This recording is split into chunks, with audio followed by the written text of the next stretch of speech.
Hi everyone, welcome to South Garda Karting and the 2022 ROK Cup Superfinal. It's day 2 here at Lonato, and today our field of more than 350 drivers have been dealing with the business of going through timed qualifying and the first round of their race heats. Let's check how they've got on.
A crucial day's racing here at Lonato that has set the tone for many a driver's competition here this year.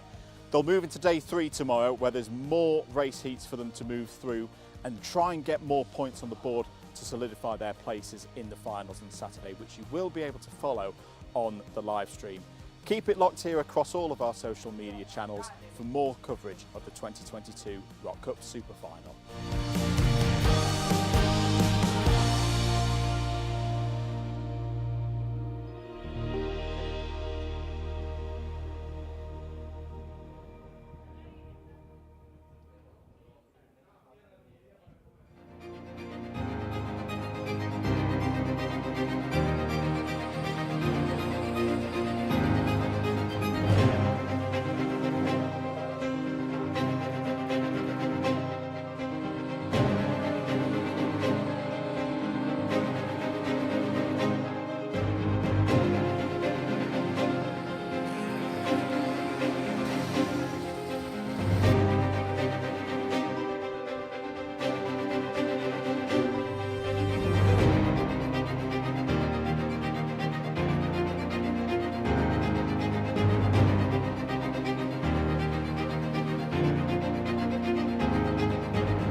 Hi everyone, welcome back to Lonato for day 3 of the 2022 ROK Cup Superfinal. It's moving day. The drivers today are looking to progress through their heats to target a spot in tomorrow's finals. For some of the drivers, the journey will end today. Nobody wants to go home after day 3. Let's check out some of the action on track.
We're one day away from the culmination of the 2022 ROK Cup Superfinal. Tomorrow, all the titles will be decided. And you can follow all of the trophy finals and all of the superfinals on the live stream. It's going to be a fantastic day of racing. We hope to see you there.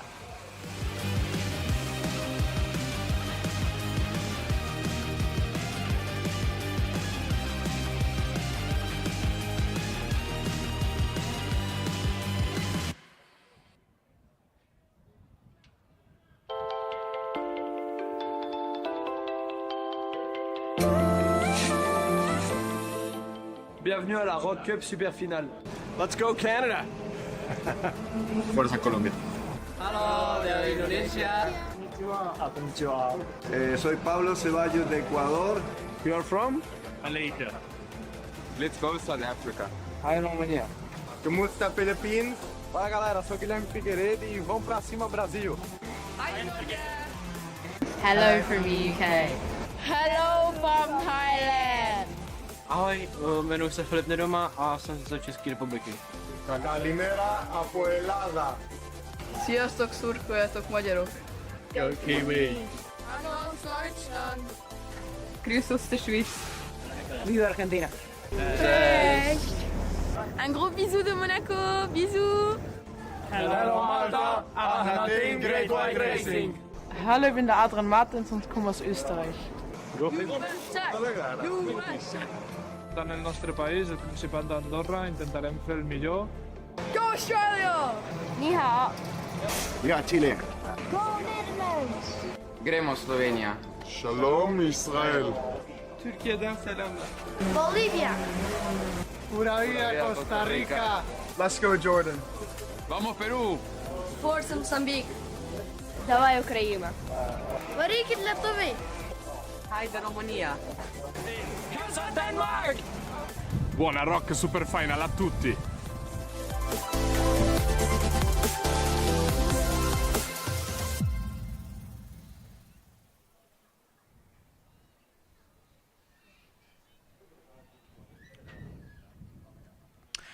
Well, hello everybody and welcome to South Garda Karting for this, the 2022 ROK Cup Superfinal. My name is Andrew Mather. Alongside me in the commentary box is Daniele Laspina. And Daniele, we've been here for the last 3 days. A great competition so far, but day 4, here it is, getting ready for the finals. How excited are you? It is exciting and I am so pumped up for these trophies and these finals. We are almost ready to go and I can feel the excitement all over in the air. That's not the wind you saw on the flag, that's excitement flowing in. But by the way, it was an hell of a ride so far, because a lot of eliminatory hits and matches got us this far, and we see a lot of battles, a lot of good drivers, and I can expect even more from this final, because the trophies are there to get caught. So yeah, we've had nearly 400 drivers from around the world gather here at Lonato for this week. Many of them have been here even longer as well. There was a ROK Cup Italy round here last weekend. If you're just joining us and you need a bit of a run through of the order of the day, here it is.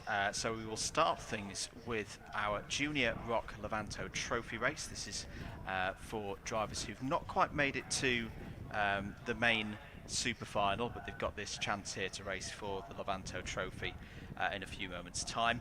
Similarly, we will then have the Mini ROK Vortex Trophy. Same story, it's drivers who've not quite made it to the Superfinal but have one last chance to race here this weekend. And then again, the Senior ROK Trophy, the Senior ROK OMP Trophy. Those will be the first three races that kick things off before we then get on to the main business of the day here, Daniele. The finals, the Superfinals here at the ROK Cup Superfinal 2022. The order will go like this: Mini ROK, Senior ROK, Junior ROK, Expert and Expert Plus, Super ROK, and then we'll finish with Shifter ROK. That's a good number of races to get our teeth into this afternoon, don't you think? yes, I do think, and I can wait. I simply can wait. We are there. We're finally there, and I can wait.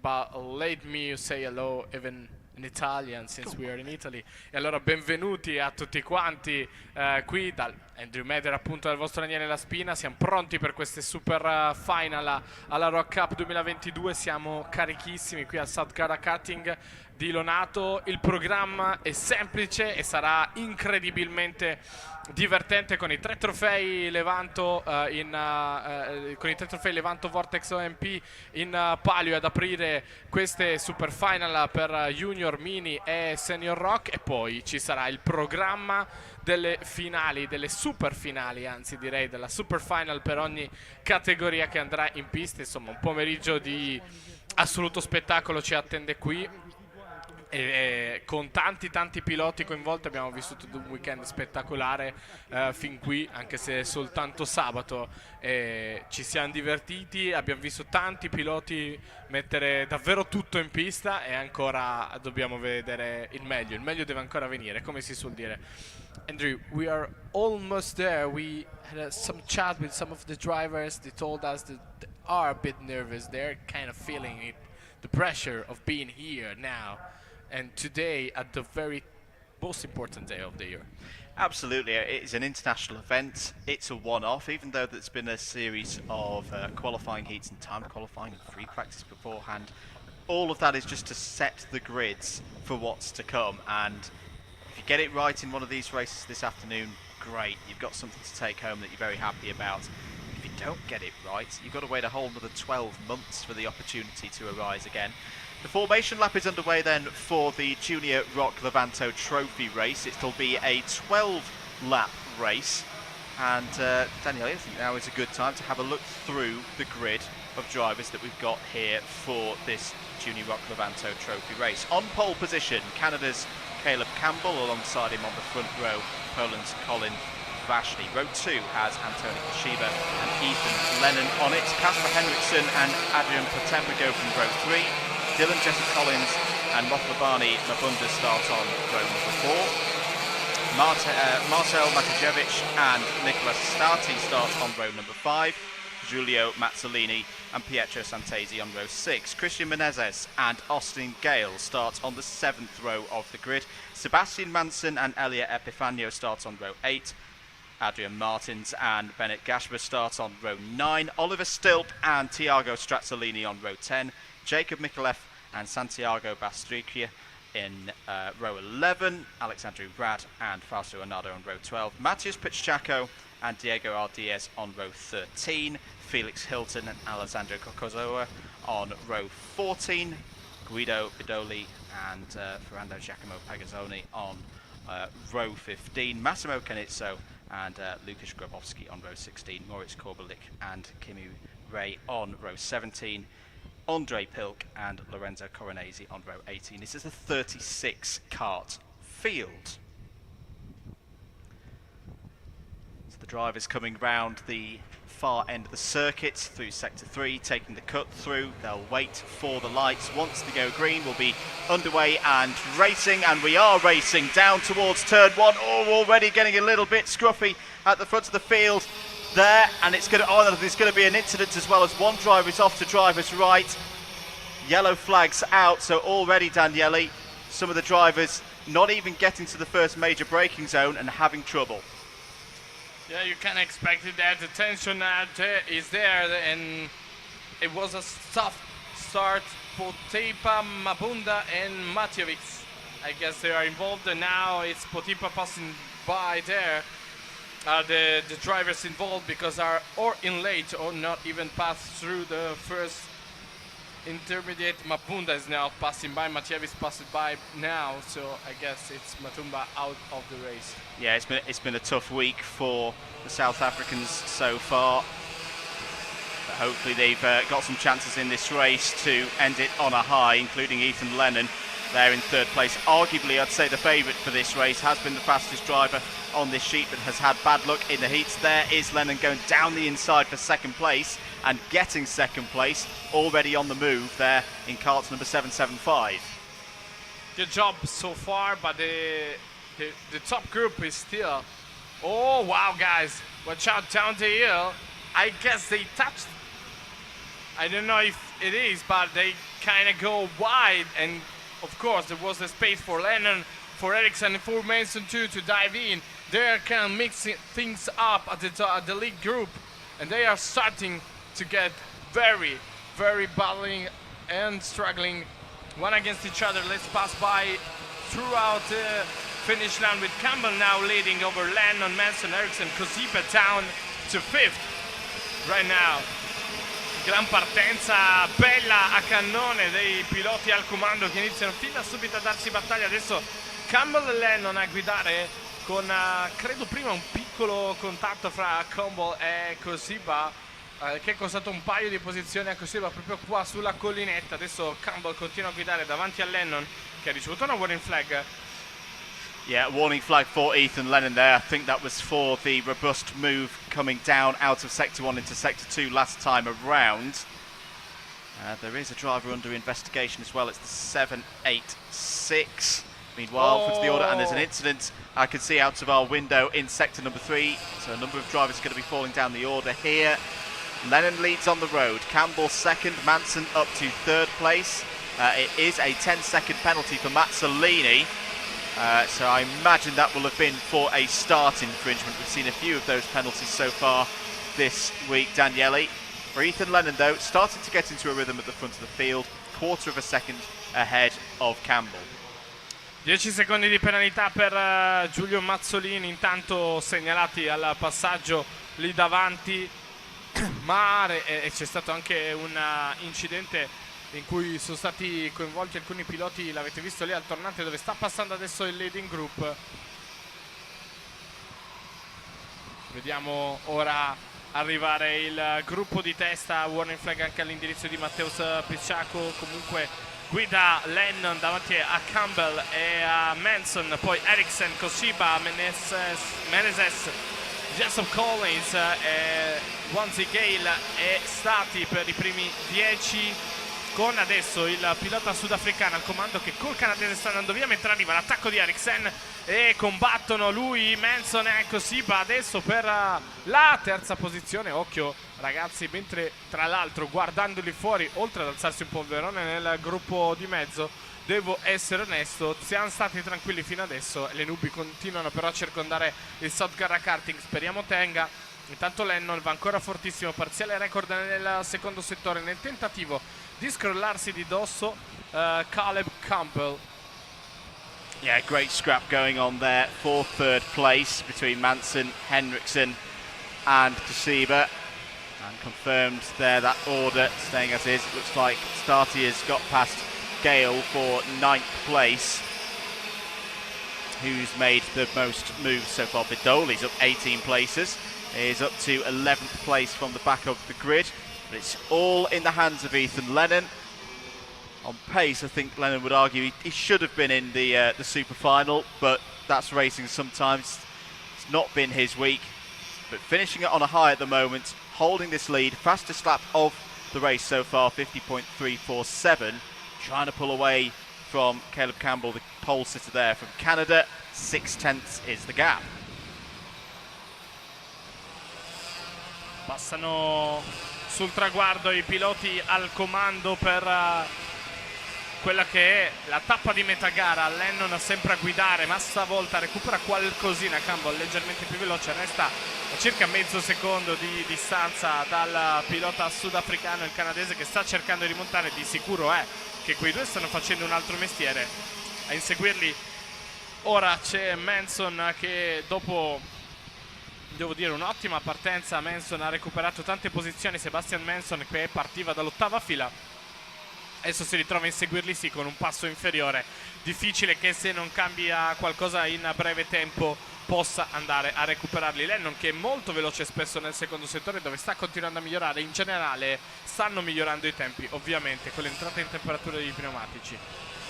Change for position to report. Adrian Martins has got past Ollie Still. Both those drivers hampered due to issues in time qualifying. It really does impact the drivers' fortunes in this competition if they don't get the time qualifying result that they want. A number of those drivers are in this race.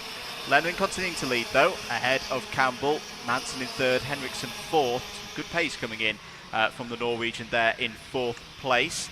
And Menezes coming into this as well, the Canadian in the 727, now in sixth place.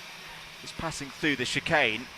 Looking good here. Top three in this race get trophies. There is a yellow flag in sector number 3 I can see out there on Marshall Post 8. So I wonder, has someone fallen off the road? Yes, there is an issue, I think, for Matt Salini, who's not come through sector number 3.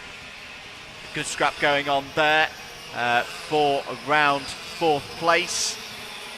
Battle with Henriksen, Sieba and Menezes that we mentioned. 4 laps to go. Ethan Lennon 1.2 seconds clear now.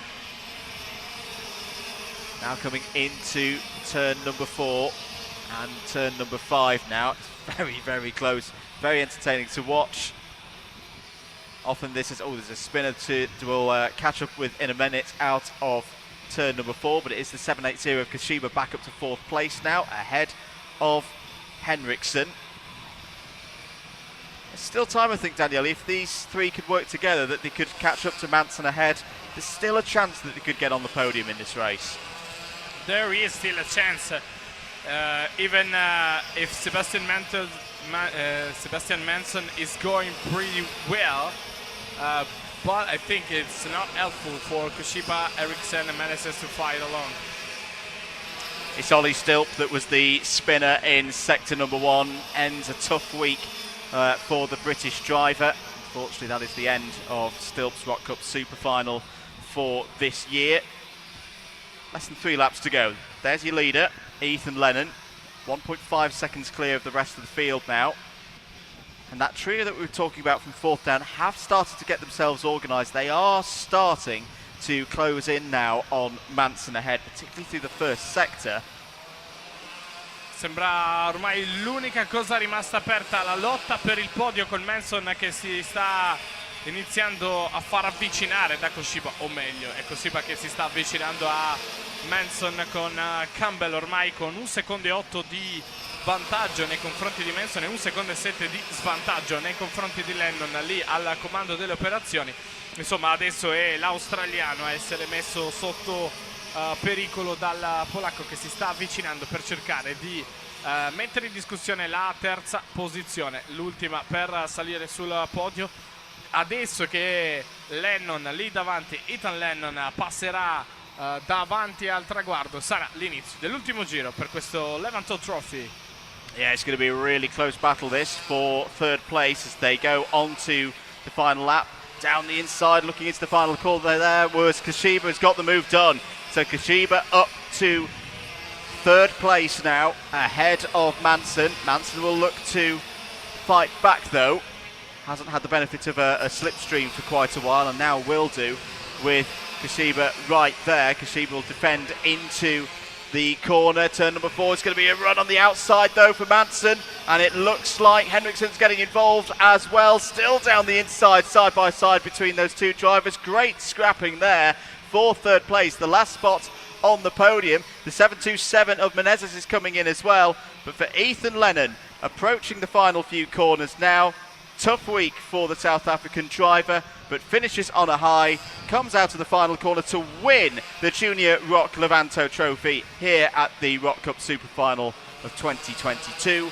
Caleb Campbell finishes in second place, and on the line it was Manson who gets the last spot on the podium in third. Menezes fourth, Henriksen fifth. Good attempt there from Kasiba, finishes in the end in sixth. Stasi in seventh, Vashni eighth, Jessup Collins ninth.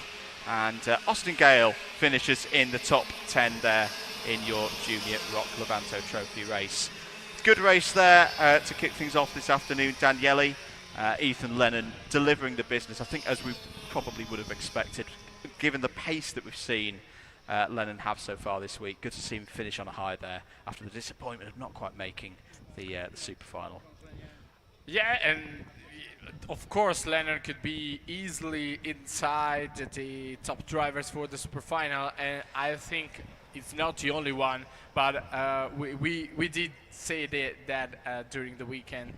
Just a small mistake, just a little something that went off the plan, and you're out, because it's a full competition, there's a lot of drivers, and that's it, that's racing. It is indeed. So the results going through there on your screen. A bit of an attritional race there, a number of drivers not making it to the end of that 12-lap race. So there'll be a bit of a pause whilst carts are retrieved from the circuit. Let's have a look at some of the highlights from the trophy race in Junior ROK. A bit of a messy start, a couple of drivers running out wide in the early stages of this one, and spins as well, so as I say, some drivers didn't even make it to the first real opportunity to overtake. Battles for the lead going on, but Ethan Lennon came to the front of the order fairly early on, took charge of the race for Sankey Motorsport. Just really pulled away from the rest of the field. Caleb Campbell gave it a good go. Confident drive there in second place. There's this really intriguing scrap for third that was going on, involving the likes of Manson, Henriksen and Kasuga coming through the order as well, particularly Manson and Menezes, who both gained a lot of positions from their starting spots.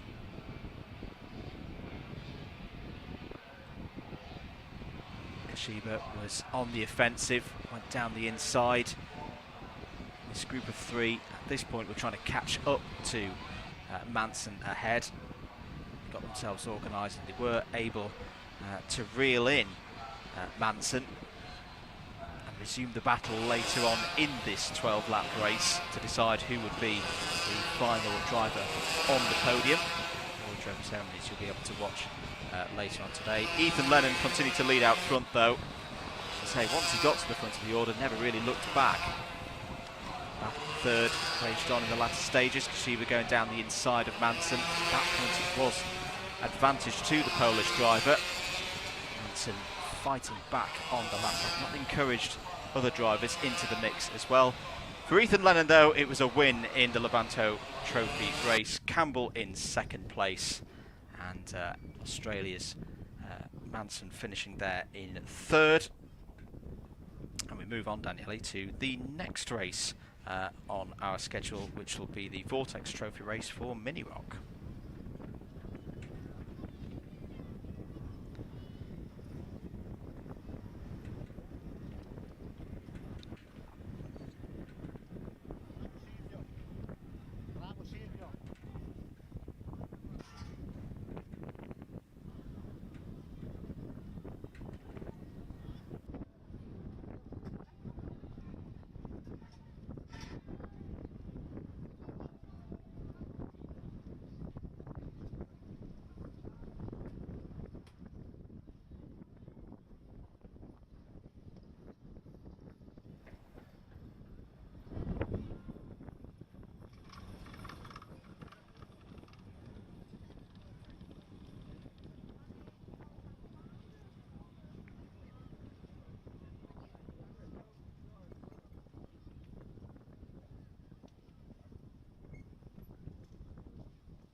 Welcome back, everybody, to live coverage of the 2022 ROK Cup Superfinal, the final day of competition here at South Garda Karting in Lonato, Italy. Daniele, we're getting ready for our mini ROK Vortex trophy race. This is for drivers who finished 35th down through 72nd in our heats. Our qualifying heats that we've had over the last few days, and another exciting grid to get our teeth into here for this 10-lap race. And we got a lot of drivers, like in the previous race, that were a little bit unlucky during these 2 days, and I can tell that they are going to be the fastest on the grid, on this grid, and they are going to battle for this trophy, like some sort of I wouldn't say revenge, but like, okay, it's the only thing left. Yeah, probably retribution, because it's the only thing left, and I'm here to win. Yes, indeed. Correction, 37th through 72nd. Here's let's have a look through the grid for this one. Victor Stalmach has pole position, the CMT ASD driver on the Powerland chassis there, the 515. Alongside him on the front row is CRG Holland's Tom Vickup. Sebastian Diaz and Husai Zhang start on the second row of the grid. Jack Moore and Shay Shield on row 3. We saw some good racing from Shay this morning. Some good overtakes put in, and that's a good place to be. Row 3 can do something from there. Frederick Flood Engebretsen starts on row 4 alongside Len Gokman. And then row 5 has Dario Palazzolo and Norbert Blaszewski on it. Adam Brilla and Matteo Nairn Mason are on row 6. Mason Barron and Toby Gale start on row 7. Francesco Cocci and Corey Carson start from row number 8. Safri Farudin and Lenny Robbio start on row number 9. Siriket Sirimon Kalkasem starts on row 10 alongside Edward Kennedy, who is really unlucky this morning, because on the cusp of qualifying for the Superfinal for that top 36, but wasn't quite able to get there after a problem in the last heat this morning, so is in this Vortex Trophy race. Another one of our Thai drivers. Great to have the Thai drivers back this year. We've missed them the last few years. Panyakorn Aram Rasami starts on row 11 alongside Martina Rudranova. David Zhao and Nefali Cosmopoulou start on row 12. Lorenko Varela and Amelia Rizmerska start on row 13. Lars Raymer and Diego Busas start on row 14. Tobias Ekenstaler and Justin DeLucia on row 15. Maiko Satrio and Joshua Moore start on row 16. Lev Michaelenko and Martin Saar start on row 17, and we have seen Martin be able to come through orders so far this week. Enzo Ruggiero, really good to see Enzo in this race after a quite hefty incident yesterday. Starts this one for row 18 alongside Sebastian Vanagas. 36 karts in the field, 10-lap race for the 2022 Mini ROK Vortex Trophy race here at Lonato for the 2022 ROK Cup Superfinal. Stalmach and Vickup on the front row of the grid. Diaz and Zhang row 2. Top 3 get trophies at the end of this race. We've seen in previous years, Daniele, this has the recipe to be a bit of a cracker. Yeah, yes it is. And I'm just keen to see where these races go, because it's starting to change a little bit the weather. There's a little bit more of wind than this morning, and then before maybe a little bit of cloudier. I don't know. Let's see what happens. All set to go then, except we're not, because we're going to go through an extra formation lap. The lights did not go green, something not to the liking of the race director there, so let's go round one more time. You're absolutely right, Daniel. I'm just looking up to my left to the great array of nations' flags that we've got on the top of the grandstand here. The wind has picked up. It's quite breezy, blowing across the circuit. It's a headwind as the drivers go down the pit straight. We had a dark, ominous cloud overhanging the circuit earlier on this morning that we thought, ooh, maybe not. Will it dropped some rain on us. So that's where we're really looking for where the weather that's coming. We're looking to our left. Yeah. There are some clouds there. It is a bit hazy. And again, it feels like the humidity's gone, so there could be a little bit of rain in the air. Yeah, it kind of drained out our optimism about the weather. But let's see if we are able to avoid the rain. Speriamo di evitare la pioggia. Anche se si sta alzando un po' il vento, notavamo, e attorno sicuramente sono calate leggermente le temperature, ma insomma la Mini ROK è pronta a partire con questo Vortex Trophy. Stalmack che partirà dalla pole con Vikop, autore di un'ultima manche, un'ultima eliminatory hit che appunto per poco non gli ha concesso l'accesso alla Superfinal, e dietro di loro di SG Young pronti a calare subito gli assi. Direi gruppetto molto, molto lento in attesa di entrare sul rettilineo iniziale. They are slow entering the last part of the track. It's been a theme that we've seen grow through the Mini ROK heats throughout the week so far. These very slow starts as the pole driver tries to get away. Green light is lit there, and away we go for the Mini ROK Vortex Trophy race into turns 1 and 2. It's a cleaner start in Mini ROK than we saw in Juni ROK earlier on, and a good move there. I think Tom Vikop coming through the order from P2 on the grid. It's a difficult spot to be P2 here. Oh, there's a couple of spinners towards the back end of the field. We'll catch up with them in a short few moments' time through the first braking zone, which is very tricky when it's a tight pack, all funneling down in there. I think Shield has had a problem, and Palazzolo as well have both delayed coming through sector number 1. But it is the 5-4-4, in fact, sorry, of Sebastian Diaz. There's really good scrap here coming out of the chicane for the lead. Diaz trying to hold on to that lead, having started third on the grid. And already, Mini ROK, we love it. It's always close racing with the youngest drivers that we've got here this year. They're going to put on quite a show over the next remaining 9 laps. A very good start from Diaz, an awesome start by Flood Enber, and it's one of the guys we did. Oh, wow. Down the 2-3 turns. Oh, watch out, guys, watch out. I see someone jump one another.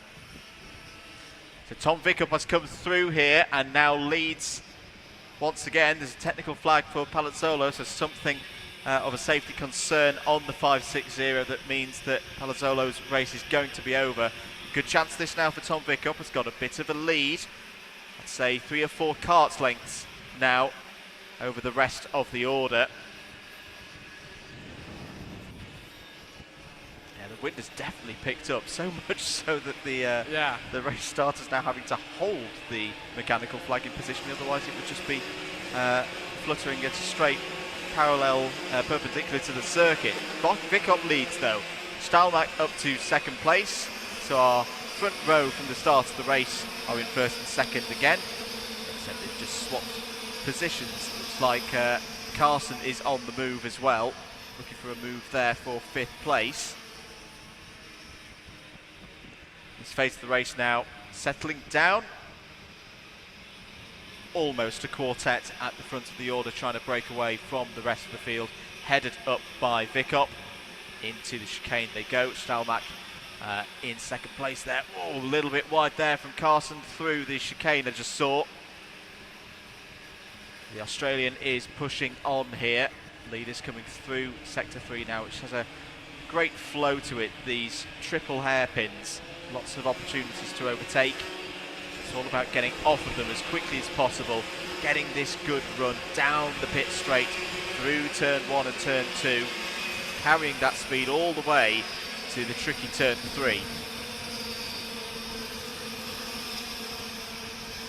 Vikop continues to lead though. Stalmack in second place. Good battle going on here between Paszewski and Moore.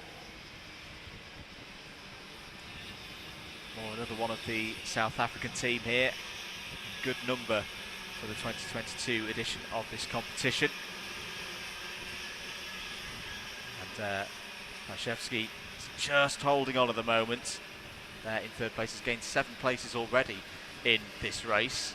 Looking further down, who else is trying to come through the field. You can see Lenny Robio, one of the French drivers here this weekend, has gained 6 positions. He's up to 12. End of lap number 4 into the middle phase of the race. Comfortable lead at the moment for both those at the front of the order.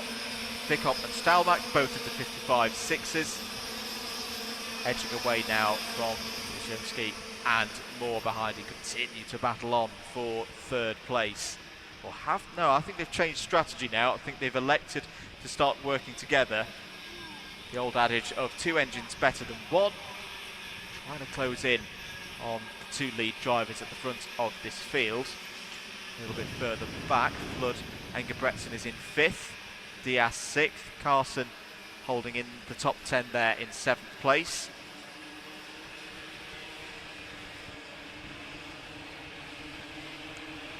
Daniele, if you're Victor Stalmack at the moment, he's sat there in 2nd place, you can see Tom Vikop ahead of you.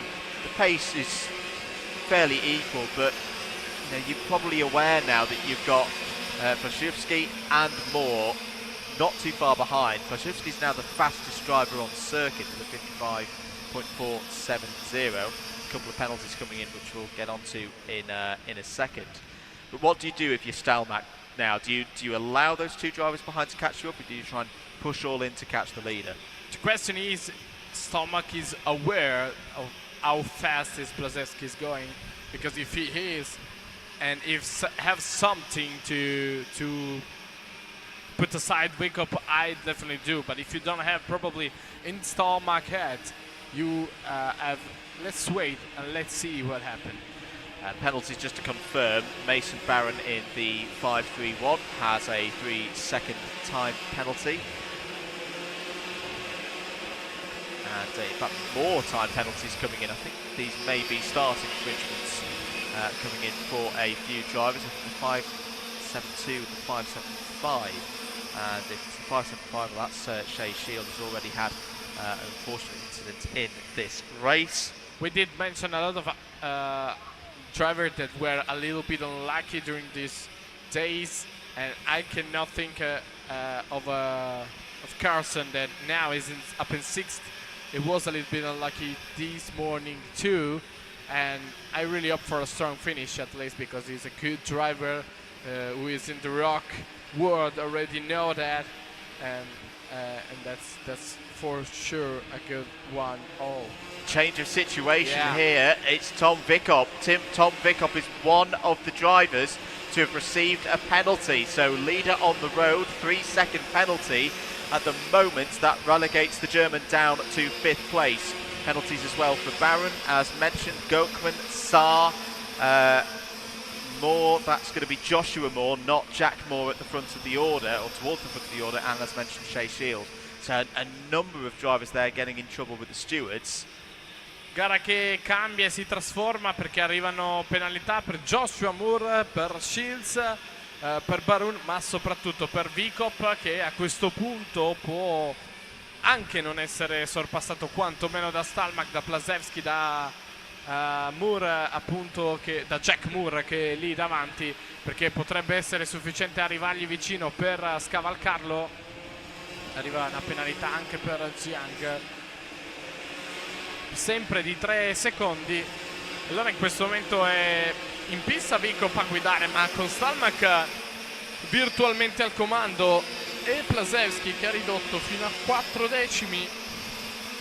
Il gap a questo punto è diventa quella, con anche Jack Moore lì vicino, la corsa per la vittoria del trofeo, perché è difficile immaginare che Vikop riesca a mettere 3 secondi nel giro di una tornata e mezza tra sé e i propri inseguitori. With Blazewski getting closer and closer to Stalmack, and with the 3 seconds penalty for Vikop, that is going to be the race for the victory. It is. It's a very good point that you make there, Daniele, that this penalty for Vikop has completely changed the complexion of this race. It's a quartet that you see on your screens all around the track closing in on one another, but it's the key bit is who's second on the road at the moment. Vikop with that 3-second penalty, effectively a ghost cart at the moment. We are now on the final lap. Can Stalmack hold on here going for to second try. place on the road, but effectively the race win and the trophy win. Blaszewski trying to get closer all the time. He's maybe a cart's length, maybe half a cart length behind now. Is closing in. They're going to come over the top of the rise now. Got to think, Daniele, that it's into the hairpins. That's where the best opportunity for Blaszewski is going to be. And the last one.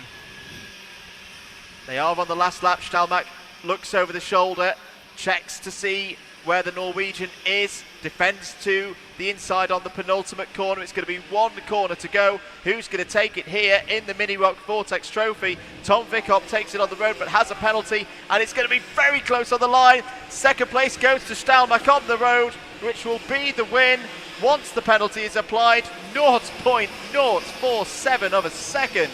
Victor Stalmack holds on there. Great driving. Such maturity to stay calm in that situation. Didn't defend too hard. Holds on to the win and takes the Mini ROK Vortex Trophy as a result.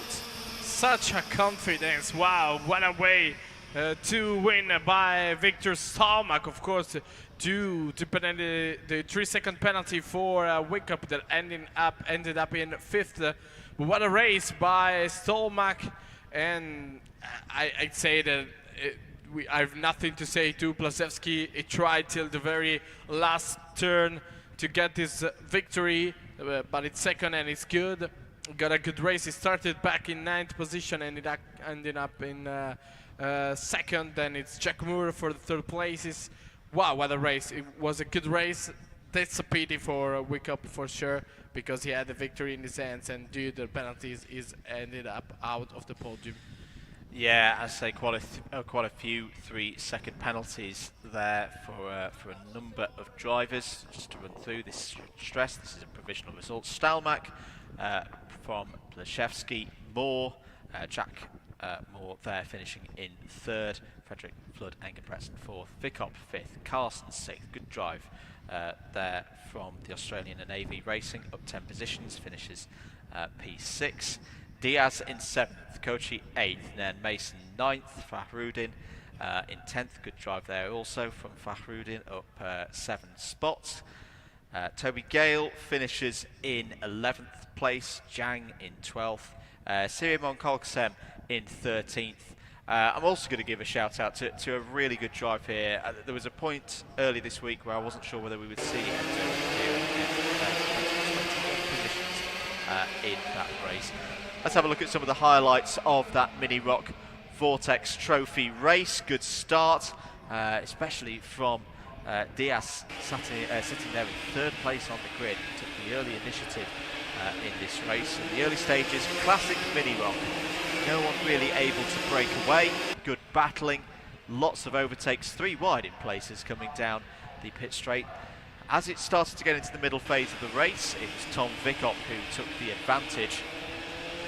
What we didn't know at the time was there was drama to come in the form of a 3-second penalty for the German, which completely changed the story of this race. It became all down to who was second on the road, who was within 3 seconds of Vikop, who would inherit the race victory once that penalty was applied. Good work from Blaszewski and Moore. They worked together, recognised the situation, ceased fighting for, I say, that middle phase of the race into the latter stages, trying to catch up to Stalmack ahead, who was sat in the pound seat to take the race victory once Vikop's penalty was applied. They kept chipping away at that lead. Stalmack staying very calm in the situation, not getting overawed by the occasion, didn't get too defensive, just kept setting those good lap times, hitting those apexes, keeping that gap to the leader on the road under control, keeping it under 3 seconds. Vikop trying everything that was able to be done in the 574 car to try and pull away, but it was to no avail. It came down to the last lap. Could Stalmack defend the position? It was a straight run to the line, very close, and less than half a tenth decided it in the end for Victor Stalmack to take the victory in this 2022 Mini ROK Vortex Trophy race. Let's take a short break on the commentary. Next up out on circuit and for you on the live stream around the world, the Senior ROK OMP Trophy race. Okay.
So we are ready to go with the last trophy for today. Of course, the trophy before the Superfinal, the LP trophy for the senior ROK category, and it's the same once again all around.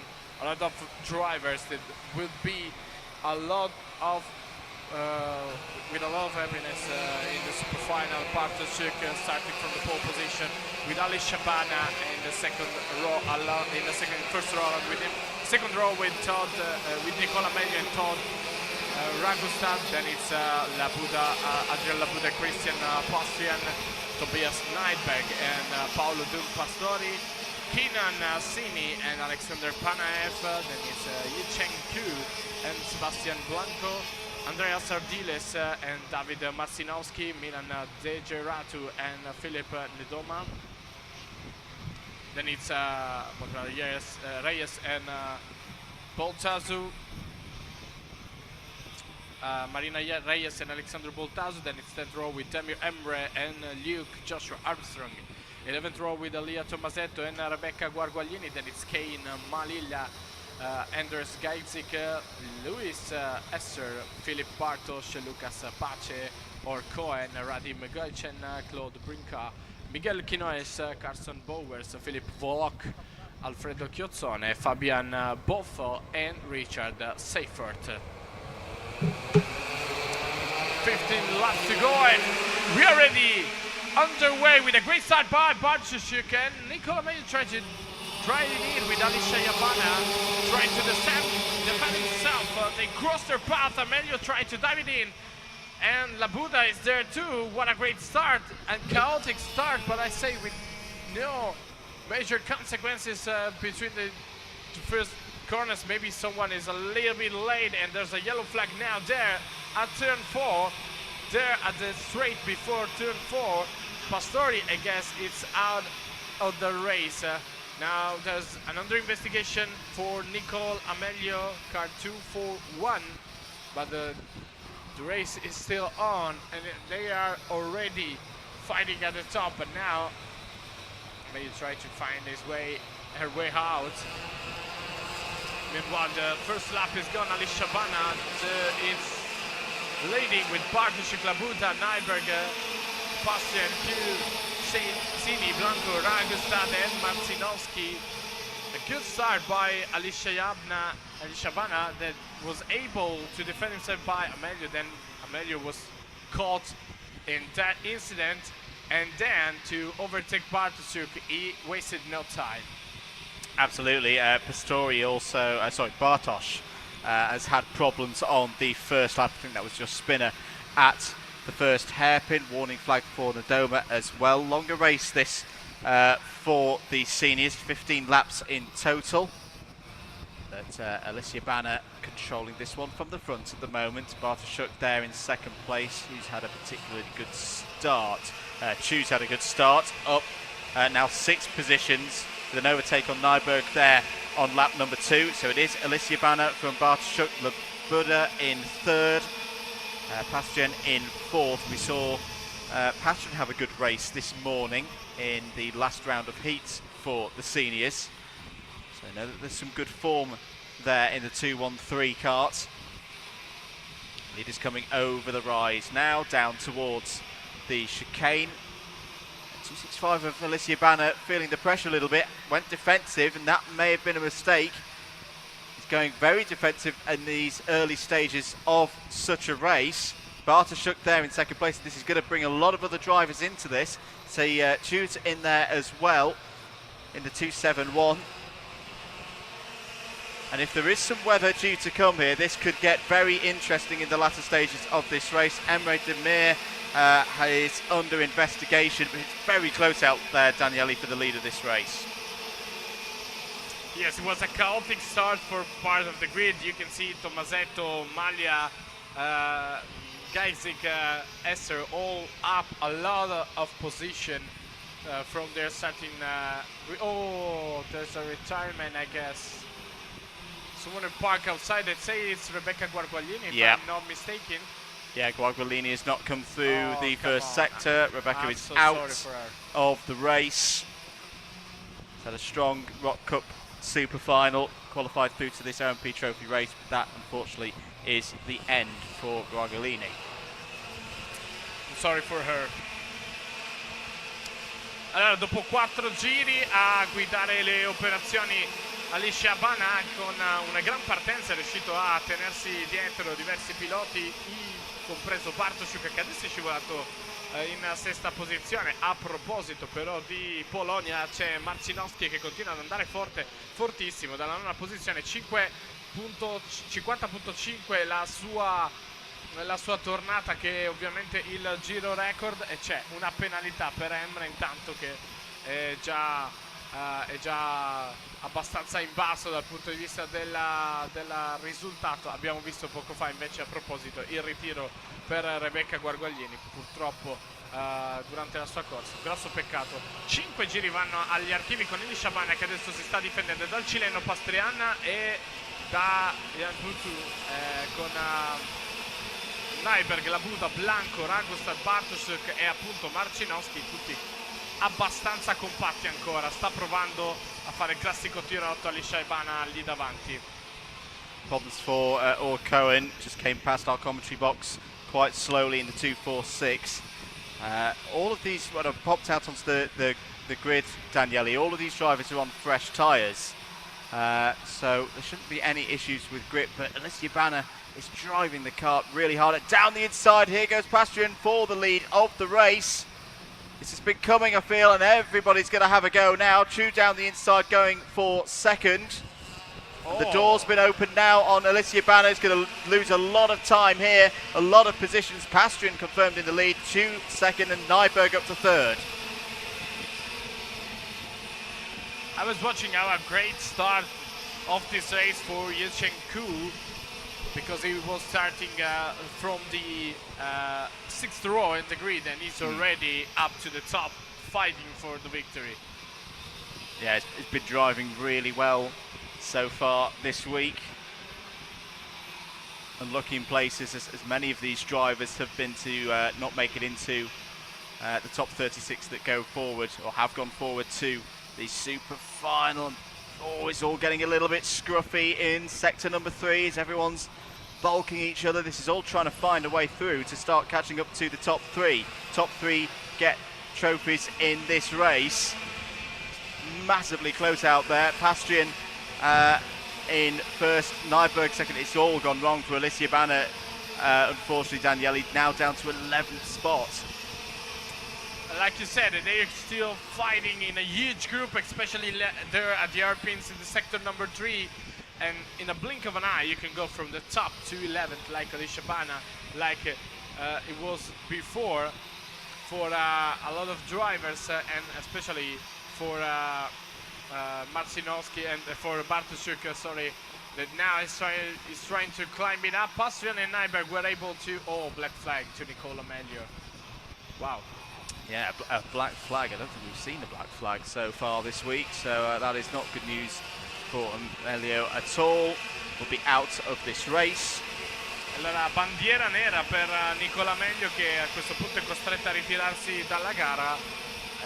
Bandiera nera per lei. A metà gara circa la situazione è Pastrian al comando, con Nyberg a inseguire poi Blanco, la Buda, Cura, Gustav Bartoszuk, Boltas, Tomasetto, Gais, che è un mega gruppo dietro che continua a darsi battaglia. Adesso pian piano si sta andando a sfilacciare grazie proprio a queste.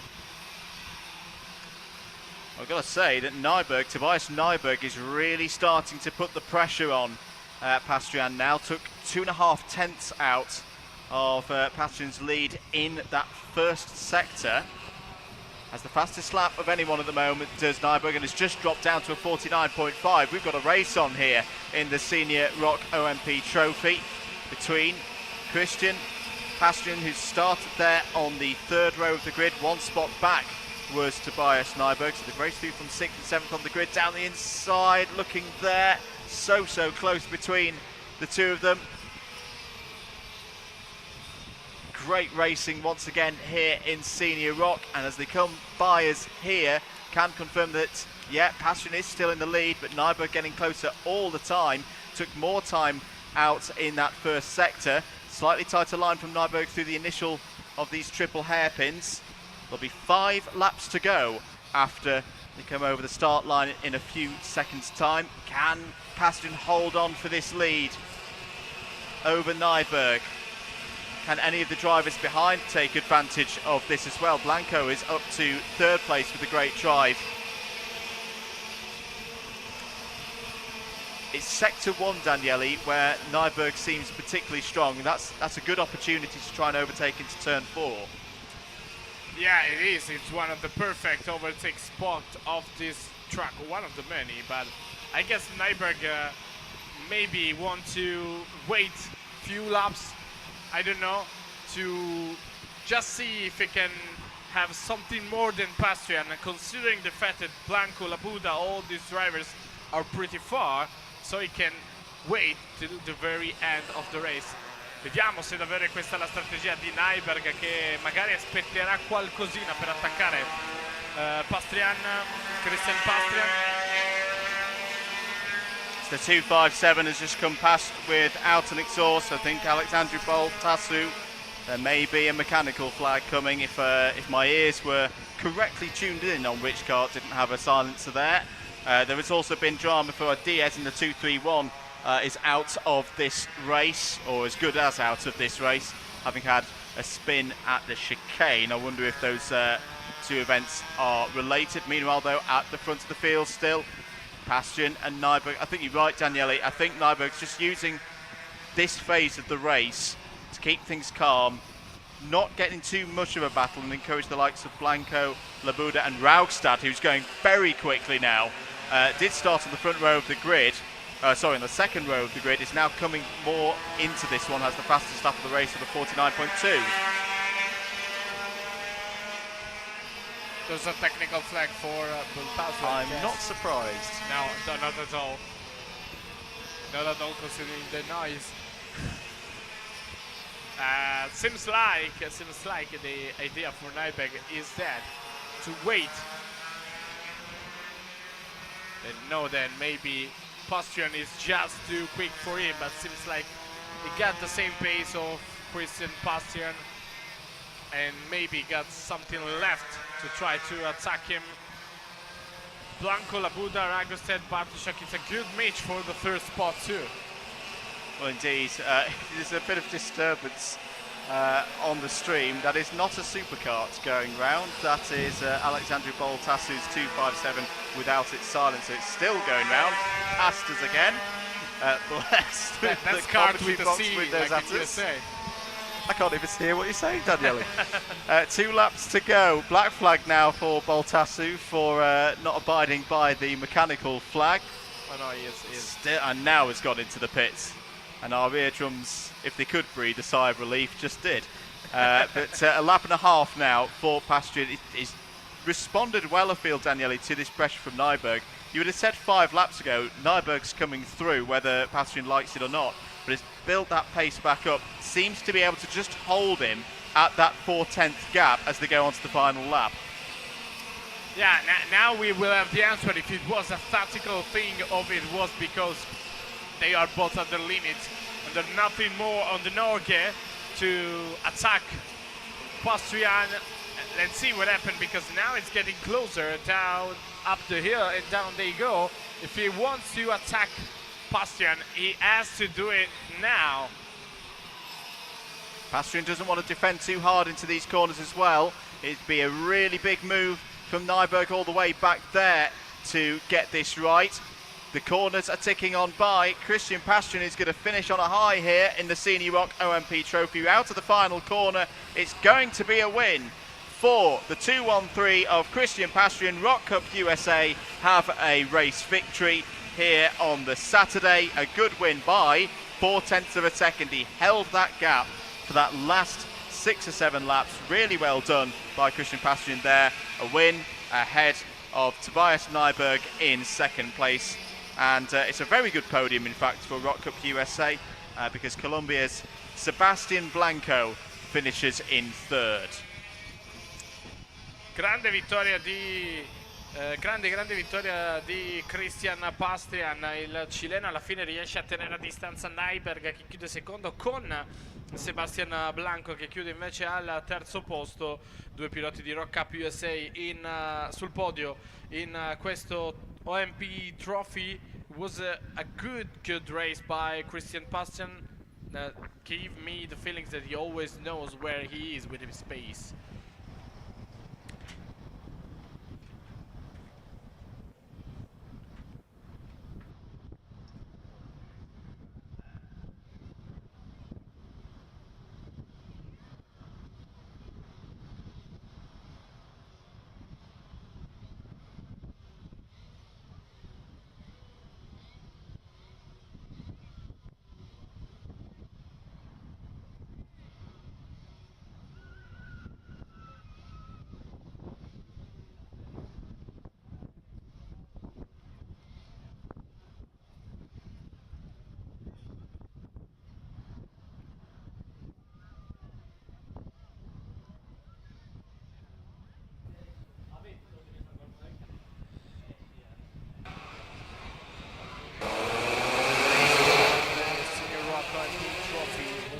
Good start indeed for a lot of drivers at the very top of the race. Not for Nicola Meglio. There was black flag, I guess, for this contact here at turn 3.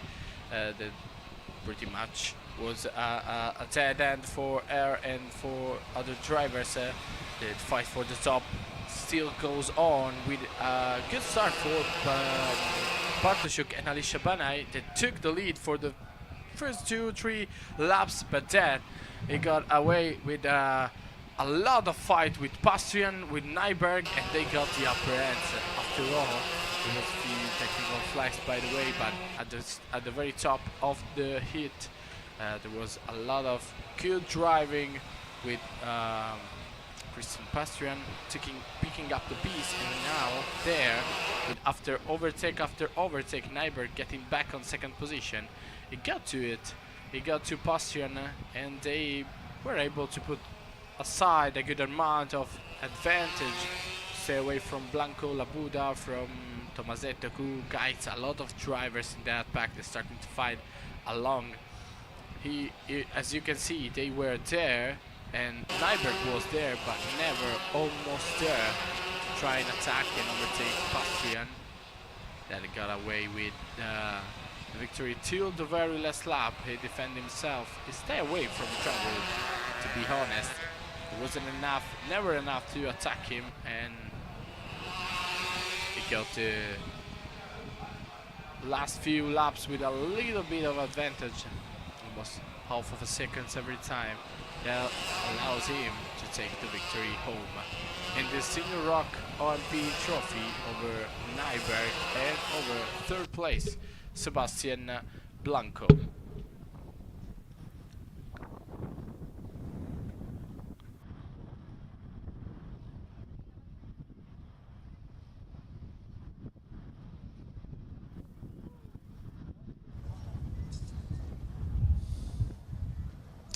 Welcome down to the grid, everybody. It's quite blustery down here on the dummy grid. Let's go and have a little bit of a chat with our Mini ROK drivers. This is the first of the big ones, the Mini ROK Superfinal for 2022.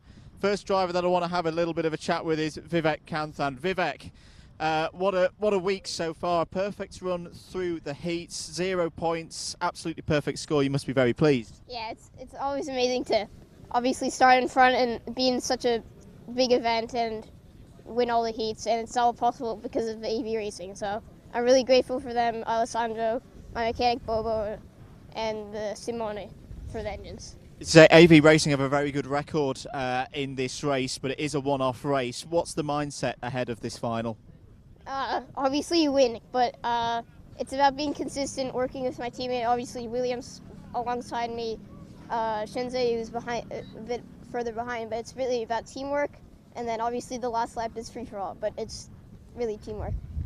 Good stuff. Have the best of luck. And Vivek Kanthan, being a North American driver, we had a North American winner here 12 months ago. I want to have a chat with Australia's William Kalea. William, great to see you here once again in this final. You've been in this position before. What are you thinking ahead of this race, especially with Vivek alongside you on the front row? Yeah, obviously we're both trying to have a good race and then just go get a good start. As long as we get a good start and follow our way through, and the car has been really good for the past few races. So as long as we drive it to full perfection and stay in front, we can end up winning this. So the weather conditions have changed. It's still dry, but it's got very, very windy here. Is that on your mind at all? Yeah, it's been getting very windy. Hopefully during the middle of the race there's no rain, but yeah, the wind will also affect the track a little. But anyway, just don't worry about that. We'll just run on the race and yeah, keep our eyes on the prize. It's been a really good ROK Cup Superfinal for the Australian drivers. What do you think's been the difference this year? I don't know. Like when they came, I was like, wow, they're all really on pace. But yeah, all the Aussies have been doing really well, and yeah, good luck to all of them in the final, and a good job for them this weekend, and also especially last weekend as well. So yeah. Good stuff. Best of luck, William. Have a good final. Let's just hop over here to Energy Courses Kai Johnson. So we've got two Americans on the front two rows. Kai, third place on the grid for this one. It's a good spot to be because you've got that good run into turn one. Are you confident? I'm really confident about this race. I'm just gonna try to be smart throughout the race, try and work with Vivek a little bit, work with my guys around me, hope to get away, make it a two-kart race, but I'm feeling really confident. Good stuff. Have a good race. You can see the 1 minute board has been shown. So let's cut back up to Daniele. This should be a really good one. Mini ROK final here at the ROK Cup Superfinal. Often one of my favourite races of the year. It's going to be close. It's going to be fantastic. Daniele, over to you.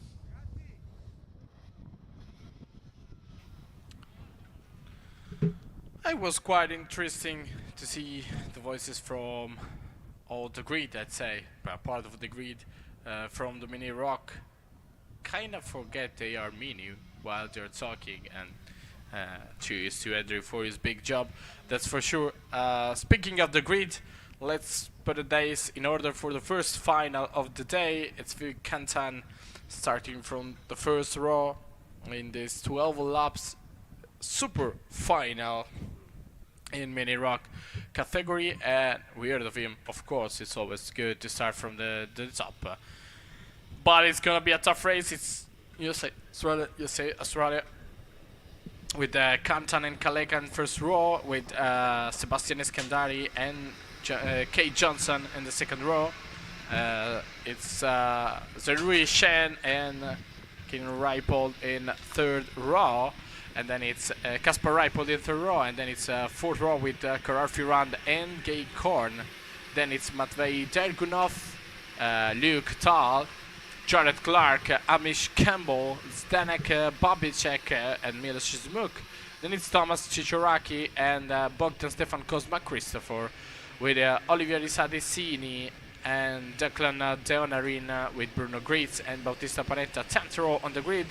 Ionis Vibriantis with Travis Tio, Marco Manson, Franek Bow, Mikolaj Gavilowski, Kasper Bonder, Zach Tucker, Marek Lagan, Sauer Rafalik, Nathan Rybicki, Samuel Vuley, Yor Kaden, Javier Chaparro, and Iazon Kosmopoulos with Wojciech Woda and Maxim Becker. Ending up the grid. During your interview, Andrew, I kind of forgot they are minis. They're very tiny. They're very small. It's like I had to get down really low to the ground. I'm too old for this. But if you only just hear them speaking, it's like a fully grown driver. No, absolutely. The level of professionalism with these young drivers, it always impresses me when I come to this event. And I'm not just saying it for hyperbole. This, previously, I remember the 2020 final in particular, is one of my favourites of the year because it's always close. It's always tense as well because it is a one-off. It's an international final. It's not just another national championship round or anything of that description. This is it. This is the race to decide who is the world's best mini ROK driver in 2022. And I kind of pissed off with the ROK. No, I'm just joking. But as you know, as everyone knows by now, mini ROK is my favorite category. I'd like to be here, and it's green flag with a good start by Kantan. I'd say it's a good start for a lot of drivers. Down, there's no space for everybody. Let's go through turn 2 and turn 3. Everything went well. A good start by the Americans, but Kaleka trying to get back on it all wide, and down they go at turn 4. Everything, it's almost right. Someone has to put aside for a little bit to avoid contact. But everything is good, and it's Kantan that was so fast at the very beginning of this race, at the very start of this race, that is still there, leading over Johnson. So it's 1-2 for the Americans. Not anymore. There was a problem for Indonesia's Sini on the formation lap, so the 540 is effectively out of the race at the moment. I think there's a couple of other drivers lower down as well. End of lap number 1. Vivek Kantan leads the race. This is a very familiar position for the Americans so far this week. Has won every single heat that Vivek has taken part in this week, but this is different. This is a final. Kai Johnson, fellow American, just behind there in second place, and then it's Shen in third. Still early stages of this one though. We're only on lap 2. It's a 12 lap race. It's a long race for these young drivers, but already we're starting to see a pack of 5 forming at the front of the order. Shen has a little look there to try and get past Johnson into second place. But if this top 5 can just keep themselves organised for the next few laps, Daniele, they've got a good chance here of pulling away from the pack. They can then decide who takes the different sizes of trophy later on in the race, but what's crucial is keeping that speed up and not allowing other drivers in for another chance at taking this race victory. Good, they speak all English, so if they can sort it out there, but I don't know if it's gonna be so easy running and with Shen and Ferrand that of course are not agree, but they are not agree by themselves too, because they're not on the same page. Everyone wants to win and everyone wants to do it right after it. La gran partenza intanto per la Mini ROK, con subito i 3 anglofoni che si danno battaglia lì davanti. Adesso Johnson e Kantan a duellare con Kaleka, che è tornato su dopo una partenza così. Adesso la risposta di Kantan su Johnson, e prova a infilarsi anche l'australiano, ma ci sono anche Shen e Ferrand che non vogliono certo stare a guardare, si aprono a ventaglio sull'ultimo tornante e poi si buttano sul rettilineo ancora con Kaleka scivolato, con Johnson scivolato adesso addirittura in quarta posizione. No, they're not on the same page at all. They're not, but crucially you've now got 1, 2, 3 AV Racing karts in the lead. Kanthan, Shen and Kalea. Now will they work together? No, Kalea's going to go down the inside there for second place. Takes second place away from Shen.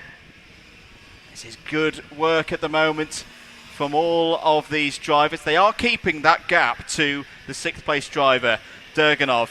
Eskandari Morandi is there as well, pushing on, has been really fast this week there in the 533, racing for Poland Paralin here this year. Reading the grid, I was thinking just about that. There's a lot of drivers all over the grid that we saw battling at the top of their eliminatory hits, so they're able to battle for the top. And it's crucial for these 5 drivers now to not let anybody else get in that fight, because almost anybody behind them is ready to go. Into the middle third of the race now. We're on lap 5 of 12 for the 2022 Mini ROK final. Kai Johnson down the inside takes 3rd place away from Zheyu Shen. Wants to get back up to the lead of this race. Had it for about half a lap. The pace is looking good. I'm looking back at that second group. There has been a change for 6th place. Sebastian Eskandari Morandi is back up into 6th place. Started on the second row of the grid, but on the outside.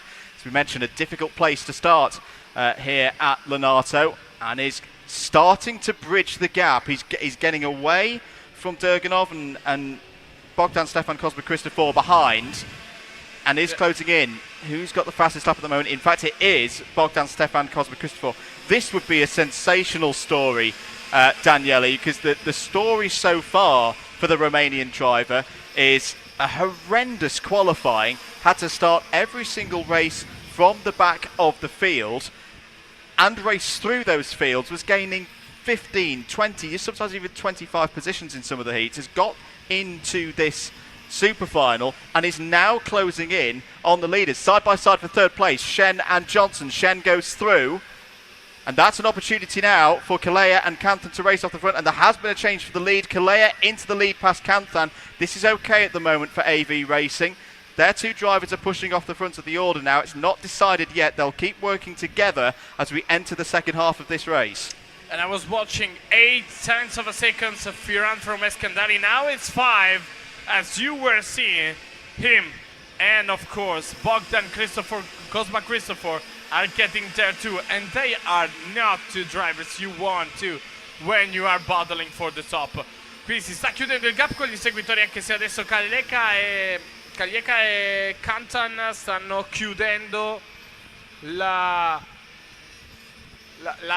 festa agli altri 3 che si stanno dando fastidio in bagarre. Stanno provando ad andare via i 2 piloti lì davanti, con Shen, Johnson e Ferrand che invece si danno battaglia per la 3ª posizione, e stanno aprendo il fianco al rientro di Eskandari Marando e di Bogdan Kozma Christofor, con intanto un altro pilota che abbiamo visto spesso protagonista durante il weekend, Bruno Grizze, che col suo 54,5 fa il giro veloce, sta provando a recuperare terreno dalle retrovie. Ha già recuperato 9 posizioni rispetto alla posizione di partenza, come sottolineava Andrew poco fa in lingua inglese. Grande lavoro anche di Bogdan Cosma Christopher in questo senso, 10 posizioni recuperate. Ora che si è messo alle spalle Eskandari e sta guidando la corsa, 54.540, 54,5 giro record per il pilota romeno, che adesso si mette in testa di salire sul podio. Cosma Christopher with the overtake over Eskandari with the fastest lap, and now he's there ready for a podium place. Is indeed, really is pushing on now. There'll be 4 laps to go once the leaders cross the start line in a few seconds' time, and it is still William Kalea at the front of the order. Vivek Kanthan there in second place. Australia from the United States of America. Kai Johnson there in third as well. Shen fourth. Cosma Christopher in fifth. It's going to be more potential success for the Cosma Christopher family later on in this programme. Meanwhile, it's an interesting position for Kanthan now. I can sense that urge for the young driver to want to take the lead of this race. I would just hold back if I was him at the moment. They're keeping that gap back to third place. Keep working his teammates, pushing off the front. Can always fight on the last lap for a race victory, but you could lose it all, battle now, and end up 5th, 6th, 7th as this pack is trying to chase down, trying to get itself organised. There's all kinds of scrapping going on there as Shen gets forced out wide there by Fairhand, as I say, Cara Fairhand's coming into this as well. 3 laps to go. Bogdan Stefan Cosma Christopher is now up to third place. Now this next lap, Daniele, is going to be very interesting. What is the pace in the 5.70? Effectively, this is the first time all weekend we've seen that kart in clear air. It's clearly the fastest on the track for the group that are chasing the 2 leaders. It was just quick as it gets. Arrive, Razel and Pai. And now is Cosma Christopher on a mission. 2.5 laps to go. It was 1 second away from Kanthan. I bet it's gonna be at least half of the space at the end of this lap. This would be a truly, truly remarkable comeback from such disappointment on Thursday morning in timed qualifying. It really did not look good for the Romanian driver. There's 2 laps to go. Kalea is pushing off the front now. That's a big lap. That is a really big lap from William Kalea. The gap is now over 3.5 tenths. We were talking earlier in one of the early races about a 4-tenth gap being a buffer that you can just drive around, keep it calm and not have to defend too hard. But look at Kanthan coming back at Kalea now, pushing hard, responding through sector 1, takes another 2 tenths. Yes, that's probably not enough, 8 seconds away from the top, but at least Kanthan have to start to attack Kaleka and they will lose time, so Christopher Cosma is there, ready to cash it in. Finale di gara che può accendersi con Kaleka e Kanthan che dovranno iniziare a duellare, e adesso Bogdan Christopher Cosma si sta avvicinando parecchio. Ha un gran passo, vediamo il passaggio sul cronometro all'inizio dell'ultima tornata, all'11ª su 12, recupera ancora qualcosina, forse non abbastanza, vediamo se lo aiuta, la lotta lì davanti. Final lap of the 2022 Mini ROK Superfinal here at Lonato. Kanthan's down the inside, going for the move into turn 4, takes the lead. Has he overshot? It's going to be side by side between the 2 AV Racing drivers as they approach turn 5. Will be advantage Kanthan on the inside, holds onto the lead, but Cosma Christopher is charging along, has closed the gap. This is not over yet. Kalea still there in second place. They're heading towards the last few hairpins now. Kanthan defends to the inside. Kalea still there in second. Cosma Christopher can smell that remarkable victory. Kanthan's still got the lead of this race. It's got to defend down the inside into the last corner. Get the drive off the final corner. Who's going to be Mini ROK champion for 2022? It's going to be Vivek Kanthan. And the title stays in North America for another year. Vivek Kanthan wins, is champion by less than 1/10 of a second. William Kalea is the runner-up, and a remarkable drive from Bogdan Stefan Cosma Christopher. Romania finish in third. What a race, Daniele. That was so tense. And again, the maturity of these drivers. and the skill from Kanthan to hold on to that lead on that last lap, make the move at the right point to take the lead and then hold on to it under such pressure. That's why I always into mini race. They are such amazing race by Kanthan, Kaleka and Bogdan. Just hashtag fight forever, do whatever you want. If you would want to do an endurance race, they're gonna be 2 for 12 hours like this, I'm sure about it. What a race by the Mini ROK, what a win by Kanthan, Kaleka and Christopher, Cosma Christoph. If you can see that, it's just a little bit more than 2/10 within the 3 top drivers. He'll say one more lap, just needed one more lap to get that, but you know, that's how the cookie crumbles sometimes. Daniele, I'm going to let you go and get ready for the next grid walk, if that's okay. Let's have a quick run through the order. As I say, stress, this is a provisional result. Vivek Kanthan wins, William Kalea P2, Bogdan Stefan, Cosma Christopher after that terrible qualifying finish as 3rd, Zayu Shen is 4th, and the podium, the top 5 all getting trophies in this category, is completed by Kai Johnson. If you are to leave the fun. Have a look through the highlights of that Mini ROK final.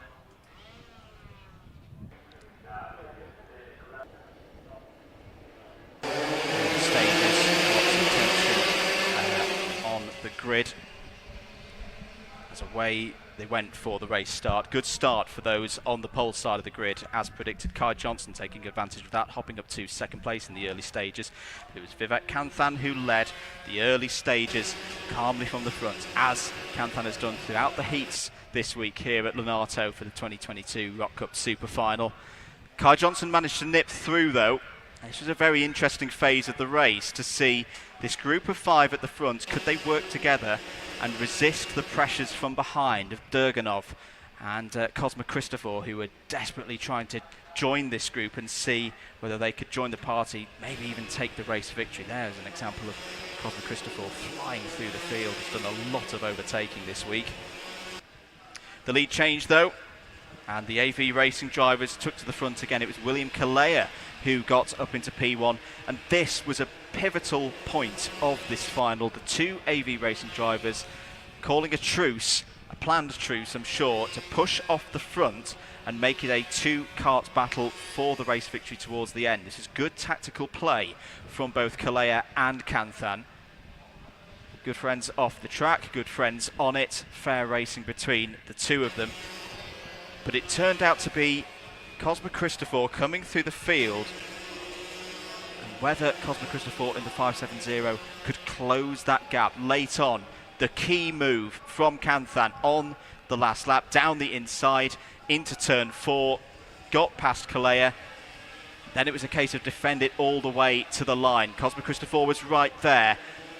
Arguably would have needed one more lap to take the win, but it was Vivek Kanthan from the United States of America who took the race victory, following up Canada's Jensen Burnett taking the win 12 months ago. Vivek Kanthan is your Mini ROK champion here at the 2022 ROK Cup Super Final. Well, there we go. That very sadly is the end of Mini ROK racing here this weekend. That's the sad bit about getting to the end of a final. We won't get to see the Mini ROKers in action in this environment for another 12 months. However, the next race out on circuit is sure to be a fantastic race. Senior ROK Final is next.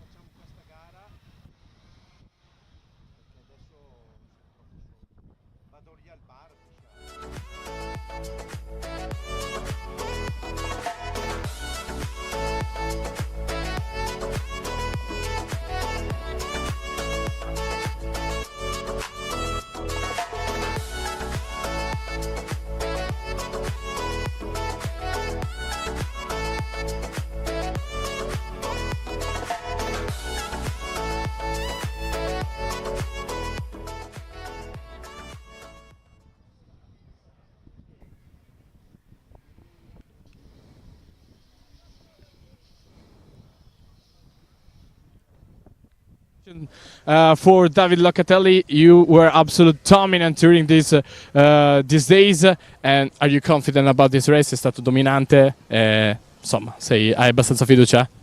Sì, abbiamo avuto una velocità veramente buona per tutto il weekend, un bellissimo feeling con il telaio e sicuramente so che possiamo dare molto e cercherò di portarla a casa.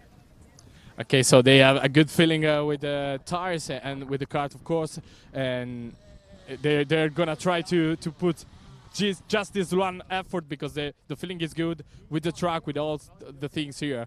So good luck to David Locatelli, but let's go through the grid, I say, because there's Michael Muir. We got there in a moment. We have Jakub here. Jakub, it's good to start at the second row behind Eliska. With David, it was pretty much the quickest all the days, but you've got something up your sleeve. Hai qualche asso nella manica per oggi? Speriamo italiano, sì, parliamo. Allora, quindi era una gara tutto il weekend, la fine settimana era un po' difficile, quindi siamo molto forti e posso dire che facciamo paura con i tempi, la velocità che ci sta sempre. Comunque dobbiamo vedere, sarà la gara lunga, dobbiamo fare tutto, oggi possiamo spingere tutto e vedere se possiamo vincere o no, e sarà un finale grandissimo. È il bello della gara secca, no? Tutto insieme. Allora speriamo che non sarà casino, ma lo siete com'è. Se piove siamo preparati. Yeah, of course. Thank you. Jakub said that, of course, it was a hard weekend sometimes, but kind of works for them, and it's all in now. So let's hope it's not gonna be chaotic. There's a little bit of water in here now, so it's kind of something they could worry about. But now, let's see what happened. That's what Jakub said. We don't have the time, I guess, more, and we can say I can get back to Andrew because it's clear the grid and we're ready to go. Thank you, Daniele. Good to hear from the drivers down there on the grid. And yeah, this has been a fantastic class so far this week. But it has been David Locatelli really on this supreme form. He has come under pressure at times in the lead up to this race, but he's always been able to respond.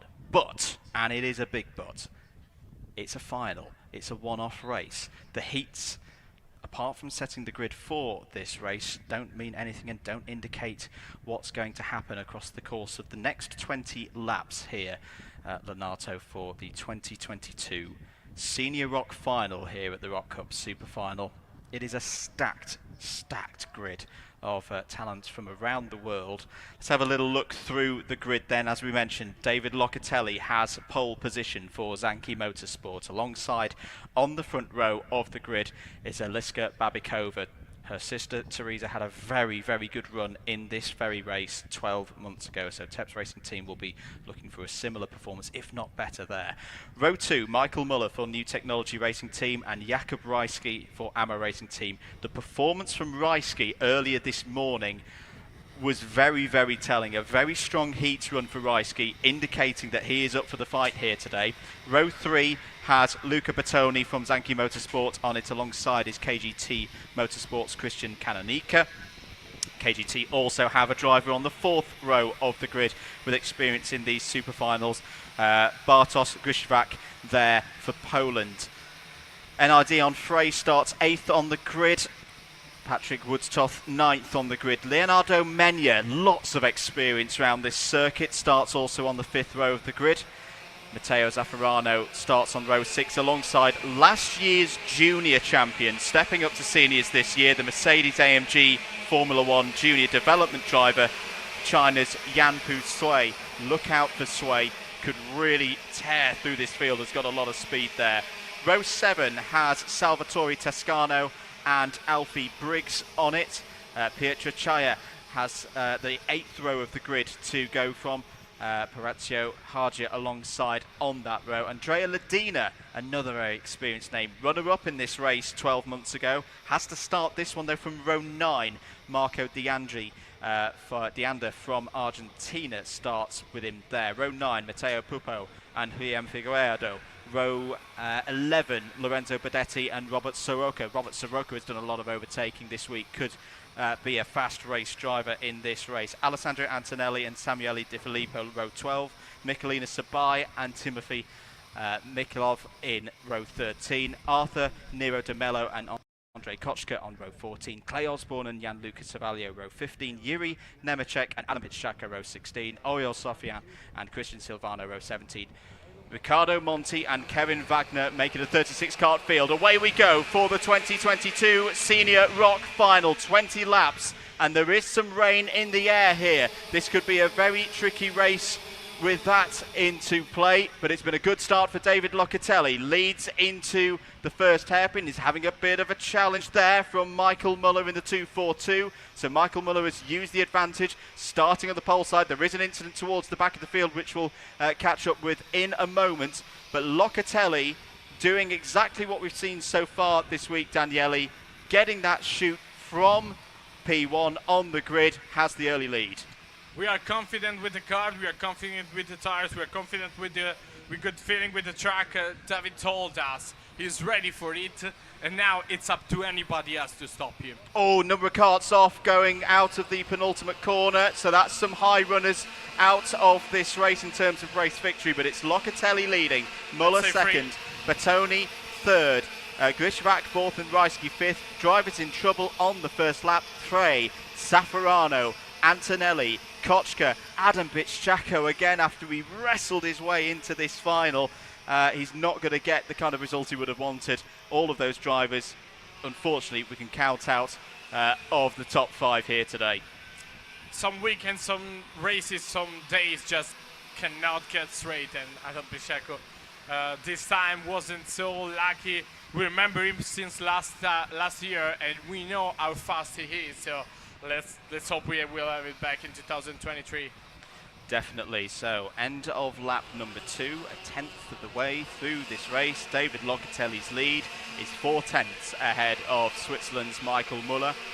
It's Bertoni in third, Reisky now to fourth, and the mood. There was something about the body language, Daniele, of Jakub Reisky's driving this morning that it just felt like he'd woken up, fresh day, new day here on the Saturday, and was up for a fight. It was a very impressive race victory that he took in the heat this morning, and he's closing in, fastest driver in sector number 1.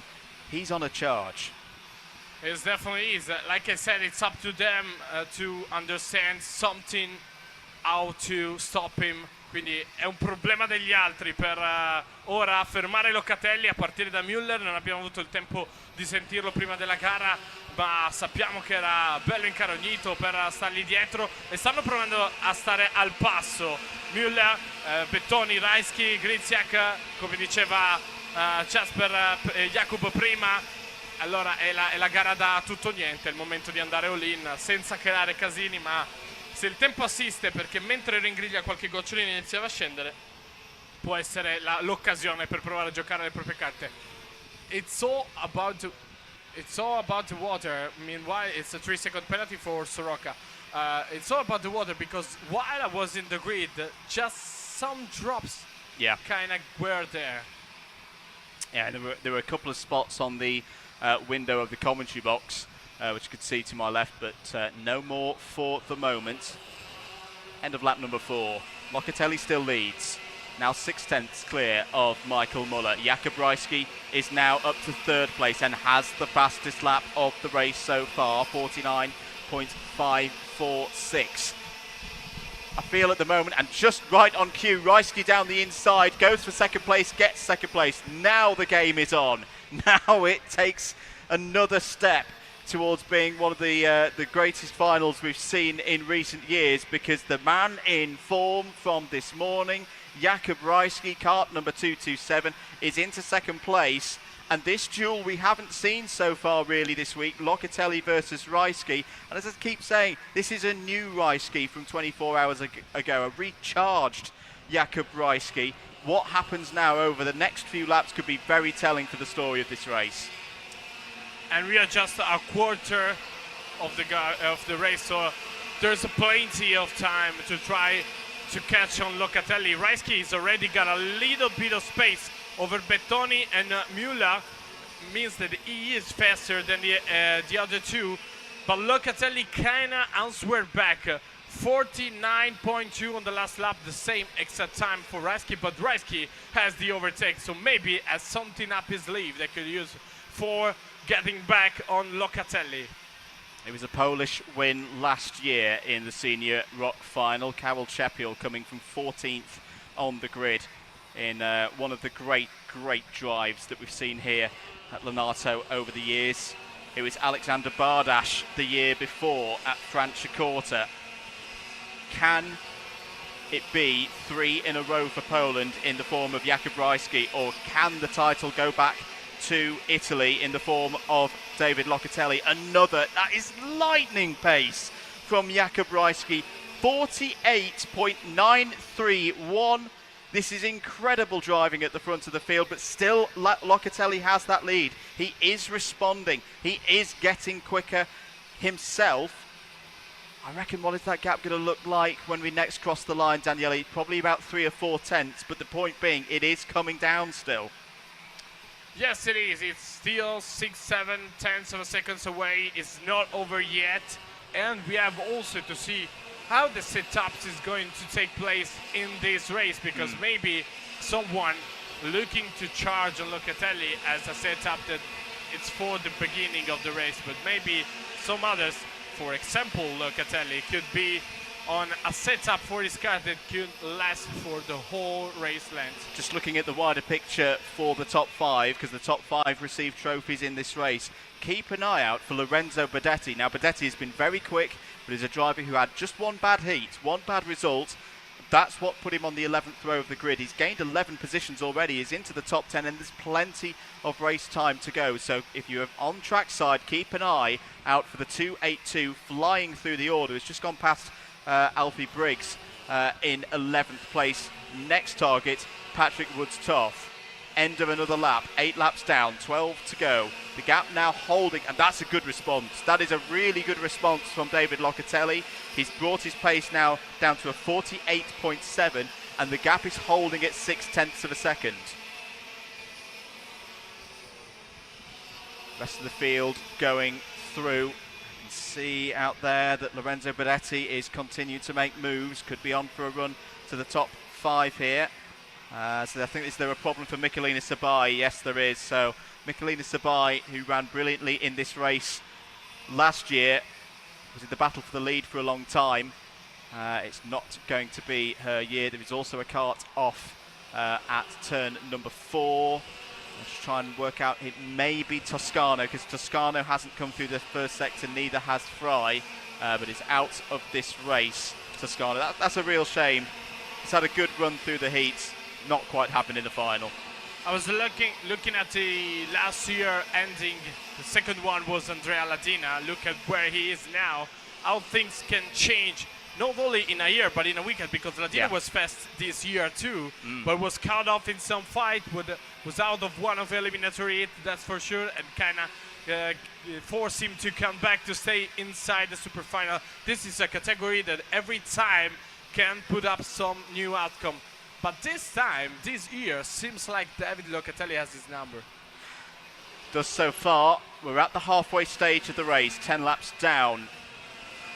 The gap is now 4 tenths of a second between Locatelli and Rajski. Rajski has the fastest lap of the race once more, 48.731. Last time around, 48.821 for Rajski, 48.909 for Locatelli. Locatelli, I think, in the mind at the moment, will argue, well, of course, Rajski's a little bit quicker. He's in my slipstream. I'm helping him along. Again, if he can hold that gap, it's all going to be about whether Rajski has an opportunity to sling one down the inside, and when that happens as well. Rajski will try and do it as late as possible, like we saw with Vivek Kantan in the mini race. This is a fascinating final. It's kind of warned us, no? They told us it's the all-in moment. I have to put it all with that chaos, but I have nothing to lose. So why not? If there's a space, if there's a gap, that's for sure Rajski's gonna go for it. Change for 5th place, which is a podium trophy awarding spot. Eliska Babikova has got past Grishvak for that spot. So the 238 fighting back here. Teps Racing team trying to take another trophy from this event. Lap 12, still Locatelli leads, but you could almost sense, you can sense Veryski, he can smell the exhaust of Locatelli's kart now. He is that close. This is the sternest challenge that we've seen Locatelli face so far this week. Let's have a look at the gap as they come round over the line for the end of lap 12. 8 to go. It's still around 4 tenths. I think critically, Daniele, Locatelli is very strong in the last sector. That's where you would think a last-minute move from Veryski could come. Yeah, that's kind of help him. I want to just go through to the 5th position now. Eliska Babikova got it back on it. Not a good start by her, and I just want to clarify, we didn't jump her on the grid. She just asked us to skip her because it was kind of focused on the race. Locatelli guida la gara, ma adesso il gap con Reski si sta chiudendo sempre più, praticamente allo stesso passo i due. 4-3 decimi ballano tra i due piloti, perché davvero ormai Reski sta cercando di trovare il ritmo per andare a prendere Locatelli. Ormai è una questione di centesimi, giro dopo giro. Hanno fatto il vuoto dietro con Bettoni e Müller, che occupano il terzo e il quarto posto rispettivamente, con Bettoni che ha un mini vantaggio di circa 8 decimi nei confronti del pilota rosso crociato, e poi Babikova a guidare il drappello degli inseguitori con Zivziask alle sue spalle, con Canonica, con Woodstock, diversi piloti molto veloci, ma per ora la questione è Locatelli contro Reski, il pilota italiano che cerca di guidare. Finora è rimasto al comando praticamente sempre. Jakub Reski, che lo insegue il polacco, adesso fa segnare il parziale record nel secondo settore e si avvicina 48,683, il giro veloce di Jakub Reski che si sta avvicinando a David Locatelli. Here we go. This is a proper heavyweight battle between Locatelli and Reski. Reski with another new fastest lap of the race, down into the 48.6 territory. A few position changes to note. Leonardo Menu has got past Lorenzo Bedetti. The progress of Bedetti has been arrested there. Is not closing in on that top 5. There's been a slight problem for Alfie Briggs as well, has fallen down to 18th place. Another new fastest sector of the race from Jakub Reski. But the laps are ticking down now, Daniele. 5 to go as they cross the start line once more. Locatelli leads. First time it's gone under 4 tenths, but it's 0.388. He's holding on, and sector 3 again is particularly strong for Locatelli. He's the fastest driver in that portion of the circuit. And look at how fast they are. Babikova is the 3rd fast on the track, and it's more than 1/10 of a second slower than them. There was an incident meanwhile, I guess, at turn 5 up the hill. But I guess anything serious. I think it might have been Robert Soroka, because Robert Soroka was due through sector 2, has not got there. It's the end of things, it would appear, for the Canadian. I hope we'll see Robert back next year, because he's been brilliant so far this week, and that's a shame for his race to end like that. Another lap ticks on by. The gap is now less than 3 tenths of a second, 0.286. Reski continues to close in. 4 laps to go. They are miles clear of the rest of the field. 3.5 seconds clear of 3rd place. Bettoni trying everything that he can to push on, but it simply cannot live with the pace of these two drivers. Crucially though, purple first sector from David Locatelli. Has he held something in reserve for these past 4 laps? We have seen something similar through the heats. This of course being a much longer race, Daniele. They're equal on time through sector number 2. Is this where the tactical brain of David Locatelli that we've seen so far this week really comes to the fore? 3 laps to go. The gap is now 0.378. It's going up. How you can keep it together. It's unbelievable. What a lap by Locatelli. 48.6, 48.7 by Reski. And it's matter of that till the very end. Can we skip to the last lap already? I can't wait. not the last lap. I want this to continue. I could watch this all day. Changes for 8th place. Menia and Bedetti have both got past Woods Toth. So the two Italians up to 8th and 9th place. The Canadian down to 10th. There's going to be 2 laps to go. What is the pace looking like? Rajski's responded. Rajski is quick through sector number 1. They're pretty much equal now through sector number 2. Is Locatelli still holding that difference though through this 3rd sector? There's 2 more laps to go after this one. The gap is now exactly 0.4 of a second, and crucially it just looks like David Locatelli has got Rajski's number just enough to fend off any kind of last ditch attempt at the moment from Rajski. It would be an enormous send from back there from the Polish driver if he was to go for it. It would be very risky as well, even at this stage of the race. It's like an invisible rubber band between the two of them. They keep going and going, and we are almost there.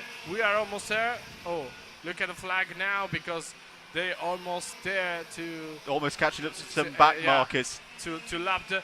But anyway, it's the starting of the last lap. Locatelli contro Rajski per questo finale, l'ultimo giro, e adesso mai più per Rajski, è ancora un pochettino lontano. Hanno tenuto il distacco in maniera completamente identica, 48 e 604 fotocopie al millesimo per i due, e adesso è l'ultima occasione per Rajski.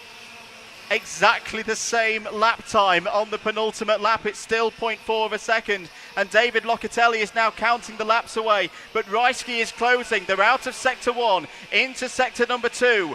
This is the portion of the circuit now that they're heading into that David Locatelli is strong in. He's had such pressure, he's had such expectation this week. He's had to fend off this challenge from Poland's Jakub Rajski, but round the final corner, David Locatelli takes the title back to Italy. David Locatelli is Senior ROK Champion for 2022. What an unbelievable drive. There weren't a lot of overtakes. It wasn't wheel to wheel back and forth, but the pressure, the mental strength of David Locatelli, not just today, but all week. He prevails and wins by 0.59 of a second. What a performance, Daniele. Che gara, ragazzi, che gara! Non ci saranno stati 1000 sorpassi, ma io iniziavo a chiedermi quanto veloce possono andare questi due. Davvero tempi incredibili, una gara incredibile. Bravi, bravi, bravi ragazzi, perché ci avete fatto divertire Locatelli, Rajski, i primi due, poi Bettoni a completare il podio. Ma che gara, ragazzi, che passo per i due che davvero hanno fatto il vuoto e hanno continuato questo duello a distanza che davvero è stato entusiasmante. Persino un po' di sole è uscito a vederlo, oserei dire, in questo finale della Senior ROK. Fantastico finale, alla fine porta a casa il risultato Davide Locatelli, che vince il titolo di questa ROK Cup nella Superfinal 2022. What a race has been between Locatelli and Rajski. And he's been so cool all week. You know, he's very much kept himself to himself, not got too excited in any of all of that. But the fortitude to have there to win that race, because Jakub Rajski really was on a charge there to try and keep the title with Team Poland. But there's your result. David Locatelli wins by just under 0.6 of a second ahead of Jakub Rajski. In 3rd place, a great drive through to 3rd place there from Luca Bettoni. So it's 2 Zanchi Motorsport drivers in the top 3. As I say, a good race there for Ammo Racing Team, taking 2nd place. 4th place for Eliska Babikova. Another top 5 in this race for the Babikova family. Michael Muller finishes in 5th place. New Technology Racing Team will be happy with his efforts this week. Bartosz Grysiewicz finishes 6th. In 7th place, Christian Kanonika. 8th for Leonardo Menia, who's given it his all this week. Great drive from the 11th row of the grid for Lorenzo Bedetti. I'm sure he will be back for more next year, and we'll hope to better that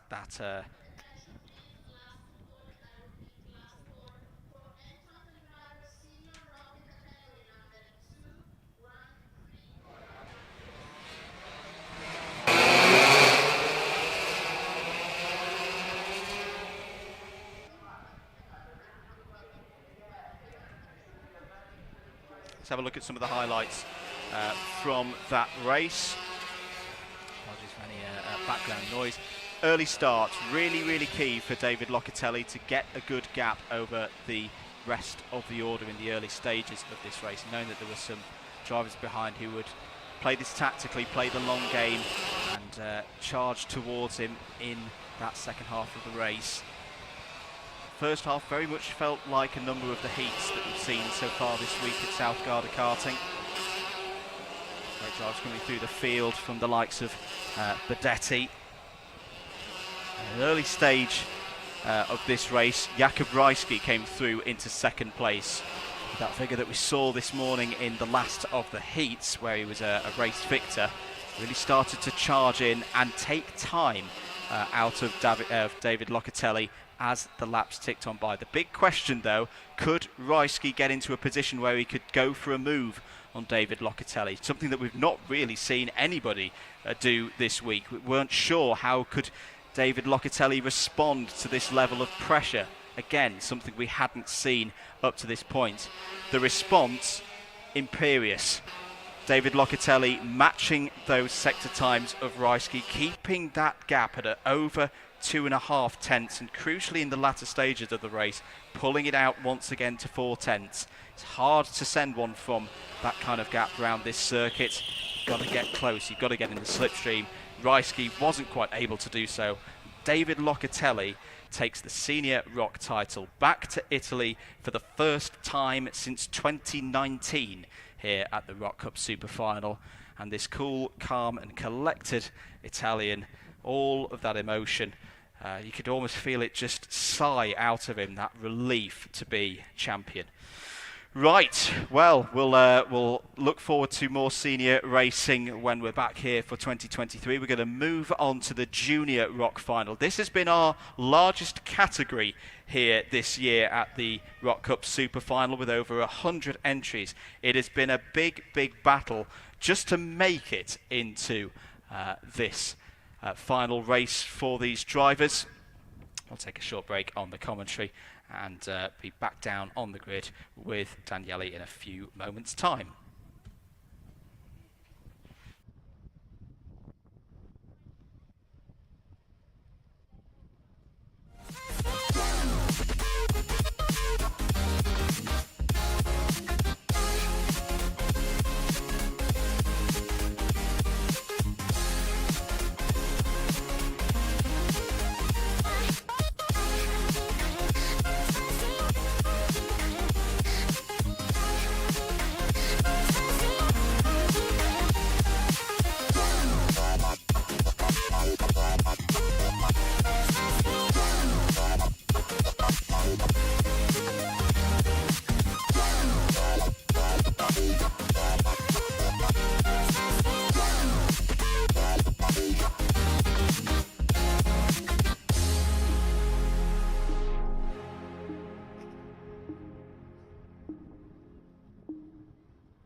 We are here in pre-grid for this race, and of course we are here at the top of the grid with Patrick Fraboni. Patrick, it was an hell of a fight all over the eliminatory heat, but you started on the front.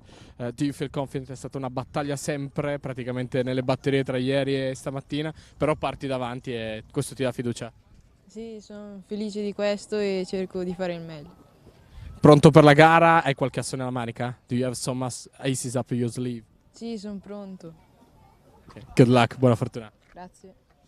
Okay, that's for Patrick Fraboni. It was an hell of a fight, like I said, all over the previous days, and it was an hell of a fight even this morning. An hell of a fight that allowed David Christopher Cosma to start in from the top row. Are you confident about this race? Yeah, I feel very confident. I hope I'll do a good start, and then it's gonna be easy for me. As soon as I get near the driver, I'll just pass him immediately. Okay, so you want to be aggressive in this race? But not really, I just want to get in front and take the win. Okay, thank you, good luck. Thank you. It's gonna be a hell of a race, that's for sure. And I think it's gonna be an hell of a race also because a lot of drivers are here just to win, like Filippo Parmigiani. Filippo, there was a lot of fights during all the heats in these days, this morning too. With the last hit, you got to the second row. Are you happy with that? Yeah, I'm really happy to start at the front of the grid. It's really nice. It gives me a good chance to win today. Do you have any strategy, or just push and push till the end? Just push to the end. Okay, the easy way. Yeah. Okay, good luck, Filippo. Thank you. It's gonna be a huge fight, that's for sure, from the pre-grid. Back to you, Andrew, because we are almost ready with this race, and I kind of feel good about this one. Thank you, Daniele. Thank you for those interviews down there on the grid for the Junior ROK Final for the 2022 ROK Cup Superfinal, live here from South Garda Karting in Lonato. Really excited for this race. It's been a very, very close battle across the heats, the longest heats program of any of the categories so far this week. And some very good drivers battling it out at the front of the order as well. Patrick Fraboni has pole position, the Italian in the Zanchi Motorsport entrance, and David Cosma Christofor, his teammate from Romania, alongside on that front row. Mara 61's Filippo Parmigiani is there third on the grid and has had to do a lot of overtaking to get there. A very good race cart, that LN Vortex machine. All of these carts on the Levanto tyres, of course, so look out for Parmigiani. I fancy him in this race. I think it's going to be a good run for him there in the Mara 61. Another Zanchi Motorsport entrance is alongside on row number 2. Nicola Marchesi is there in fourth. Has kind of gone under the radar a little bit, but has been very consistent through this race, and that consistency can serve a driver well in one of these longer finals. Row 3, MLG Racing's Filippo Tornahi, who's had a number of fights at the front of orders so far this week. We know he can battle it out there amongst the best. Look out for Filippo there from P5. Energy Courses, Martin Molnar, the Hungarian, similarly had a very good qualifying, has been in those things that we've seen at the front of the order through the heat. Starts alongside on row 3. ASD Auto Europa Motorsports, Tiziano Cuscinini starts P7. Real Racing and Luca Vizaranu starts alongside on the fourth row. Last year's Mini ROK champion, Energy Courses Jensen Burnett. Very interested to see how the Canadian gets on in this race. Starts from row 5 and had a bit of a slow start to the race week as well. Could be a dark horse in this race. Bosch Racing's Lev Kutagolov from Ukraine wraps out the top 10. Oli Kabila starts on row 6 alongside Bati Yildirim. Iwa Besteda, very good driver in Superfinals in past years, starts on row 7 alongside Guy Elbeg. David Dragan, another driver stepping up here to the junior rank, starts on row 8 alongside Alexander Bogunovic, who's got a very quick race cart underneath him there in the 701. Mattia Gentile starts on row 9 alongside Santino Panetta. Jacopo Maran starts on row 10 I would say very out of position based on the pace that we've seen out of the 764 so far this week. Rocco Curcio from MPK Racing Team joins him on that 10th row of the grid. Franciszek Szapler starts on row 11 in an all-Polish row 11 with Boris Lezen. Vegard Klemetsen and Gabriel Moretto start from row 12. Colin Württemberger and Alexander Yellen start on row 13. Alex Yaremy and Franciszek Lesota start on row 14. Francisco Paredes and Franciszek Halatnik on row 15. Maximilian Rafalik and Luca Pirelli on row 16. Nicola Fusha and Morgan Knudsen on row 17. Nikolai Kanya and Juan Alessi completes the 36 kart field here for the 2022 Junior ROK Final at South Garda Karting for the ROK Cup Superfinal 2022. 16 laps for the juniors to decide who's going to be the best junior rocker in the world. Away we go then, green lights and a very good start for Fraboni at the front of the field. Parmigiani up to second place as well in the distinctive Ellen Kart colours through the first couple of corners towards turn 3. This has been a hotbed of action so far this week in this category, but they're all through it. Daniele heading towards turn 4. Big crash at turn 4. Someone got a little late on the brake, I'd say, but nothing for the top 2 drivers, and they kind of gave them a few spaces. Good start from Patrick Fraboni and Filippo Parmigiani. Problem for Maximilian Rafalik has not come through the first sector, so that is not good news for the Polish driver at all. Coming round to complete lap number 1 then here in the Junior ROK Final. That is just the start that Patrick Fraboni would have wanted. He's got a bit of help from behind in the shape of Parmigiani. They are already, Daniele, 1.5 seconds clear of Tornahi and Molnar behind. That's a pity for David Kozma-Christoph that was involved in that crash. I believe it was the guy that was hit by the other driver, and that's kind of cost him a few positions. Let's hope he can get back on it. Warning flag for Martin Molnar, one of the fastest drivers during these days, I'd say. Visseranu, I spotted Visseranu in the middle of all of that in trouble. Has lost 15 positions on that first lap of the race. Not good news at all there for the driver in the 8.02. But settling into a rhythm already this race. Fraboni off the front of it, Parmigiani with him there. It's all down to this following pack now. Tornahi, Molnar, Marchesi, can they get organised enough to close that gap? Because at the moment it is hovering around 1.5 seconds. We'll see what Fraboni and Parmigiani want to do in this case. They're just starting to push and push, try to get faster and faster, but maybe they are not the faster in this particular moment of the race. Forse non sono I più veloci, ma per ora sono al comando. Lo è Fraboni davanti a Parmigiani in questo frangente. Dopo una partenza un po' caotica nelle retrovie, è costato qualche posizione a David Kozma-Christoph.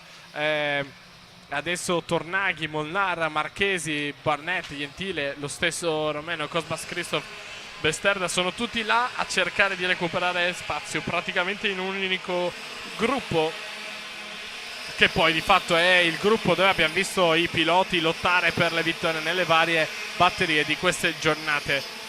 It's hard to understand which one could be the fastest one, because till Albag, I'd say till Maman, Krutugov, we all see these guys fight for the victory in the eliminatory these days. So they are, all of them are top guys. Yeah, and I like the play at the moment from Parmigiani. Is not getting suckered into too much of a battle here, recognising that situation and this good lead that they've got over the rest of the field. It's static at the moment, holding at 1.5 seconds. To Tornaghi behind. Molnar still there in 4th place. Marchesi, Jensen Burnett still a factor as well in 6th place. Fastest lap of the race so far though for Romania's David Kozma-Christoph. 3 purple sectors, 1 purple lap, 50.414. The gap is less than 0.2 of a second to Jensen Burnett ahead. I can see them coming through turn number 5 now.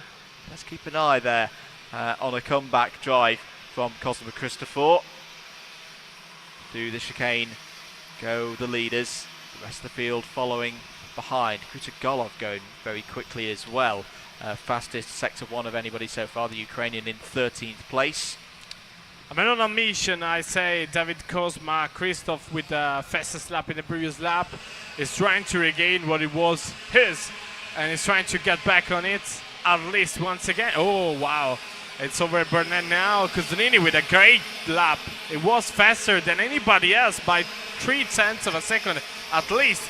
And it is in 10th position. That's what I said before. They are all so fast. 50.1. It's 0.3 of a second faster than anybody else on the grid. Yeah, and Molnar's taken the initiative here. Not happy sitting behind. Tornaghi has got up into 3rd place.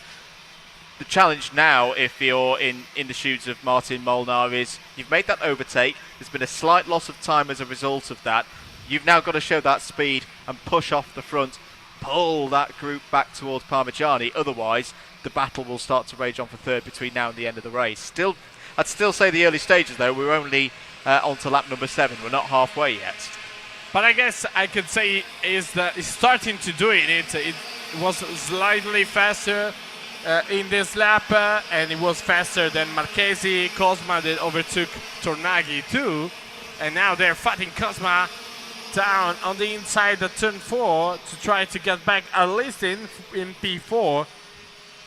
That's for sure. It's time for getting back for the Romanian driver. It was a focus at the very beginning of the race, and now is in that situation. And up there, Fraboni and Parmigiani are doing what you expected they want to do. Stay there out of trouble till the very end of the race. They are, but again, it's an interesting dynamic where these two drivers have got strengths and weaknesses.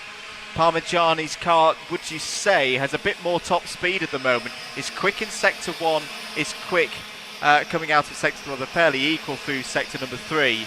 But it's this first sector where Parmigiani is strong, then loses a little bit in the second sector as it gets a bit more technical. You've got these higher speed corners as opposed to the the big stops on the brakes that you see in Sector 3. It's like one of the biggest question of human being. Is he waiting or is at the very limit? Every single race is like this. Change for 4th place, yeah, down the inside. Cosma Christopher is coming back into this and went for the move to get past Tornaghi. It's now down the inside. Molnar trying to hold on for it there in 3rd. I think this battle has raged on now. In fact, Cosma Christopher's got off the front of it. Sorry, they've missed that Cosma Christopher has got away from that battling pack behind, who are now squabbling over 4th place. So that move from Molnar hasn't worked. Cosma Christopher has got through. Now let's see, can the driver who won the pole position award back on Thursday pull in the gap? He can go quicker. He can go quicker than the top two. 19.782 in the first sector as opposed to 19.8 for the two ahead. The battle behind still raging on for 4th place. Still Molnar ahead of Tornaghi. He's got back through and Marchesi behind. And that's a pity because I was just pointing out that the performance by Mattia Gentile just went off the road and has to cut off 2 turns to get it back. I lost a lot of time in a lot of position too, and it's a pity because it started up in the 9th row on the grid. It was up to 7th position, P7. Side by side for the lead, side by side for the lead, and Parmigiani's got through in turn 3. Not perhaps the orthodox place to do it, but Parmigiani has got past Fraboni now, and I wonder, was that because of a quick check over the shoulder to see the charging David Cosma Christopher, who's absolutely flying along now. The gap is 1.7 seconds, but crucially, 0.3 taken out of those top 2 last time around. At that rate, he will catch them. And it was before the overtake, so they will lose another time. It was quite surprisingly, as you said, where they overtook take over by Parmigiani, and probably Fraboni was the first one to be surprised too. Maybe didn't expect it at this point of the race and didn't expect it there. Gran sorpasso allora di Filippo Parmigiani che si mette al comando delle operazioni. Un po' sorpreso Fraboni che per ora probabilmente attaccherà. Nel frattempo si sta avvicinando parecchio David Cosma Christoph, perché dopo aver risalito la griglia dopo un inizio un po' troppo sfortunato per lui, adesso sta davvero tornando, ha recuperato 1 secondo in 2 giri, praticamente adesso ne resta solo uno da battere.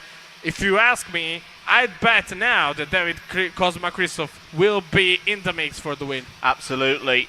The pace is good, the gap is completely coming down at the moment. It's just being chipped away side by side between the two leaders.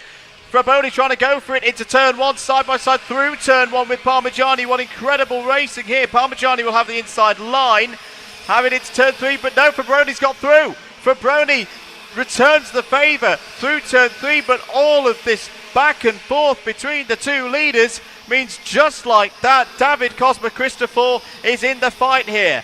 3-way scrap for the lead in the Junior ROK final. And David Cosma Christopher is the only driver alongside with Krutogov able to go below the 50-second wall. He's so fast and he's doing it every single lap, so maybe, just maybe he can attack now and get through it. He makes the sign, let's go, let's go. He made the sign to Parmigiani to say, let's keep working, let's try and get Fraboni. I wonder if there was definitely a bit of psychology in there to say, don't even think about trying to re-overtake me. I've got the speed to win this race. We've got to get past Fraboni first. Patrick Fraboni still leads this race, but David Cosma Christopher, after that early setback on lap 1, is back in the fight here in second place, going over the rise now, down it again, diving towards the high-speed chicane in the middle of sector number 2. Oh, good drive there for Fraboni off of the corner. Won't have to deal with anything through the... there's going to be yellow flags as well because the 752 of Kanya is out of the race. 3 laps to go. This one has rattled on by. Cosma Christopher pushing along now. Patrick Fraboni, good work between the two Zanchi Motorsport teammates. At the end of the day, they want to see their team get a 1-2 here. But Parmigiani isn't going to give this one up, has the advantage of a double slipstream. He's so good on the brakes into turn number 4 there. Can't call this one, Daniele. Cannot call which way this one's going to go at the moment.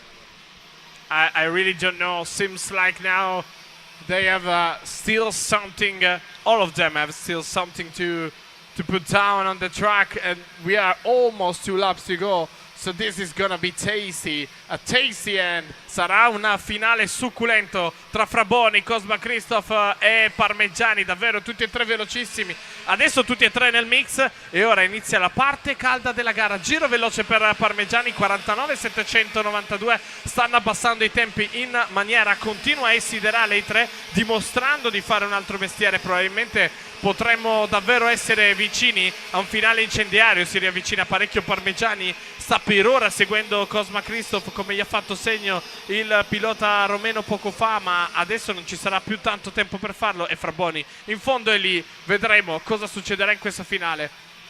New fastest lap of the race from Lev Krutogolov. Ukraine team will like that, and so much support this weekend for the Ukrainians who've been able to visit here. Down the inside, looking there is Cosma Christopher. Is this the move for the race lead? Yes, he's got it. Orban fighting back. It's Fraboni around the outside. It's going to be opening the door for Parmigiani. Parmigiani just had it noses front over the start-finish line. We're on to the last lap now. Parmigiani leads. Can he hold on? This is the phase of the circuit where he is strong, and the two Zanchi Motorsport drivers are fighting, slightly compromising one another there. Into turn 4. Has the door been opened here for Mara 61 and Parmigiani to take the race victory? He's got 2 or 3 card lengths as they go down into the high-speed chicane. This would be a real upset from Filippo Parmigiani into the last sector. You wouldn't have said that it was on the cards going into the penultimate lap of the race, but the door was open. Parmigiani stepped through it, and Filippo Parmigiani takes the race win in Junior ROK, becomes the Junior ROK champion. Oh, what a finish to that, and I think Zanchi Motorsport may be a little bit disappointed with that, Daniele. They had it in their hands for either of their 2 drivers, but there was Parmigiani, took the chance and takes the win. it's the same old story. The third one between the two that are fighting. Got it with it. Filippo Parmigiani with a perfect timing got away with it, and it was his strategy. He told me before the race, push, push, push. Yeah, he's had impeccable racecraft all week. Has Filippo Parmigiani, a well-deserving junior ROK champion here at the ROK Cup Superfinal for 2022. Look at the celebrations as well. Mara 61 Racing Team, very, very pleased with that indeed. Oh, that will be a very, very sweet victory, I am sure. And proof of that new hardware as well that's been developed over the past 2 years. Let's have a quick run through the provisional results. Filippo Parmigiani is your race winner. Patrick Fraboni second. David Cosma-Christa third. Poland Paulin's Ira Besterda, a great drive there. Apologies for not really mentioning it that much in that race, but Ira Besterda up 9 positions for another great results in a super final race for the Polish driver in 4th, Tornachi in 5th, Panetta 6th, just off the podium for the Argentine driver there, who improved. Another driver that we've seen have a lot of great drives through the field, lots of overtaking, gaining many a position, and Panetta was up 12 there in that race. Kushnini in 7th, Elbag in 8th, Molnar 9th, a top 10 for Lev Krutogolov there. Jensen Burnett faded a little bit in the second half of that race, finishes 11th, but he'll have learnt a lot this week for someone who's still very, very young, especially at this category level. Let's have a look at some of the highlights, though, in this next part of the highlights programme. And it was a good start for those on the pole side of the grid. Parmigiani hopping up into 2nd place behind Patrick Fraboni. We've seen that quite a few times so far today. They took off at the front of the order. Once again, the top 2 getting away from the rest of the field. The rest of the field trying to get themselves organised to try and chase them down. It was a good race though, because a lot of drivers got their way up too. We didn't mention, like Andrew said, but Panetta, Besterda, they are all almost there. But Parmigiani and Fraboni took their way out, and was David Cosma-Christoph that overtake by overtake, get back on that. It was wiped down till the 9th position.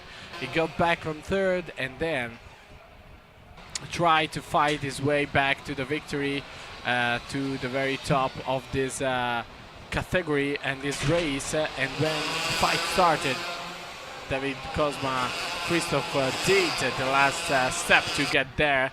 Parmigiani took the first attempt, then Fraboni and straight back, and then Cosma-Christoph was there. He overtook Parmigiani. He tried to stick it with the plan till the very end, attacking there. Fraboni was a good move there. Parmigiani with the 2 drivers fighting themselves got wide, and Parmigiani dives on the inside and take the better of it. Very, very smart decision by Parmigiani to take the checkered flag and the trophy home over Fraboni, Cosma-Christoph, Besterda and Tornaghi.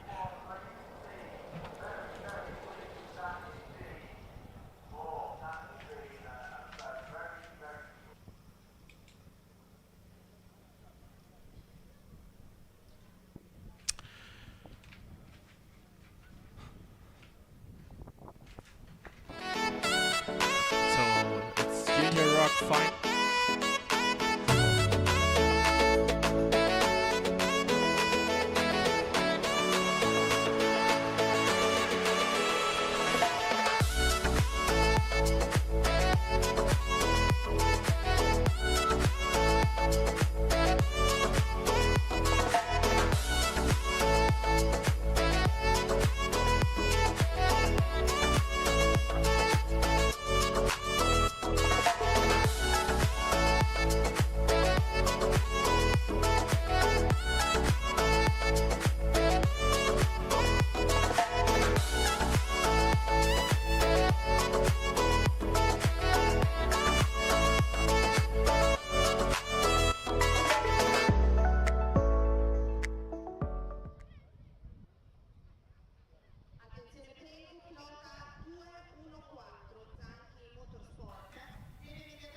to Expert Plus categories. Here's the kart of Renato Jada David, who's in full focus mode at the moment, so he's asked to not talk, which is totally understandable.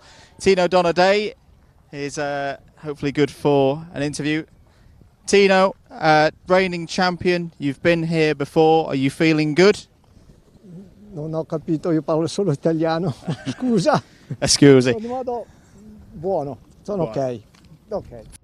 Feeling good is Tino, and he's had some very good speed so far this week. Can have a quick chat if that's okay with Derek Wang. Derek, on the second row of the grid here, it's been a very good competition so far generally for the Americans. You've already got a champion. Yourself here on row 2, Renato on the front row. Do you reckon there's going to be another American winner here? Yeah, I hope so, but I hope everybody has a good time. That's what's the most important.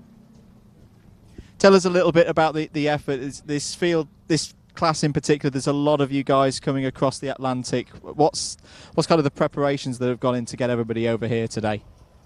I don't know if there's much preparation. I mean, we just booked our flights and showed up and got our go-kart, and now we're racing, so we're having a good time. How does it feel to race around this circuit in particular with all the history that it's got? It is incredible to be here. This place is special. It's not like anywhere else in the world, and the grip level here is amazing. So it's an honor to be able to race here. Good stuff. Well, best of luck. Hope you have a good race. Wang there, looking very, very good. Let's hopefully have a quick chat with Marcel Novak here, starting on the second row of the grid. Marcel, very quickly, second row of the grid. This is a good slot to start this race from. Are you confident? Yeah, I think we have a good opportunity to win the race, but yeah, it's hard to win the race, so we will keep pushing and do our best. The weather, it looks like it's cleared. There's some blue sky above you. Very good conditions, I imagine. All of you on fresh tyres. The grip should be good. Yeah, the weather conditions are quite good for the engines, not so hot, and yeah, we will see what the race brings. Your own opportunities in this race, it is a final, it's a one-off race. We have seen drama, I remember back to last year as well. What would be a good result for you? What would you be happy with?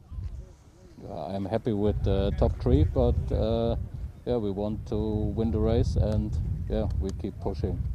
Absolutely. Best of luck. Have a good race out there. I'm just having a look to see if we've got any more time. I think we're going to have a very quick chat with Martin Hudek.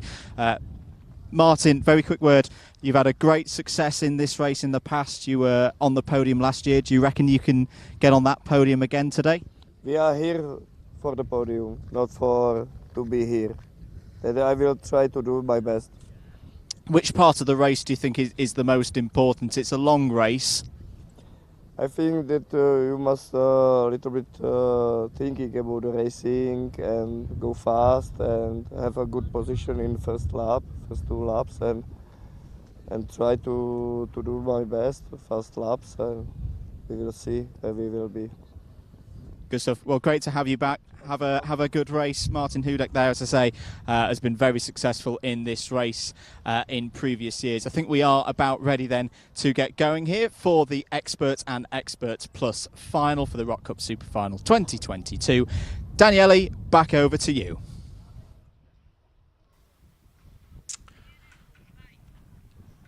It's kind of interesting what we heard from the grid. Let's say for this race for the ROK Expert and Expert Plus Superfinal, we are almost ready to go with an interesting grid, and like I just said, it's the same old story. Can someone get to Renato Jada David? Can someone get to Tino Donaday? Can Tino Donaday get to Renato Jada David? That's it. Because Renato Jada David and Tino Donaday will start from the first row in this race, with Marcel Novak and Derek Wang in second row, for both from the Expert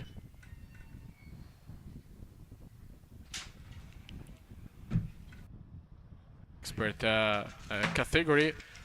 And it was a good race from the heat from Wang and Novak yesterday, a very closing match. but wasn't enough to get to Jader David, enough to get to Tino Donadei. Let's see what happened today. Then third row, Jorge Matos and Martin Udet, Michele Zampieri and Nick Izzani in the fourth row. Sona Ptakova, the Pole Award winner, and Sebastian Pernigotte in the fifth row. Paolo Baselli and Gustavo Carrera in the sixth row. Neville Zemit and Adrian Marciniewski in the seventh row. Thomas Kagas and Fabio Cretti in the eighth row. Ninth row with Gianluca Todeschini and Daniele Zayas. And then it's Pablo Ceballos, Alejo Cosillas, Moody Lawyer, Sylvain Coulomb, Richard Nebsky, Mezon Paggiaro, Donato Carone, Mark Pavan, Marco Nannavecchia, Glenn Vassallo, Gianluca Rubiolini, and then it's Coy Sade Rodriguez, Alberto Franchini, Janusz Gladish. Like I said, Andrew, the answers are there. Can someone get to Renato Jader David? Can someone from the Expert Plus get to Tino Donadei? Can Tino Donadei get to Renato Jader David? I'm going to say yes, mainly based on last year. It was a very similar position for Renato Jader David and Tino Donadei 12 months ago. It did not finish like the grid that we see before us, and I think that I could tell that Renato was very in the zone there. He generally doesn't want to speak to us on the grid, which is perfectly fair enough, but he really wants this title back. I can tell it. He lost it last year. It was out of his own control in 2021. The 2020 champion wants his belt. He wants his trophy back here at the ROK Cup Superfinal. Let's see how things go since the very beginning of this race. 20 laps to go on this Expert and Expert Plus category race, and we are underway with a great start indeed by Jader David, already watching behind him with Tino Donadei dueling with Novak, but I guess Novak got the upper hand and got the second position. Donadei down in third. A great start by the German driver that now is already in chase of Jader David. And now it's 20 laps for the American driver, like you said, to be back where it feels it belongs. Let's see if Marcel Novak has something else in his mind for this race. Tino Donadei, of course, staying third, is already the first one for the Expert Plus category, because looking at the grid, the second one from the Expert Plus category was Paolo Baselli from the sixth row. Gran partenza di Renato Jader David in questa gara, con Marcel Novak che si è messo in mezzo e ha scavalcato Tino Donadei, adesso in terza posizione, sempre primo fra gli Expert Plus, ma ovviamente alla ricerca del miglior risultato possibile. Donadei l'asso di questo circuito, poi Wang, Matos, Udez, Pernigotte, Carrera, Ptakova e Marciniewicz a completare la top 10. E subito Jader David che prova a mettersi a impostare il passo di gara per tutti, a dettare legge in questa gara. It's a very good start for the champion of 2 years ago, but he's going to come under some attacks in this race, I'm for sure. And that group are going to work together at this stage of the race, because they know that they cannot afford to battle in this first half and let the 105 get too much of a lead. That lead is 0.6 of a second at the moment. Tino Donadei sat there in third place. The driver who is leading in the Experts Plus category, won last year. He's having a battle now with Derek Wang, and Wang is going to get through there and into third place. It's another one of the ROK Cup USA drivers come over here to Europe to race in this event, taking to the front of the order. Don't count out Jorge Matos as well, racing for Mara 61. It's been very strong so far this week. It's just the kind of driver that if there was to be some drama towards the very sharp end of this race, will be there to take advantage. Martin Hudek as well in second place at the moment. He's been on the podium in this race in years gone by, was second last year behind Gustavo Carrera. Technical flag is out. That is for the 113 of Richard Nebeski. Had a difficult week, unfortunately, and it's going to have to come into the pits to fix or retire the kart for whatever has happened there. Fastest lap of the race at the moment, Sona Patakova, who was the pole position award winner back on Thursday. She's done a very nice lap there, 50.756, is currently sat in 8th place. Has just got past last year's champion Gustavo Carrera there in 9th, and also under investigation now is the 159 driven by Mark Pavan. And as mentioned before, normally when that notice comes up on our screen, we know what is to come. Lap 5 then of this, the Expert and Experts Plus ROK Final. Hope you're enjoying your Saturday afternoon, or morning, or evening, depending on where you are watching from in the world. Thank you for your continued support. If you're watching on the YouTube channel, do make sure you've pressed that subscribe button for the Vortex ROK channel, and check out all the content that the team have been producing over the last few days. Some great work going into everything that's been involved. And yes, there is a penalty as expected for Mark Pavan in the 159, 3-second penalty. I imagine, Daniele, that will have been for some form of start infringement. On to lap number 6 then. Lead at the moment, just holding at 0.6 of a second. The grip level out on the circuit, I didn't think it could go even further up, but it has. I was generally having to pull my feet off the ground as I did that last grid walk, because all of these drivers that we see this afternoon are running on fresh rubber. There's a lot of new rubber being laid down, especially as we had a bit of rain overnight here at Lonato. The drivers will be taking into consideration just taking care of the tyres, keeping that maximum level of performance in them for as long into this race as is possible. Good scrap here going on for 3rd place between Wang and I think that is Matos in there as well, and Hudek. It's Martin Hudek, in fact, yes, it was for Hudek and Matos fighting over 5th place.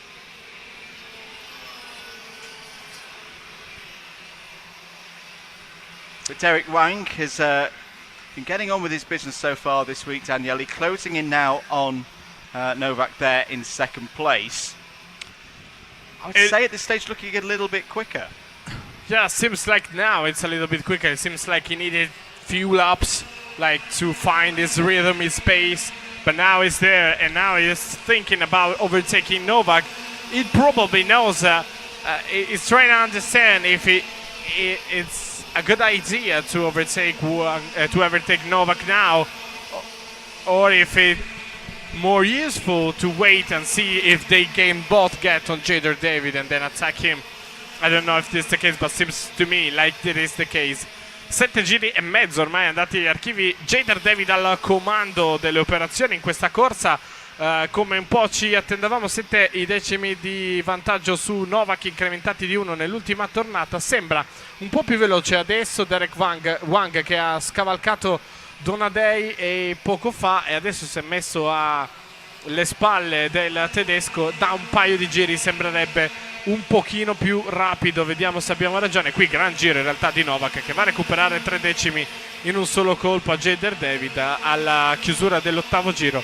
Vediamo se la sveglia, vediamo se il modo in cui aveva progettato la gara il teutonico, che probabilmente ha provato a privilegiare una seconda parte di gara giocando, perché no, su un tentativo di risalita da lontano, sperando di trovare magari gli avversari con il kart invece e le gomme un po' più sfiancate, un po' più affaticate nella appunto versante di gara più vicino alla fine. Si sta avvicinando, e si sta avvicinando anche a vista d'occhio. Marcel Novak potrebbe aver giocato il jolly per provare a essere competitivo nel finale.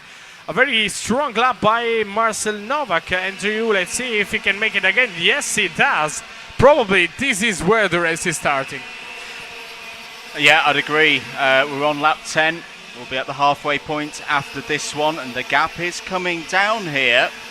Novak closing in. But Renato Jader David such an experienced driver. Won't panic here. We'll know what the game is. Again, is maybe just holding something back for the last 5 laps or so. We've already seen today one of the finals be very much decided by the leader controlling the pace and then really going for it in the last few laps to secure race victory. The wind is still quite brisk here. It's got up again, but there's some blue clouds. You can see the mountains off in the distance for the first time this week, so conditions still remaining good. What's the pace looking like? 50.278 for Jada David, 50.191 for Novak. The lead is down to less than a quarter of a second, but I think crucially here at this stage, Daniele, you know, we saw one of these battles earlier in the week. I want to say it was in the second heat yesterday, so what was it, heat number 3, where Novak was able to close in on Jada David, but wasn't able to overhaul. The difference this time, Derek Wang there in 3rd. This is the strongest performance we've seen from Derek so far this week, to be this close to the lead. Yes, it is, and the fact that he has backup, like he has with Derek Wang, and he wants to win too, can create a more chaotic environment when Jada David can lose some of his reference. It's hard to defend himself by one opponent. It's harder if there are two. So let's see what happens, and let's see if they now find a level of their peace all together and then start fighting at the very end of the race, or it may be Novak, it may be Wang, but they start to fight already. And I'm keeping an eye on Martin Hudek and Jorge Matos is behind, because they have got some very good pace. They could come into things towards the last few laps. The leaders now heading round the circuit into the last couple of hairpins, and still Renato Jada David leading this race. Once again, it's gone into this pattern that you sometimes see in the longer races where it ebbs and flows. Right now, this top 3 just holding position. I think, again, they are conscious that they haven't got these top 3 positions secured. Tino Donadei is there, and I would say, yeah, Tino Donadei is closing here. Tino Donadei has just set the fastest lap of the race, a 49.934. Is this all part of the tactical play by the race leader? Doesn't see, just looking at the body language of Renato in the car, it's very relaxed, it's not looking tense, calmly going round, not really taking that much notice of those behind, but the group is building, it's getting bigger. Tino Donadei is going to be on that pack very soon. Is there a logic there, Daniele, to say, well, if I back this group all into one big bunch, they'll start fighting amongst themselves, I can then dart off the front with 3 or 4 laps to go and the title will be mine?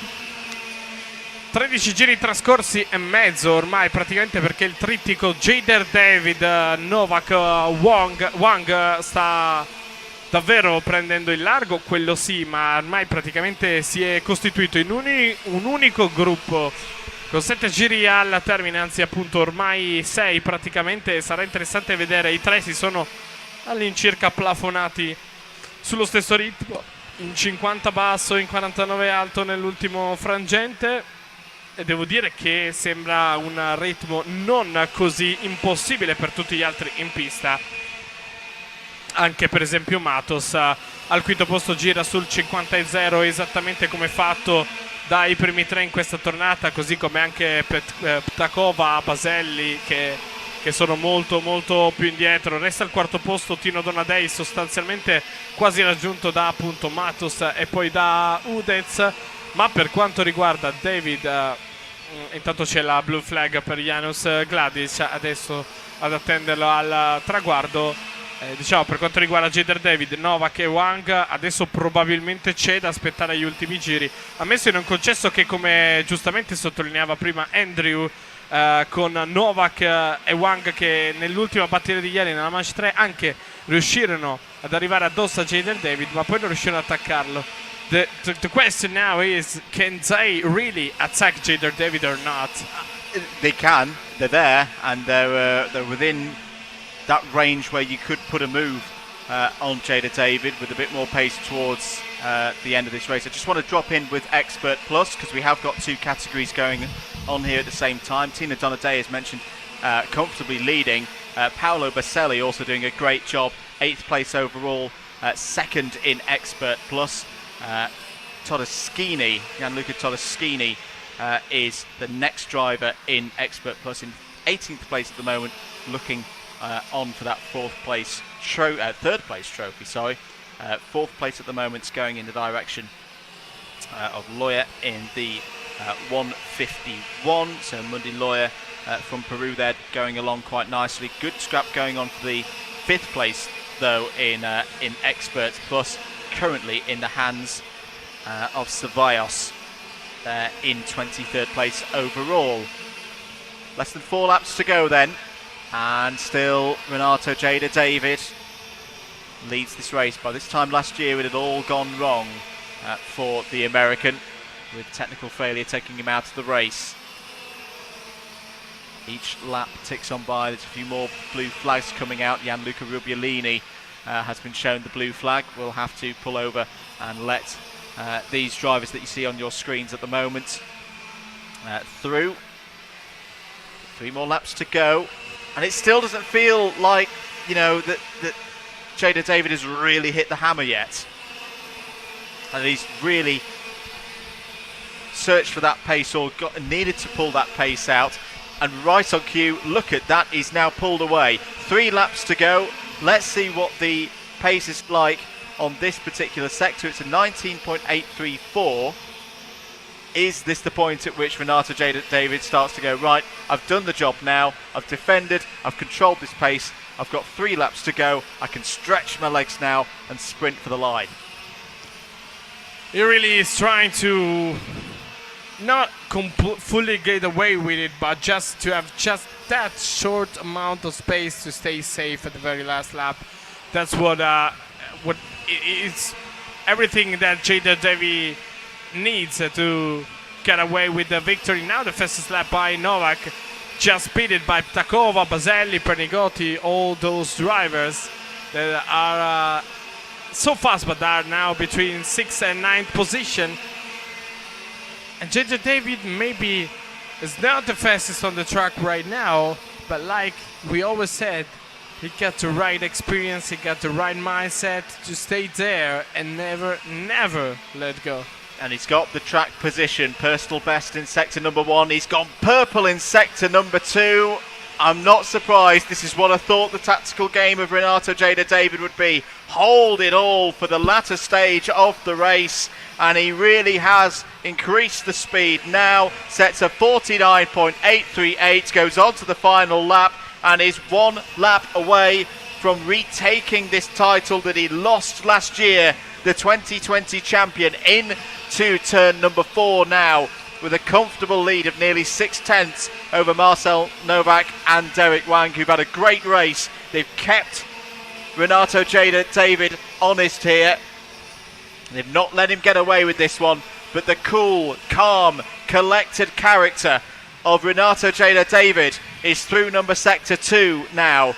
A personal best through number sector 2. Can count those corners down, back to being champion. Out of the final corner, Renato Jada David is going to be champion in Expert ROK again, and he takes victory here at Lonato. Thumps the air with joy. That's, I think, the most emotion we've seen out of the man this week, but he's done it. He's taken back the title that he last won at Franciacorta in 2020. And what a sigh, another driver that will just have a sigh of relief now. He's been the big favourite in this particular category.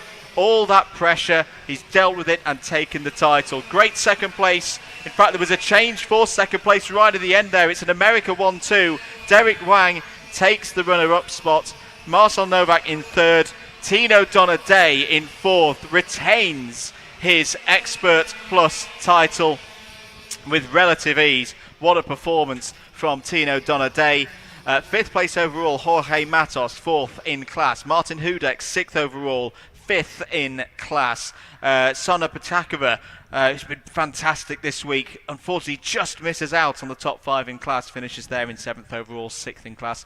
Paolo Baselli, who had some proper speed at the end of that race, finishes in 8th place overall, 2nd overall. There is your champion, a smile, a big smile on the face of Renato Jada David, and so he should have that smile. Redemption, Daniele, after 12 months ago. It is a smile of relief, I'd say, in part by Renato Jada David, because he has lifted up that tension they probably got because of that. He is back on top, is once again the winner, and is once again the champion this time. For the expert category, not to mention that Tino Donadei is once again the winner for the expert plus. That's for sure too.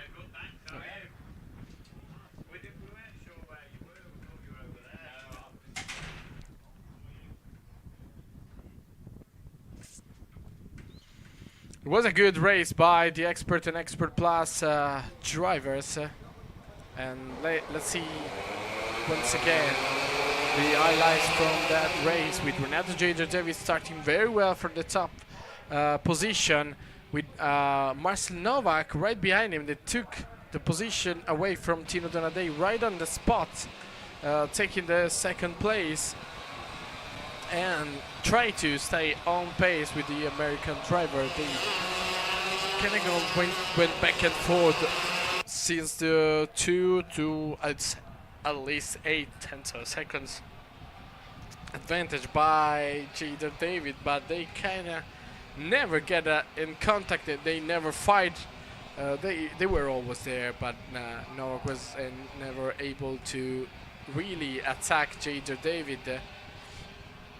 At least that was the situation. Meanwhile, Donadei went down to P4 because also Derek Wong took his over, and then got till the top 2 drivers decided to chase Jada David down.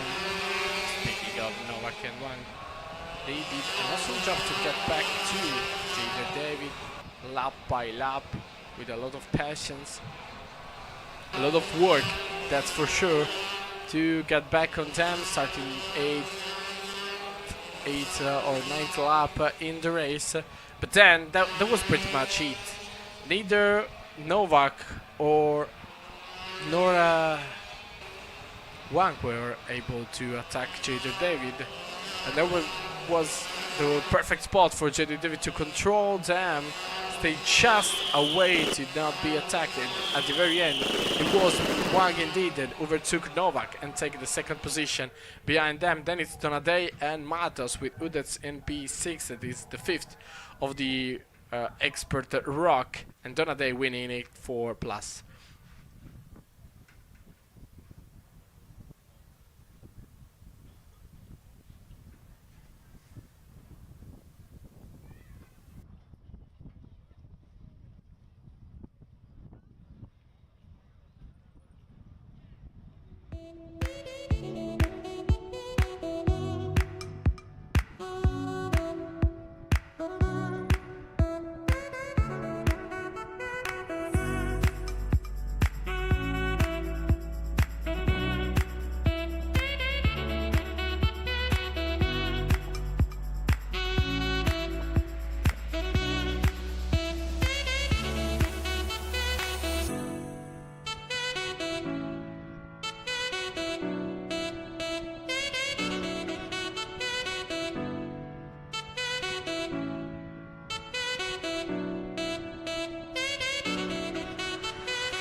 Hello everyone, welcome down to the grid for your Super ROK final. Real buzz here on this grid.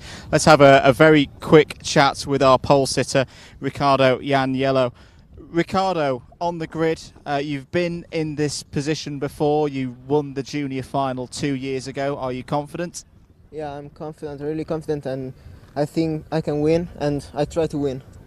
What's the big difference now here in the super category compared to the ones that you've raced in before? The biggest difference is the speed, and yeah, only the speed for me.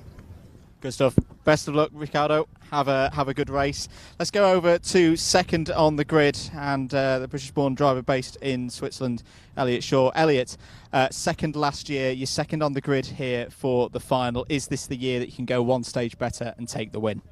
I've got to try everything to do so. It's my objective. It's been my objective all year.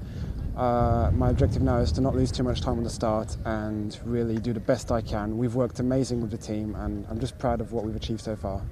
There's been some really ferocious heats. They've almost felt like pre-finals. How mentally have you taken it through those races? As well as I can. You know, this isn't just racing. This is full-out war. We're fighting for the world crown, so it's going to be war now. Best of luck, mate. Have a good race. Say Elliot Shaw there. I want to have a quick chat with our reigning champion, if that's okay, because yes, he's on the third row of the grid, but he's going to be a big factor in this race. Alex, step on in for a second. You're the reigning champion. You've won this title for the last 2 years. I'm thinking back to 2 years ago at Franciacorta when you had to drive through the field to win the title that year. You're here on row number 3. Can you do it again? Yeah, we know that these kind of races are always tough, but we're going to try our best. We've been doing a great job with all the team during those 2 weeks, so now it's just full gas and let's see. What's been the biggest thing that you think as a team you have done in the last couple of weeks to prepare for this final? Well, it's just step by step, working on little things and get ready. Nothing special, just little things that make the difference. We know you're a fighter. We know you'll give it your all. Best of luck for the race. Thank you very much. Alex Machado there, as I say, champion the last 2 years. Let's have a quick chat with Gaia Cardinali. Gaia, you've had a lot of success. I remember your performance here last year being very strong. How do you feel starting here fourth on the grid, on the fourth row of the grid rather? Spero di rimontare le più posizioni possibili e quest'anno è tosta, ci sono degli avversari molto più forti e speriamo che vada bene. Very good. Best of luck. Have a good race. And as I say, Gaia's performance, I remember in the final last year, great racer, can come through the field. Who else do we want to have a very quick talk with? Let's talk with William McDonald here from New Zealand. McDonald on the in the mid pack here. What can we do for Team New Zealand today? My goal is probably top 10. It's probably where I would like to be. Any higher would be better. What's it like to drive at this circuit against drivers from all over the globe? It's a lot grippier than New Zealand, and it's nice and clean racing, hard racing. It's just a lot of fun. Well, best of luck. Have a good race out there. Right, I think we're going to head back to the commentary box. Daniele, this is going to be, I think, really one of the fiercest races that we're going to see here today.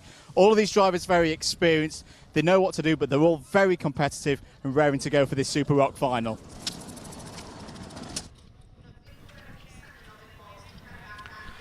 Thank you, Andrew. It was a good and interesting sight all over the grid. And I think you're right. It's going to be an interesting race for a few reasons. And after all, what we said a few times yesterday, there's a reason why they're called Super. And that's the Super ROK final. And it's a Super ROK Super final, so it's double super, I'd say, with Riccardo Ianiello starting from the pole with Elliot Shaw in the first row, alongside with him William Go and Andrea Lagroteria in the second row, again with Antonio Lagroteria in the second row. Then it's Andrea Nicastro and Sergio Koch in third, Alex Machado and Riccardo Cocozza in fourth, Gaia Cardinali and Daniele Federici in fifth, Petra Babikova and Lynn Neuhaus in sixth, Manuel Gritti and Maximilian Tarillon in seventh, Andrea Vibrantite and William McDonald in eighth, Rodke Sackel and Chiara Bolognini in ninth, Leonardo Cesaretti and Nikos Zafiris in 10th, Mats Gaicic and Dimitro Muravchik in 11th, Gianluca Digli, James Vandenberg, Matthew Burgeja and Leon Mother just inside the grid, closing them up. It's 20 laps to go for the Super ROK, for the double Super ROK Super Final here at the ROK Cup in South Garda karting, and it's crystal clear that it's once again one of the races when you can't say that you are sure that that driver is going to win, because it's full with a lot of fast driver. Yeah, I think this has got the chance to be race of the day. The final, the races before the finals have very much had that all-out battle feel, like a pre-final, like there's championship points at stake. This should be something quite special. 20 laps, and is that going to be an extra formation lap? Yes, it is. They were a little bit mixed up, like they are out of the good shape of the two lines. So once again, extra formation lap for them. I think it's safe to say with two rounds to go that we are safe from the rain. I'd say so. And we are ready to go with the Super ROK Super Final. 20 laps to go, as we said. Riccardo Ianiello start from the pole, parte dalla pole Riccardo Ianiello, Cornelio Ciao al suo fianco, William Go e la Grottera hanno dimostrato di essere veloci. Mi aspetto una rimonta da Leon Mother, insomma una categoria A che si chiama Super per un motivo, come dicevamo, e ci sono davvero dei super piloti che hanno dimostrato tutti a vario titolo nelle varie mance di essere parecchio competitivi su questo tracciato, hanno preso benissimo le misure, insomma davvero può succedere di tutto, soprattutto con l'aggressività che può portare la gara secca. Adesso a guardia di quello che sta succedendo lassù, gli occhi attenti del direttore di gara. Tanto ci sono auguri da fare di compleanno, ma li faremo più tardi. We are ready to go, 20 laps, and this time it's good, and a good start from Ianiello, a good start, I'd say, from Elliott Show 2, down turn 1. They already passed by, I'd say, pretty much without incident at the very first turn. A good start from Ianiello. Now they just battling out. What a move! What a move for taking the second and the third spot. Ianiello with Go and La Grottera. Oh, I think I speak early for Shaw that went down low. Yeah, Shaw got forced out wide into turn 1, had to take to the grass, and that is a real blow to Elliott Shaw's hopes of improving on being runner-up last year. Out of the race as well, looks to be the 3:17. That's his, and that could be a lengthy, well, not too lengthy. The marshals are already on there. It's Bajera as already out of this race as well in the 3:17. End of lap 1. Ianiello leads Machado up to second place. Go in third. So you've got the junior ROK champion from 2 years ago in the lead of this race, the reigning super champion in second, and then the driver who was on pole position, was the fastest driver in times qualifying on Thursday, they're in third. And that's all the story that came by. What a move by Machado to get back in second position, and this is the story of our week here at Lonato, because it wasn't a good start for Alex Machado at all, and then manche after manche after manche he has to climb it back till there, and now he's there fighting for defending his championship. As I say, this is what we saw 2 years ago from Alex Machado. He didn't have a good run through the heats, but he shows that he can put those overtakes in. There's a big gap at the moment, though, ahead of him, and that change now with Go in second place. This is a good opportunity for Riccardo Ianiello to get a gap that cannot be overcome by the rest of the field. What's the times looking like through these early sectors? Well, at the moment, Go is charging along here and has taken quite a bit of time out of Ianiello so far on this third lap of the race.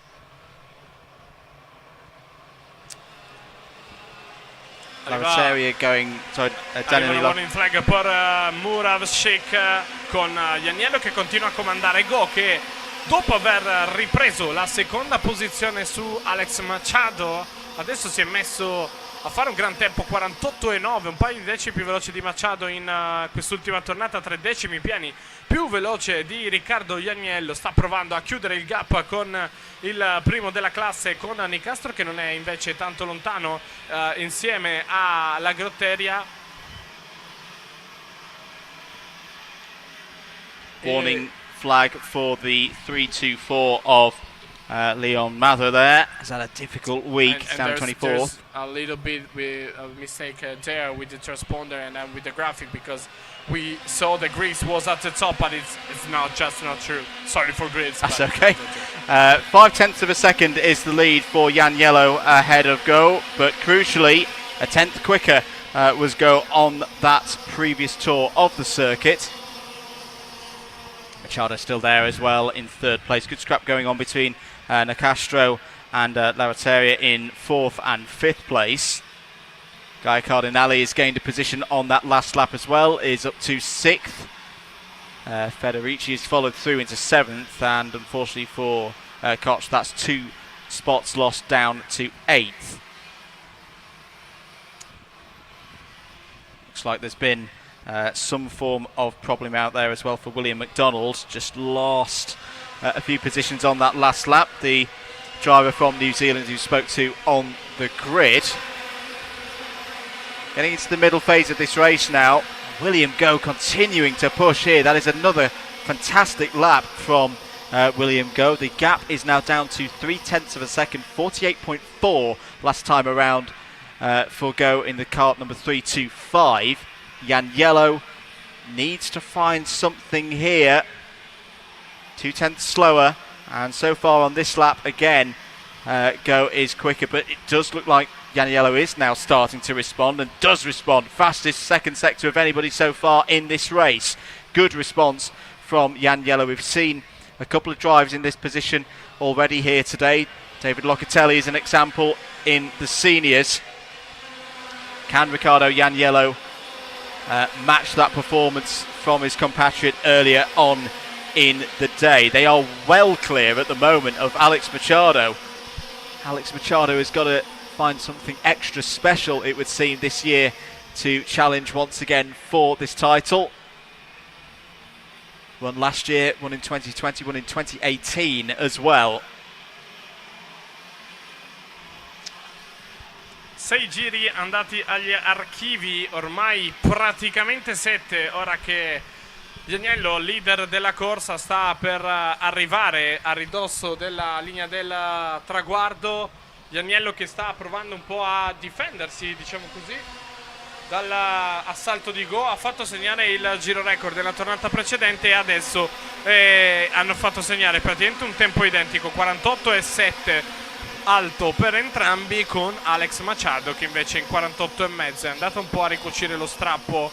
Niente è precluso ancora, con appena un terzo di gara andato agli archivi per l'ex campione, o il campione ancora in carica, anzi dovrei dire, andorrano, che dovrà oggi difendere il trono. Sta oggi difendendo il trono. C'è un ritardo su Koch che non abbiamo visto passare nel primo intertempo, penso sia fuori dalla corsa, si sia ahimè ritirato. Peccato per lui, per l'elvetico, che dunque lascia la corsa. Si abbassano i tempi, Ianiello in 48,2, Go in 48,2, in 48,4 Machado che si riallontana un secondo. 48,204 del pilota filippino è il tempo più rapido in pista. William Go è davvero lì addosso a Riccardo Ianiello e potrebbe aprire presto le ostilità per cercare di sorpassarlo. We are just almost there, halfway in this race, and the time on for the attack for William Go could be anywhere soon. It could be indeed. Just to note that Sergio Koch is out of this race. The Innovate competition driver who started on the third row of the grid is out according to our time sheet. So we'll just check to see if the 318 goes by. No, can't see it where it previously was. So that is not good news for the Swiss driver. Turning into another one of those races where it's all down to second place. and what they can do to put the leader under pressure.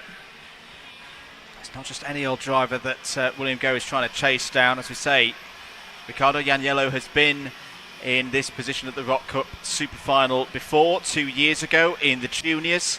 In fact, that was one of those drives where we saw the winner come from the middle of the pack to take race victory.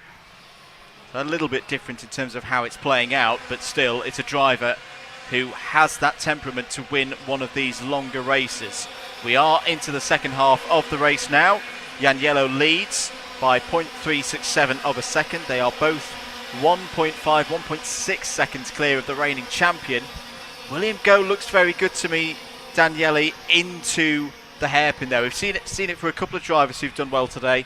Think back to Parmigiani in the juniors, for example. Having that ability to be late on the brakes is so crucial round here.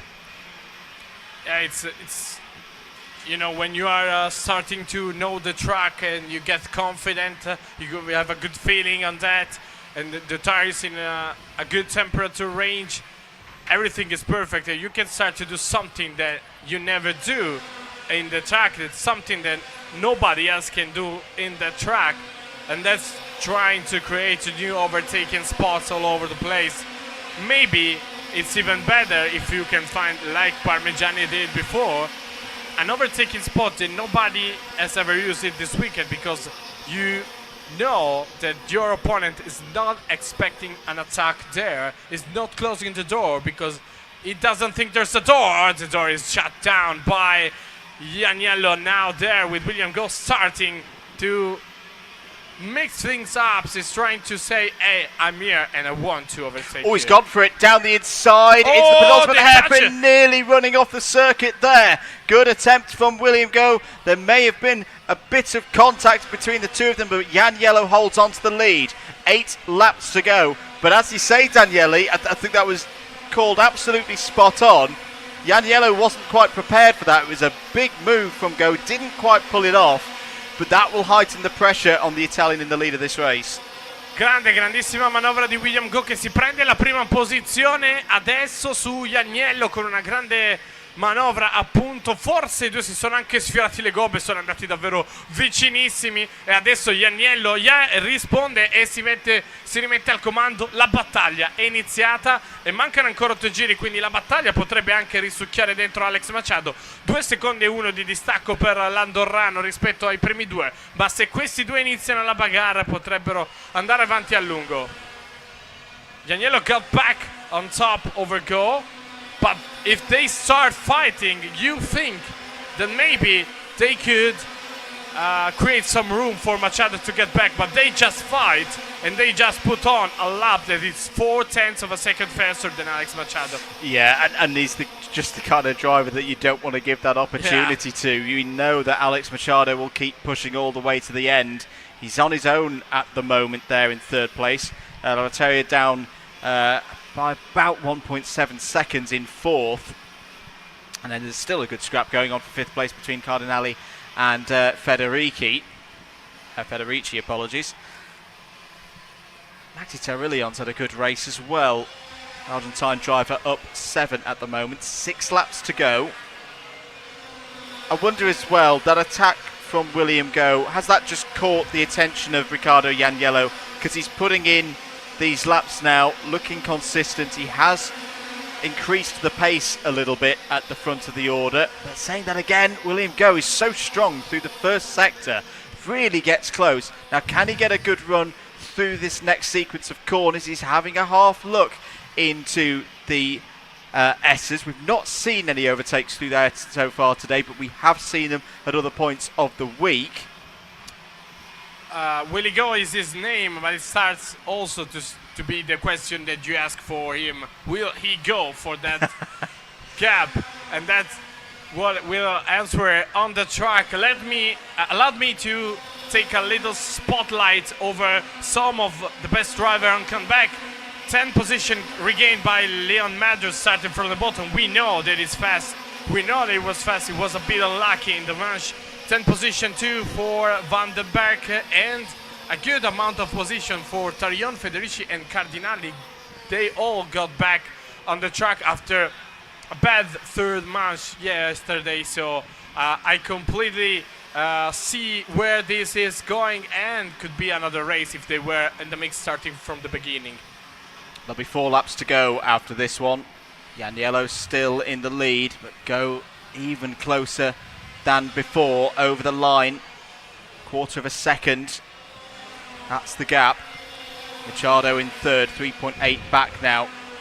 Just doesn't seem to be able to live with this pace at the moment. Another 4/10 lost there. It's all Go down the inside. That's the move. This is where he's been strong. He's done it. He's got through.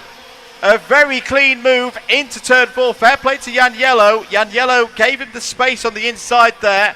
But now this is a crucial lap for William Go. Can he push away? Can he resist any kind of attack from Riccardo Janiello across the next minute or so? If so, he's got a very good chance of winning this race. They have over 3.5, 3.8 seconds advantage over Alex Machado, so they can step aside from the cars and take a proper duel with Sword and Shield. It doesn't matter, but William Go seems like now has the pace to get away with it. Is indeed. I took a step back in the comms box there because there was 3 wide for 4th place down the pit straight between Federici, Cardinali and Loratelia. And it looks like it is the Swiss driver who's got through into 4th place, but that was mighty close. William Go has the gap now over Janiello, but Janiello now has the advantage of the toe. Can he find something in the last 2 laps of this race? Round the final corner comes the Philippines driver to start the penultimate lap of the race. A 48.208 to 48.214 for Janiello. Over the line there, side by side as well. I can see Tirillian and Federici fighting over 6th place. But the confidence builds now for William Go. He seems to have the measure of his rival there in the 3:03. And it's a lap and a half away now from victory, Daniele. William Go adesso guida la corsa e adesso ha preso anche un discreto margine di vantaggio su Riccardo Janiello, che deve provare a tornare, ma il tempo stringe perché adesso i due stanno iniziando l'ultimo giro. Erano 4 i decimi a separarli all'inizio del precedente e adesso sono diventati 6. Potrebbe essere la parola fine alle speranze del pilota italiano di andare a prendere quello filippino al comando delle operazioni. Poi Machado e la Grottera con Federici, Cardinali, Tarion, Neuhaus, Shaw, Nicastro, Babikova, tutti a lottare per la quinta e ultima posizione sul maxi podio, sul super podio della Superfinal. We are almost there. I say that William Go got enough space to be sure that he is the champion. Yeah, it's been some drive, it's been some race week for William Go. Came out the blocks absolutely flying on Thursday, took the pole position award. Is going to be on the top step again in the final. William Go becomes Super ROK champion here at the ROK Cup Super Final for 2022. Wins by 0.6 of a second over Riccardo Janiello. Alex Machado on the podium again there in third. 4th goes to Antonio Larateria there for Innovate Competition. It's Federici who wraps up the top 5. Those will be the drivers who will get the trophies. So Flowers Racing very happy with the performance there for Daniele Federici. Good drive as well from the 5th row of the grid. Maxi Tirillion will take 6th place. Elliott Shaw will be disappointed with 7th, but that was some fight back from Elliott Shaw. It was out of his control what happened there on lap number 1. That's a good effort. Guy Cardinali finishes in 8th, Lynn Neuhaus in 9th, Petra Babikova in 10th. Another good result for the Babikova family there. Nicastro in 11th, faded unfortunately in the second half of the race, did Andre Nicastro. Fabian Tite in 12th place, Rodger 13th, McDonald 14th, Leon Mather 15th. Very well done to all of those drivers. As a result on your screens, and it's a win for the Philippines. Anki Motorsports' William Go takes the top step. running down through the rest of the order, Jan-Luca Dinley in 16th, James van der Berg 17th, Ricardo Kokoza in 18th, Dmytro Muravchik in 19th place. There started the week well, but just didn't quite have the luck to carry on through the rest of the week. Zafiris in 20th, Cesaretti in 21st, Gritti, Bolognini, and then 3 retirements in that race. Koch, Gatchik and Geja did not complete a lap. Very good stuff there from the Super ROK category. Let's have a look at some of the highlights from that race. And it really all kicked off at the start. Elliot Shaw trying to hold in for second place there. Knew it was going to be crucial. Contact forced him out onto the grass, and that was one of our big contenders out of contention straight away. Frustration as well for Geja there in the 3:17. Didn't get round the first lap of the race, had to retire. The early stages saw Ricardo Janiello in control of the race. William Goh trying to chase down Alex Machado, trying to retain his championship and become a three-peat champion, having won in 2020 and 2021. Not quite able to do so this time around. This was one of the big moves from William Goh. He tried several times to find a way past Ricardo Janiello. Ricardo Janiello in the middle phase of the race was just not for being beaten. Really dug deep. But Goh kept on trying. There was a couple of times he had a look into the S's. Here was another one of those attempts into the hairpin. Ran a bit deep. So close between the two of them.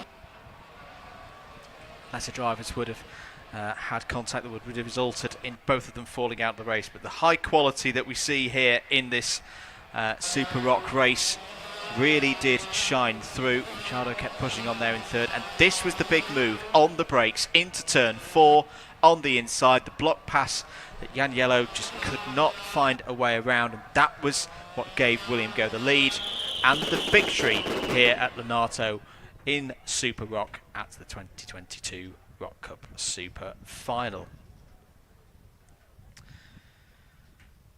That was the penultimate race of the day. We're going to get ready for the last race of the day, but it is going to be quite a spectacular race. Shifter ROK are out next.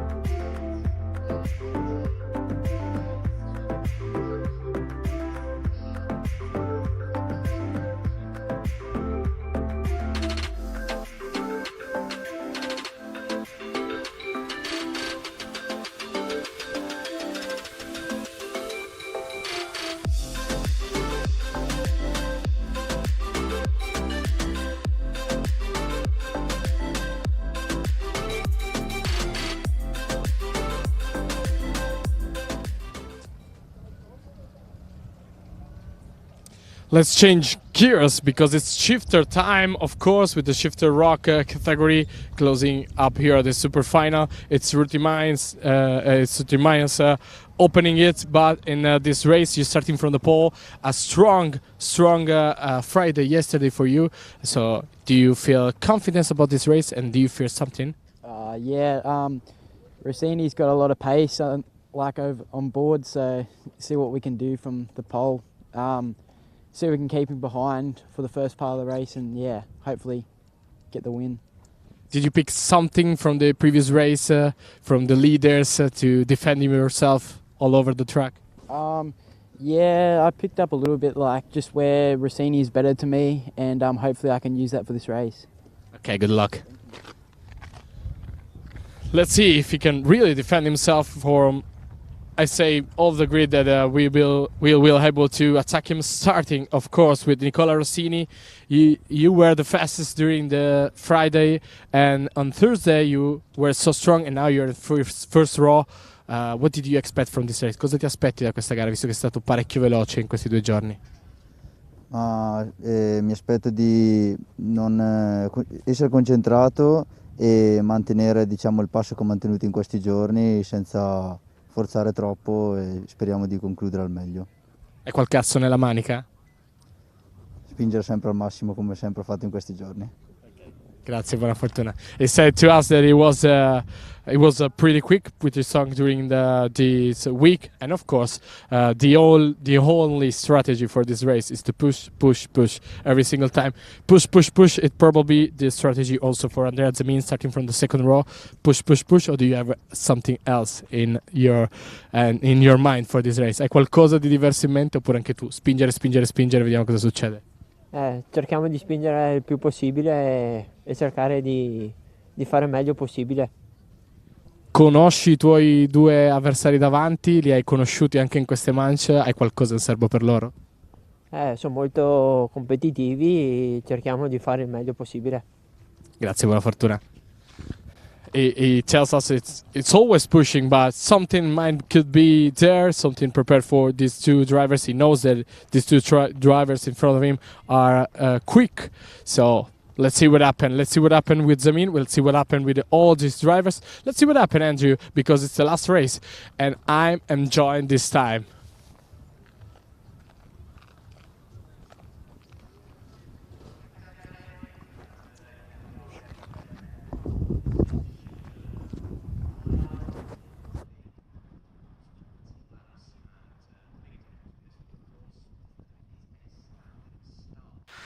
For the drivers. So we're back here for this, the Shifter ROK final, the last race of the day, the last race of this, the 20th edition of the ROK Cup Superfinal. It has been absolutely superb.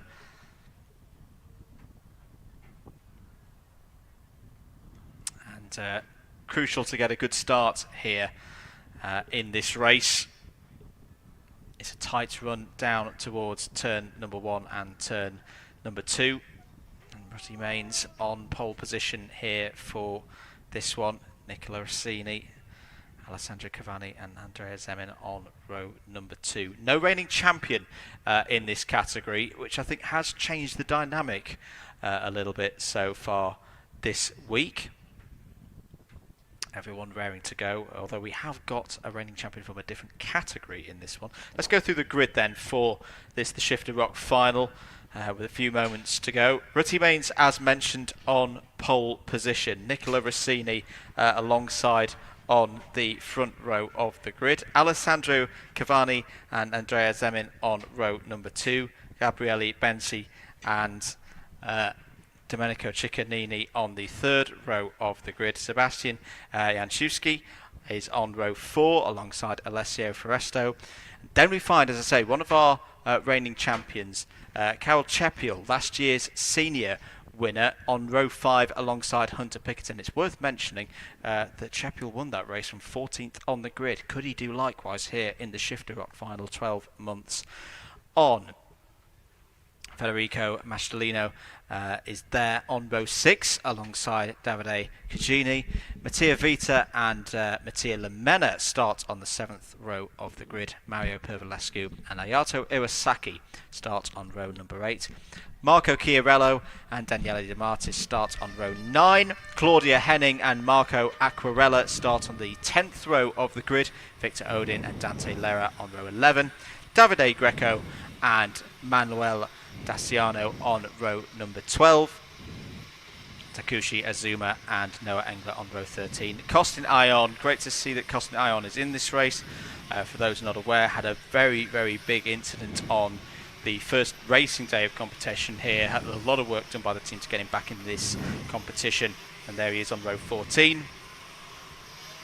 Joined by Riccardo Franciosi, Gabriel Kerrer and Massimiliano Pezzucchi on row 15, Paul Ilonvici and Nicky Taylor on row 16, and then Georgios Bizoglu and Vasaios Karagiannis on row 17. Nikolaos Salpinidis is there on the 18th row of the grid, 35 carts in the field. Well dealt with, Daniele. We've got a friend in the commentary box.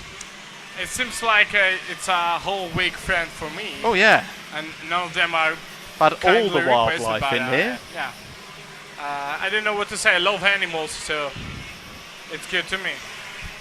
But 20 laps to decide the champion here in Shifter Rock. I think just that element of having a standing start makes this very unpredictable, especially in the early stages.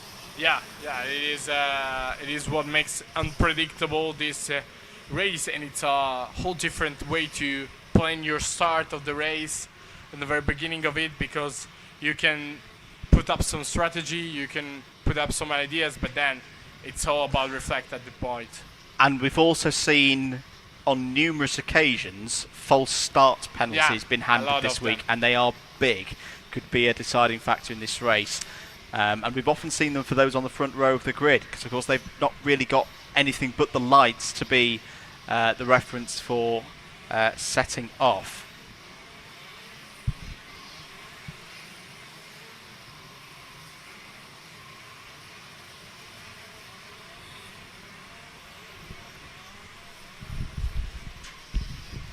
So the field coming round then on their formation lap. And they'll form up the standing start. Now we do sometimes see extra formation laps be needed. Sorry, Daniele was just dealing with a lizard there and it came very close to me. Anyway, that's what you weren't expecting on a live broadcast. Carrying on, let's get ready for the Shifter Rock final. Air horns in the stands, a lot of attention on this one. And a proper start as well.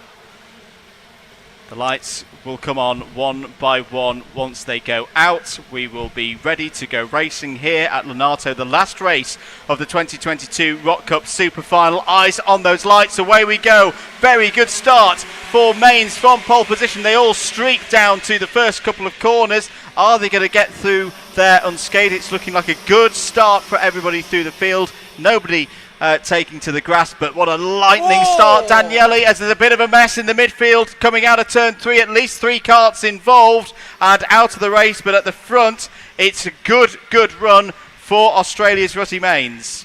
One of them, I guess it's Bensi, the first one that went kind of overturned at the exit of turn 3, and he was in an O'Connor steering. He lost totally control of this kart, and the other 2 drivers were just too near to avoid him. It's not so good news for the 437 of Riccardo Franciosi. Is out of the race, didn't even get off the starting line. But end of lap number 1, it's Mains from Rossini, Zemin in 3rd, Cicconini in 4th, Cavina in 5th. There was a challenge for 2nd place going on over the line there from Andrea Zemin. Very experienced driver in this Shifter Rock category. The race already settling into a rhythm for those at the front of the field. Into Sector 2 go the leaders. This is just the start that you want if you're Rutty Mains, Daniele. You've got that control, you've got a bit of a gap, the speed is underneath you. You can start to relax now. Now you've got through that start, because it was so important to get off the line well. Yes, it's so important, and now you have to work on that if you don't want to lose what you gained at the very beginning.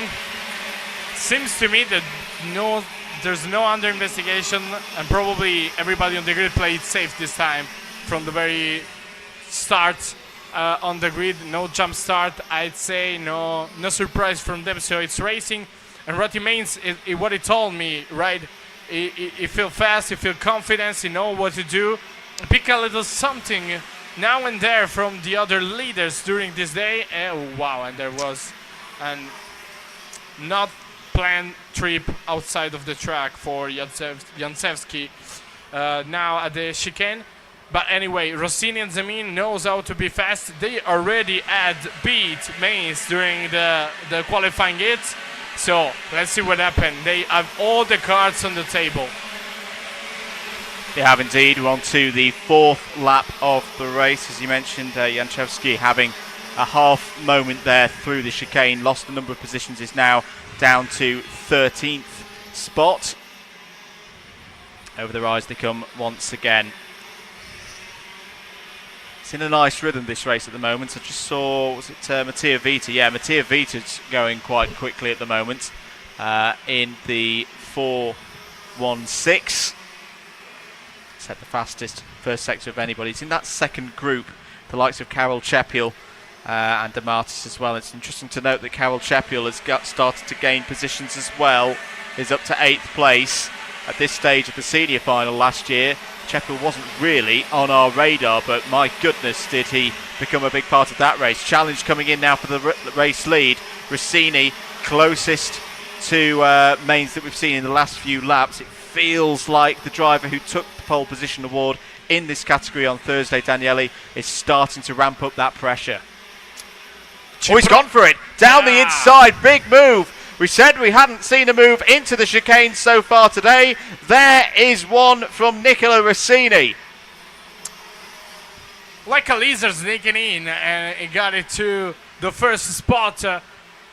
Rossini leading the race now. Rossini al comando delle operazioni dopo un gran sorpasso su Mains nella chicane, all'ingresso della chicane. Nessun crescendo rossiniano per lui stavolta, appunto, ma ha deciso di pigiare subito forte sull'acceleratore. Intanto arriva l'Undering Investigation per Davide Greco. Speriamo ovviamente che si risolva in un nullo di fatto. Zemin per ora resta lì a guardare. Si è riavvicinato un po' adesso e si sta avvicinando anche lui a Ratty Mains, che potrebbe essere magari un po' in leggero affanno con il passo gara. Un quarto di questa gara se n'è andato.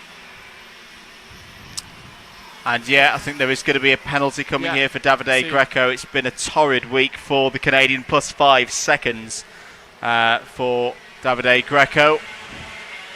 Not what he would have wanted. Nicola Rossini, this is a brilliant performance from Rossini. He's just set the fastest lap of the race. 47.539 is pulling away from the drivers behind. Mains is going to have to deal with Zemin shortly. It's a titanic battle going on from kind of like 5th place down. Pickett picking the way through. Mascherino up to 6th. Both of those drivers have gained 5 positions. You can see, I think that these Carol Chepiel, yes it is, the 411 going down the inside, gaining another position as well.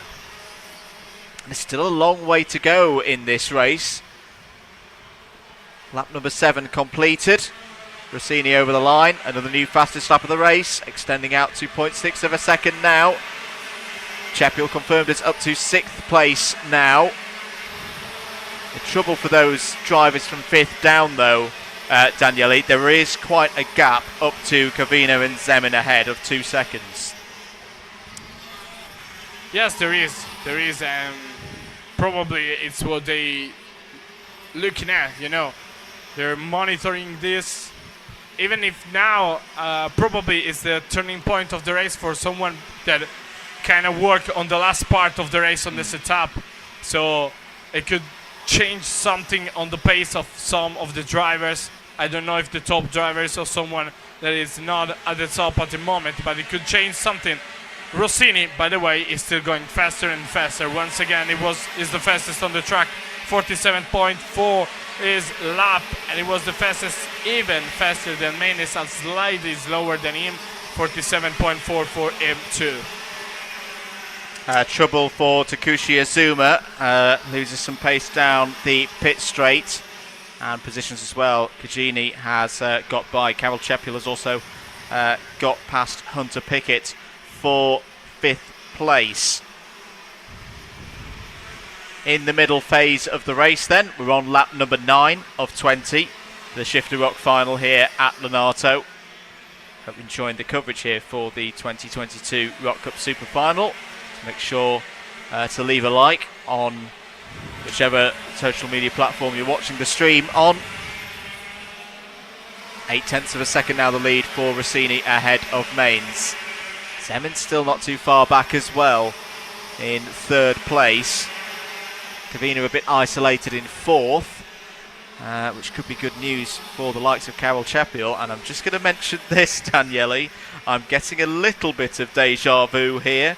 Carol Chepiel has just set the fastest Sector 1 of anybody in this race by quite some margin, 18.577.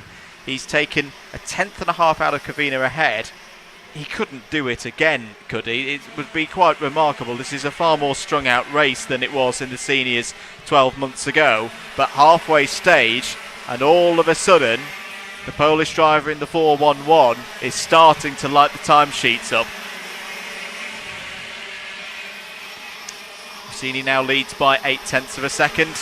Mains controlling things in second place as well, keeping that similar gap to third. It's very even across that top three. I don't know if you mentioned there's been a problem for Birzoglu as well. It's out of this race, or is at least 2 laps down.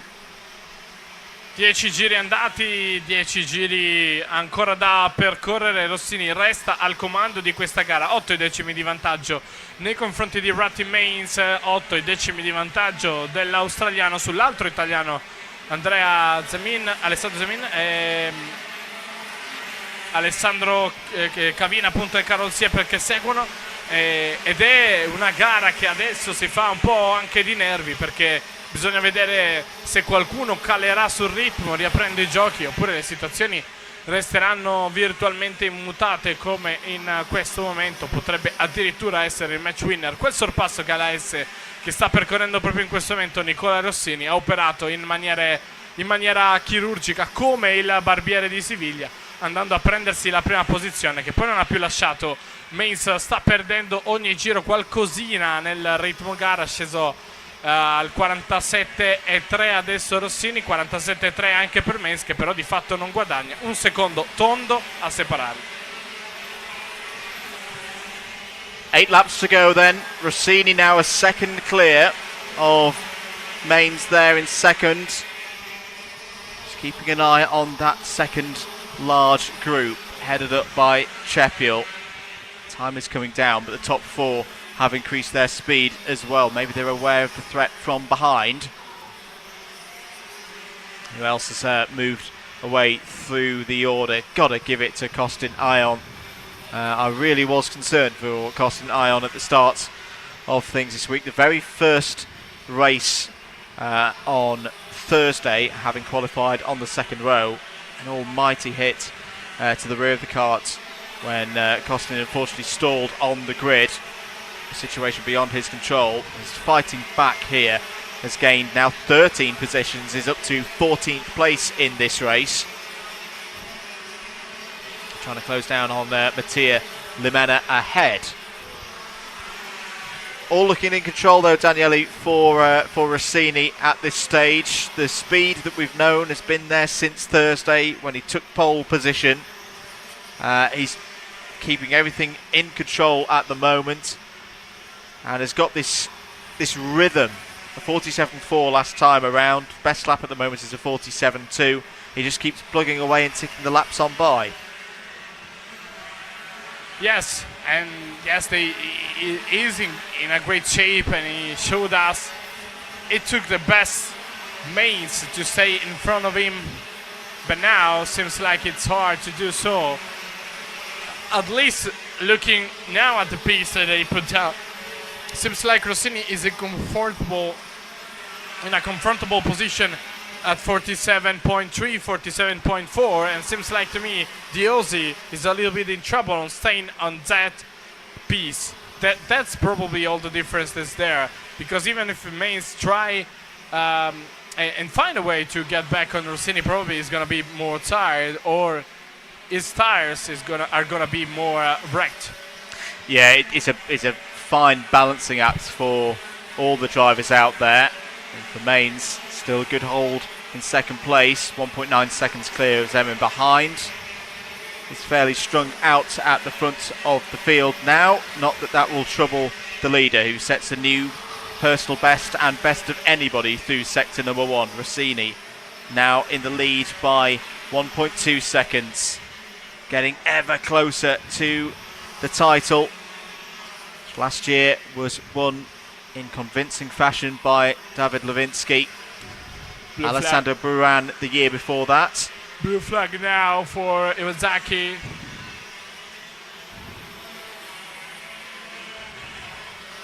This title that the home nation have had so much success in over the years. 2018 champion Andrea Zemin still plugging away. Has actually just set a personal best, 47.396. Is holding on to that third spot very well, ahead of Kavina in fourth. The advance of Karol Chepiel hasn't, in terms of position, moved any further forward, but that's again just testament to all the drivers out there and the consistency that they're showing. The pace is high, and they're all keeping right on the edge there and getting to the end of this race. Siamo al crepuscolo di questa gara, di questa giornata, di questa Superfinal. Rossini è lì a continuare a martellare il 47 basso che gli sta permettendo di incrementare sempre più il vantaggio su Rati Mains. Poi Zemin, Kavina, Chepiel, Pickett, Mascialino, Vita, De Martis, Greco, che però dovrà poi scontare 5 secondi di penalizzazione in aggiunta al suo tempo di gara. Questa è la situazione quando mancano 3 giri al termine, visto che siamo alla fine. Tra l'altro mi prendo lo spazio anche per fare gli auguri in direzione gara, in casa direzione gara a Pasquale, ovviamente, perché vanno fatti ed è giusto così. Happy birthday Pasquale. But by the way, get back on the race. Seems like Rossini, just like the composer, is getting better and better and better. Yeah. Higher and higher. It's a joy to watch him at work. 2 more laps then for Rossini.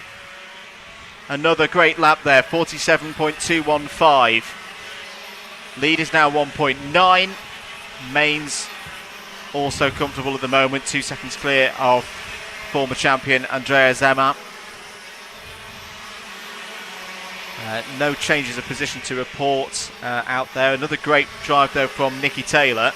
Canada's Nicky Taylor is also up 13 places into the top 20, having started on the 16th row of this grid. So credit to Taylor there for that effort.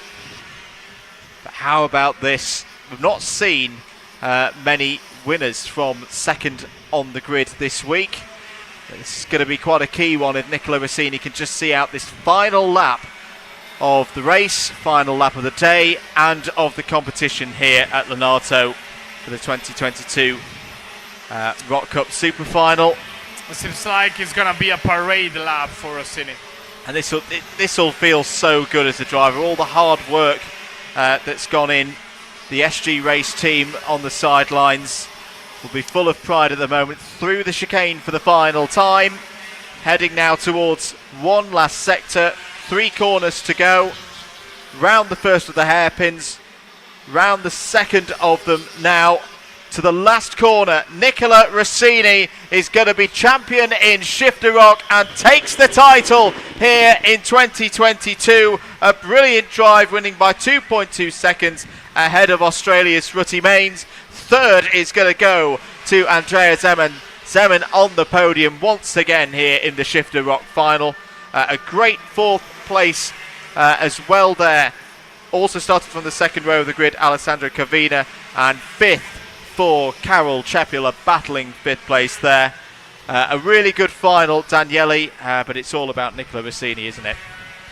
Yeah, it was a great race from Nicola Rossini. Like he said to me before the race, the strategy was to push. He got the overtake very early in the race over Mains.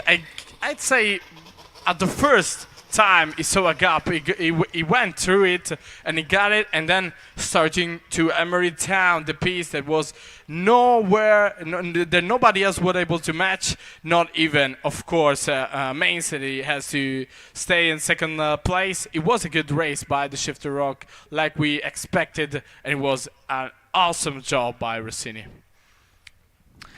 Very much so. There is your champion in the pit lane. Congratulations from the team and from other drivers.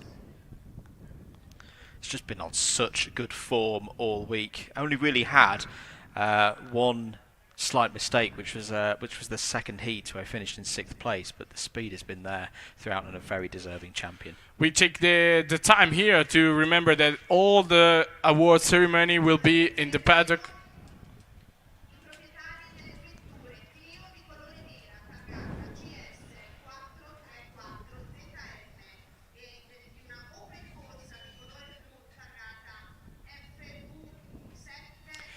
That's of course the end of the Shifter Rock. The results with the winner Rossini over Mainz, Zemin, Kavina, and Siepo at the top 5 podium of the category, and it was a hell of a day, Andrew.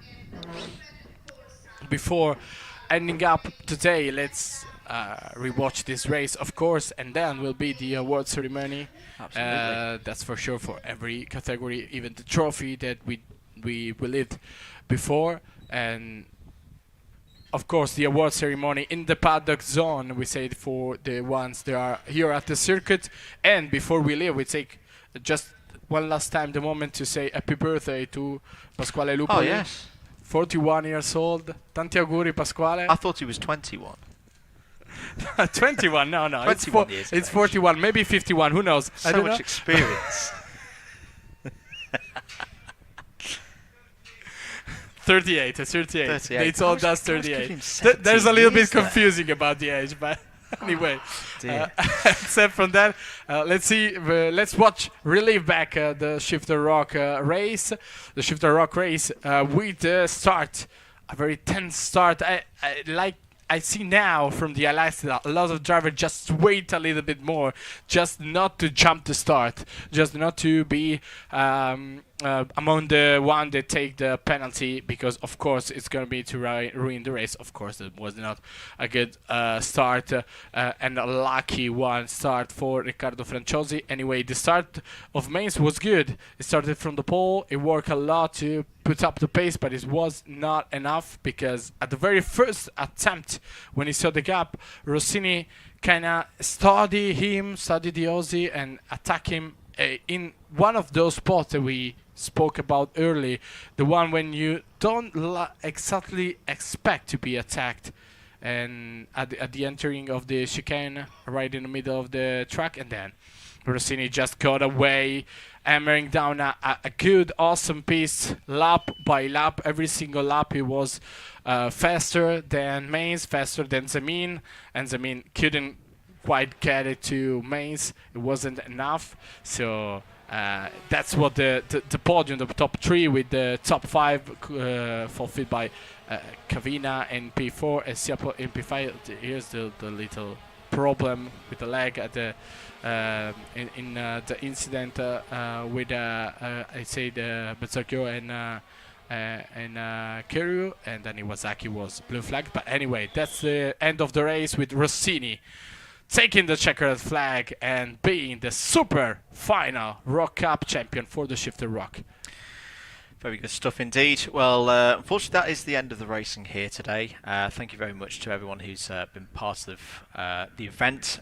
We have got our trophy presentations down in the paddock coming very shortly, so if you are at the circuit, do come on down to join us for that, to see all of our champions crowned, given their trophies, and prizes will be down there shortly. Thank you very much. We'll see you in a few moments' time for those trophy ceremonies.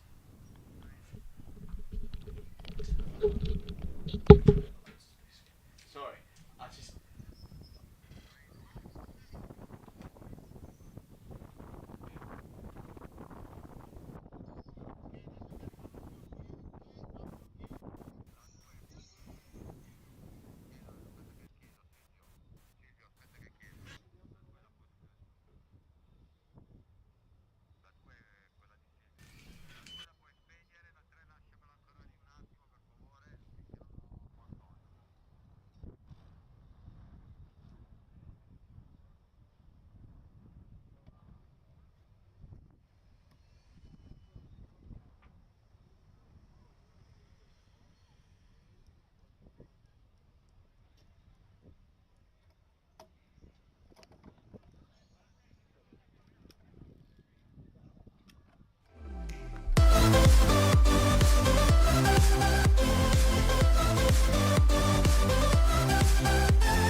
Stage 8.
Eva, a posto ancora. Prova microfono, microfono.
start with all of the array of prizes down to our left. So, Daniele, shall we kick things off?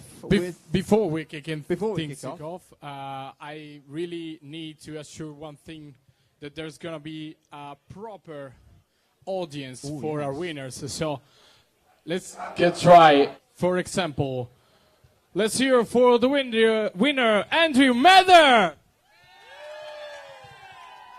I was better than expected, but I think we can still do better.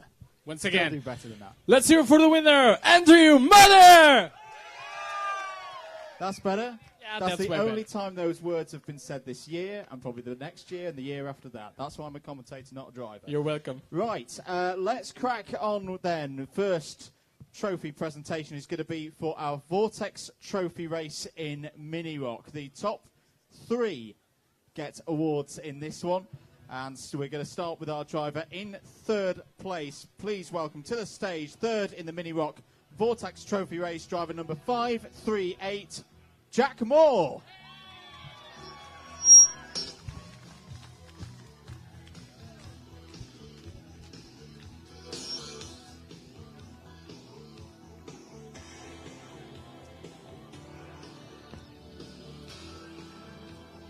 Jack is having all the trophy, of course. They had Levanto and the bag by Vortex.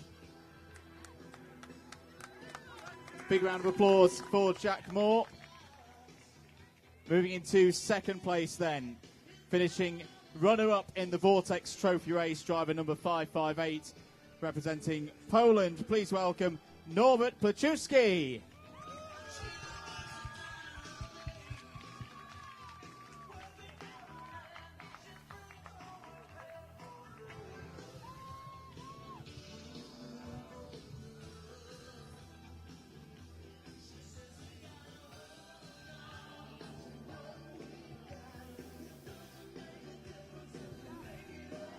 And then moving on to our winner, taking the win by less than 0.5 of a second on the line with some great defence. Driver number 515, please welcome to the stage, Victor Stalmach.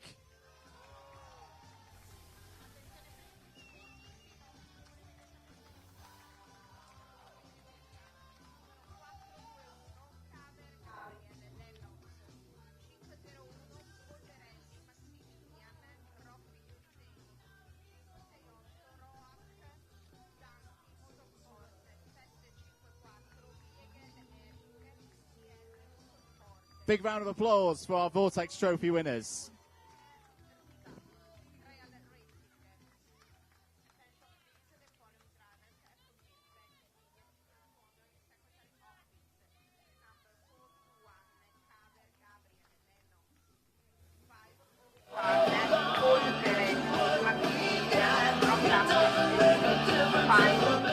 Well done to our top 3.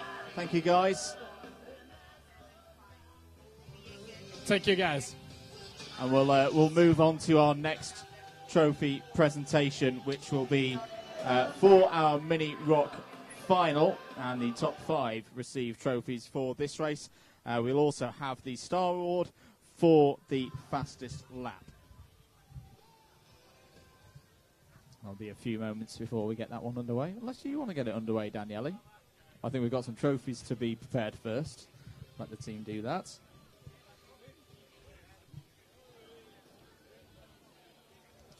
Daniele, what are the prizes that the drivers win? The Mini Rock and Shine, of course, for the winner. We're getting there.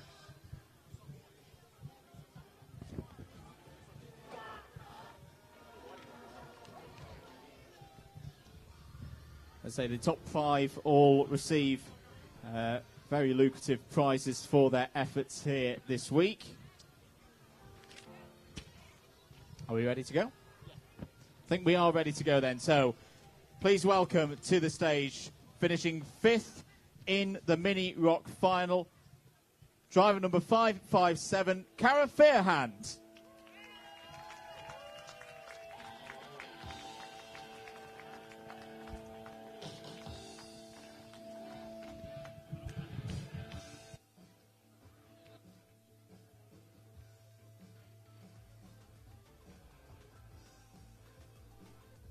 So Karafir hand racing for Indonesia. Well done. Some fantastic races across the course of the whole week.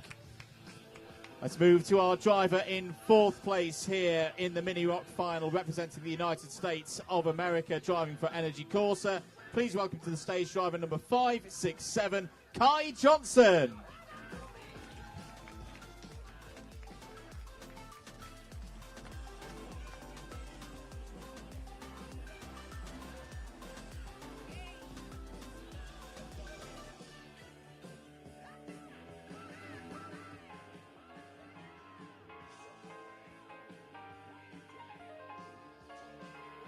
Big round of applause, please, for Kai Johnson. Let's move on to our driver finishing in 3rd place. What a story for this driver. Had problems in qualifying, had to come from the back of every single heat, then gained 13 positions in the final from their starting points. Representing Romania and driving for Energy Corsa, please welcome to the stage driver 570, Bogdan Stefan Cosma Christopher.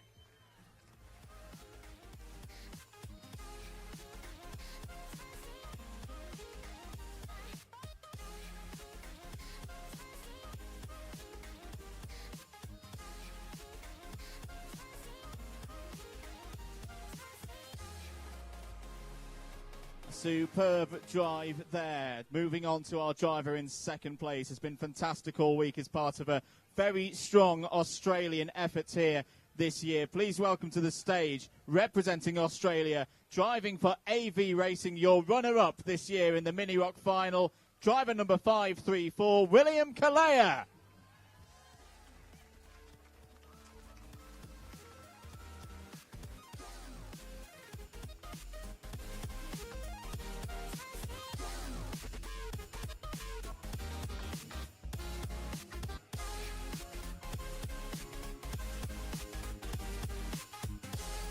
Big round of applause, please, for Australia's William Kalea.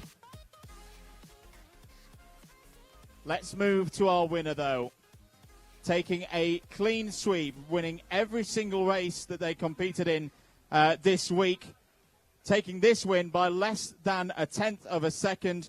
Representing the United States of America and driving for AV Racing, please welcome your champion, driver number 561, Vivek Kanthan.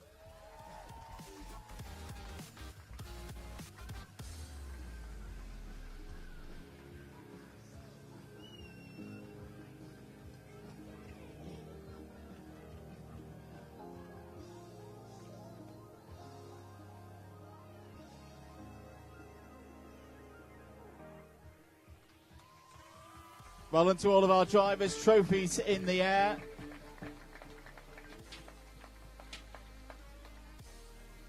It's heavy, Joe. Oh.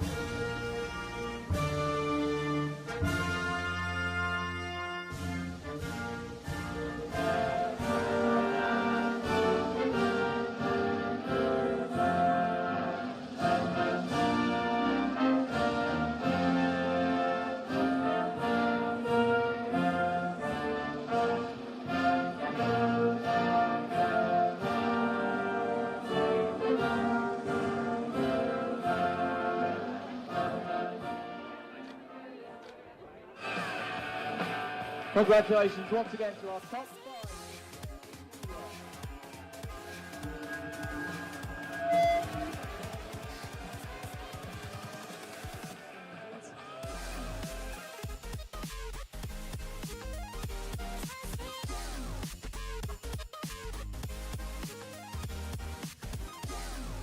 Thank you, guys.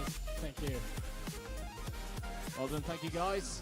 Please feel free to step down off the podium. Well done for all of your efforts this week.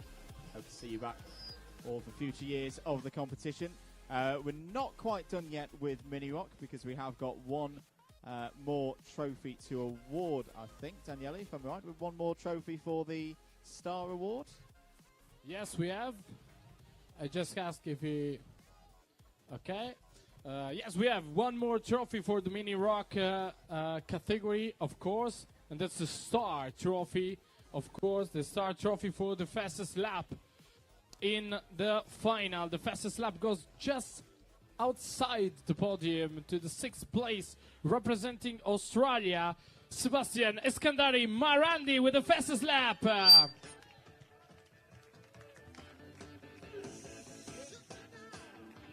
Best lap in 54.450.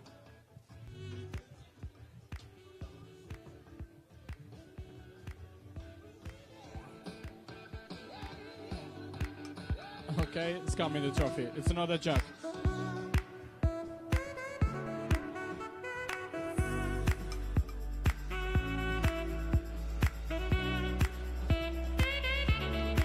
Levanto Congratulations hat to Sebastian. Great lap, some great driving across the course of the week, and a trophy to go home with. Thank you, Sebastian. Thank you.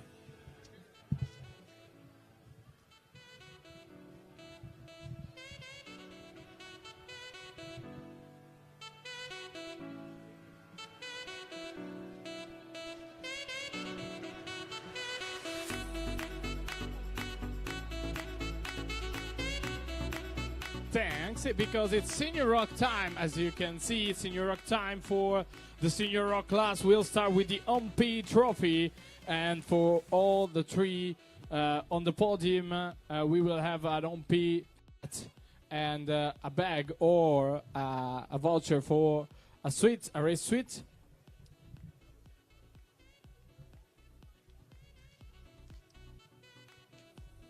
So, with the Senior Rock OMP trophy,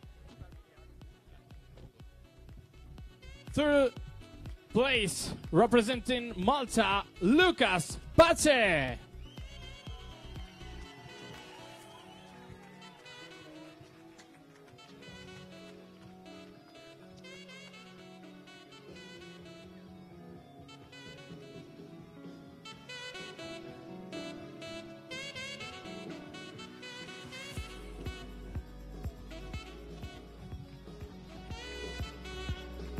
And the runner-up, second place, representing Norway, it's Tobias Nyberg.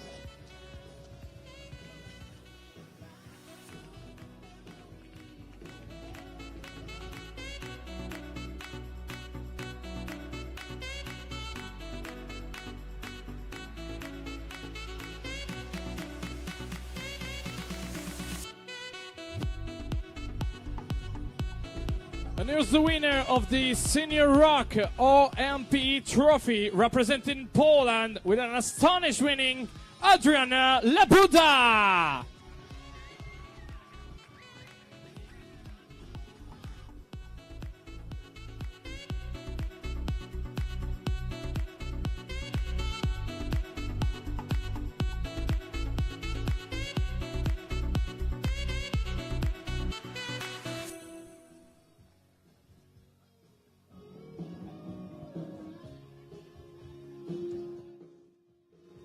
Congratulations, guys. And once our photography team are complete, you are free to go. One final round of applause, ladies and gentlemen, for our top three in the trophy race. Let's move on to our final. You do such a good job with it, Daniele. I'm going to, do the honors for yourself. Okay, thank you very much. It's still in the Senior Rock category. We are at the Superfinal, of course, and we're starting from the fifth place, representing Switzerland, Michael Müller.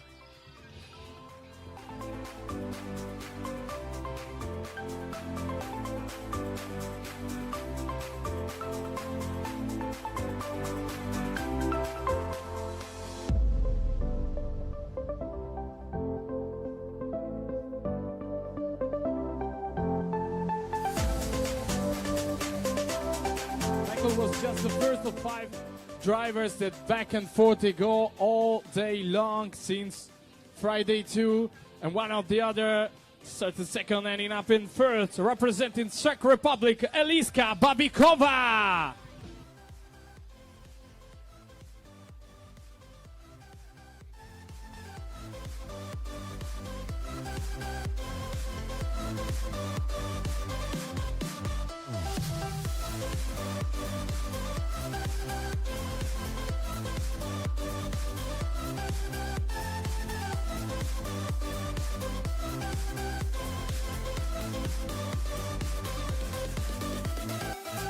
starting to getting there.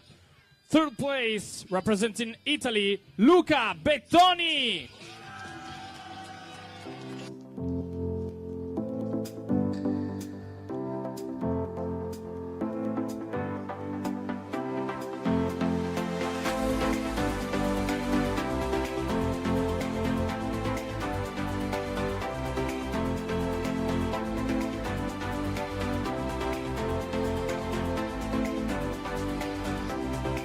The second place, representing Poland, it's Jakub Rajski.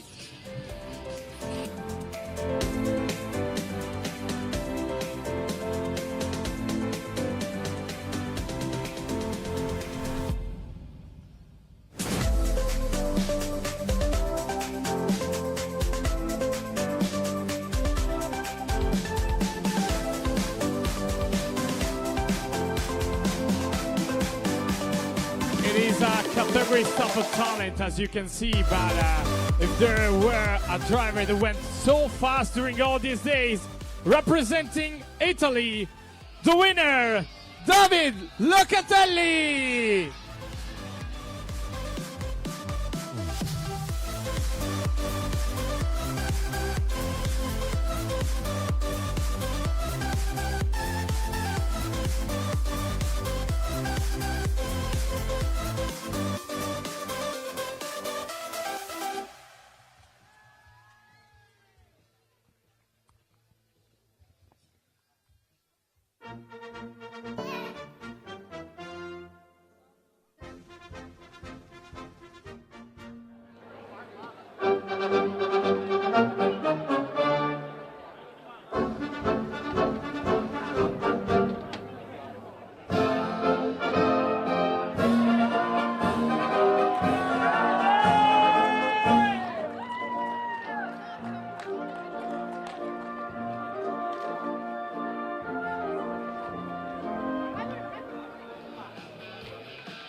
Once again for the podium of the Senior Rock.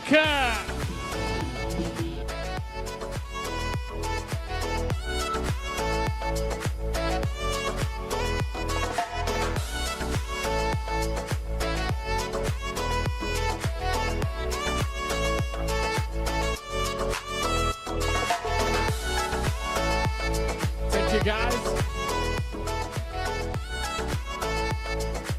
You can go. Thank you. All of you except from David. David, ti chiedo di aspettare qui perché abbiamo un'altra premiazione ovviamente, ed è la premiazione per lo Star Trophy, il giro più veloce, e visto che la competizione era elevata dovevi andare veloce, sei andato veloce, nessun problema. Lo Star è il giro più veloce per David Locatelli. 48,577 in gara.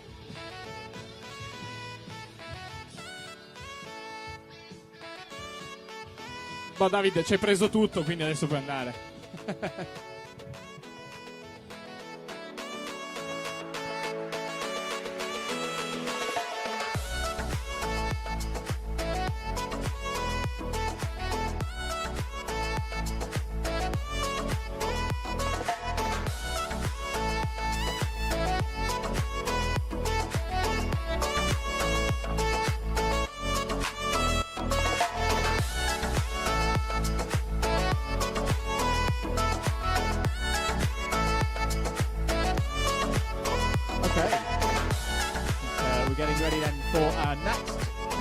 Which will be Junior ROK, starting with our Levanto Trophy race. Daniele, what do the drivers win for their Levanto Trophy race efforts? He's busy. Never mind.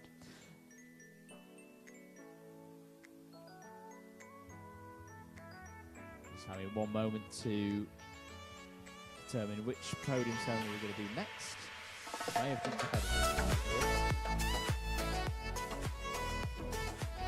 We are live, so it's okay. It's okay. Let's go with the Junior ROK Levanto Trophy for the three on the podium, the Levanto hats and set of tires. Two sets of tires for the winner. One set of tires per each for second and third place. Good stuff. Well, let's get them up here on stage, starting with our driver finishing third in the Junior ROK Levanto Trophy race. Representing New Zealand, please welcome driver number 708, Sebastian Manson.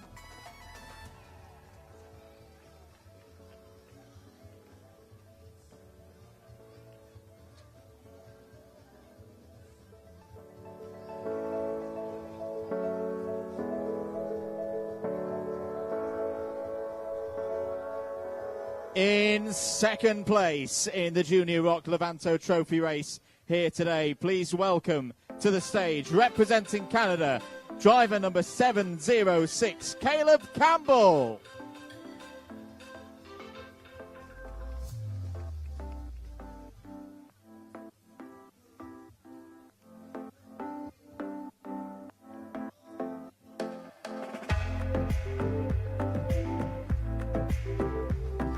Seems like a Commonwealth trophy to me, Andrew.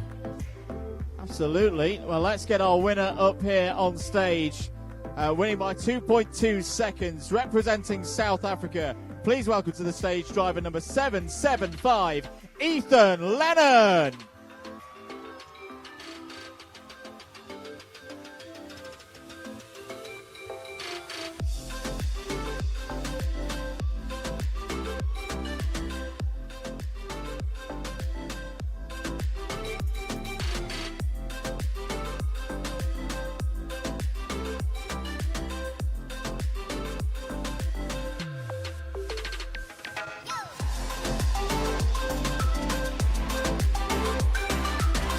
Ethan Lennon, Caleb Campbell, Sebastian Manson once again. Thank you, guys.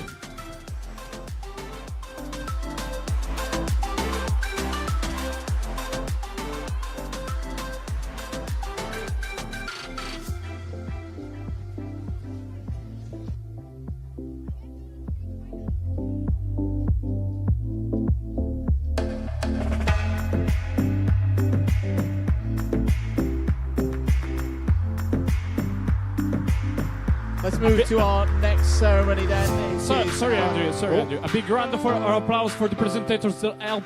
Absolutely. No? Okay, big round of applause. You're the man. The next trophy presentation then is going to be our top 5 in the Junior ROK final here today. And we start with our driver in 5th place, representing Switzerland. Please welcome to the stage driver number 757, Tizzi Kushnini.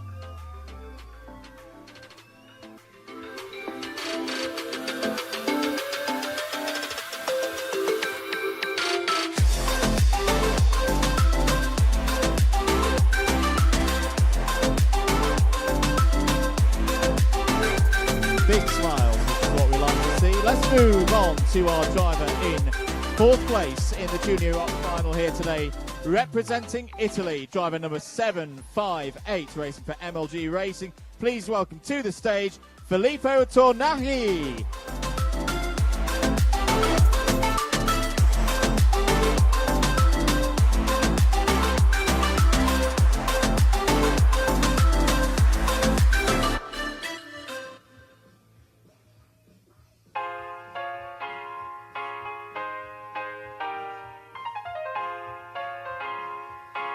Let's move to our 3rd place driver though. What a week this driver has had from some fantastic speed. Was our pole position winner on Thursday night. Please welcome to the stage your 3rd place driver representing Romania, driving for Zanki Motorsport, driver 725, David Cosma Christopher.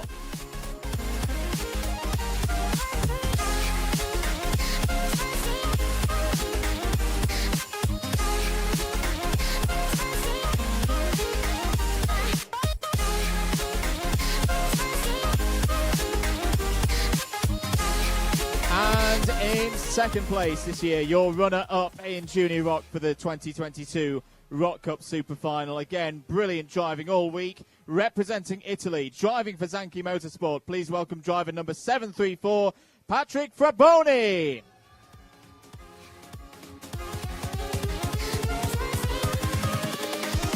Here we go.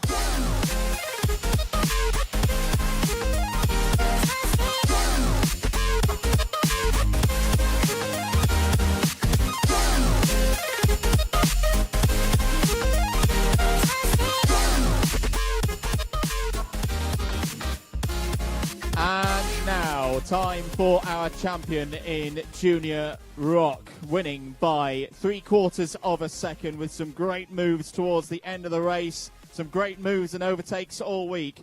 Representing the United Arab Emirates, driving for Maras 61 Karts Racing Team, please welcome to the stage your Junior ROK champion for 2022, driver number 792, Filippo Parmigiani.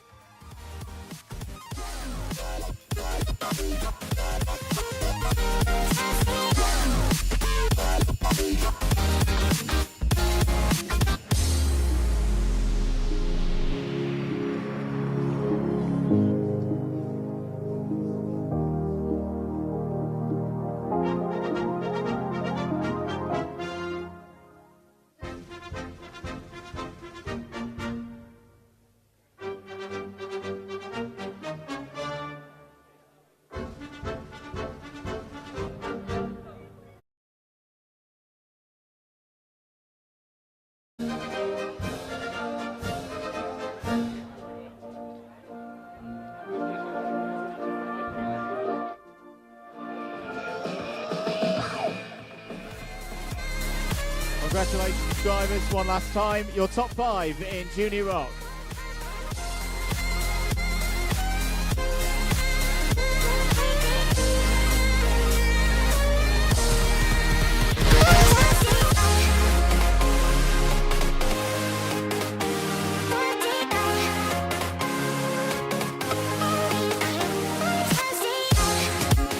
Thank you, guys. Thank you.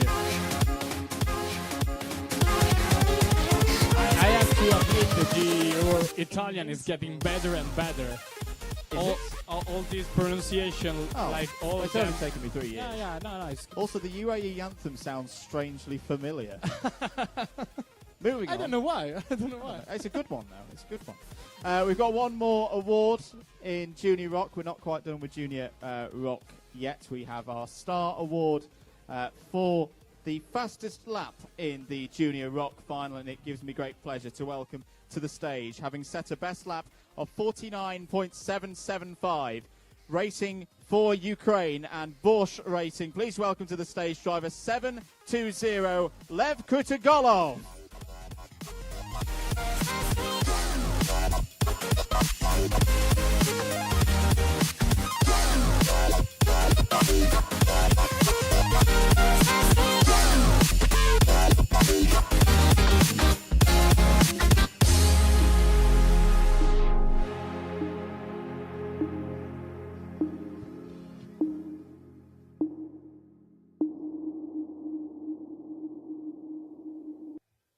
Well done to Lev there. Some great driving again throughout the week.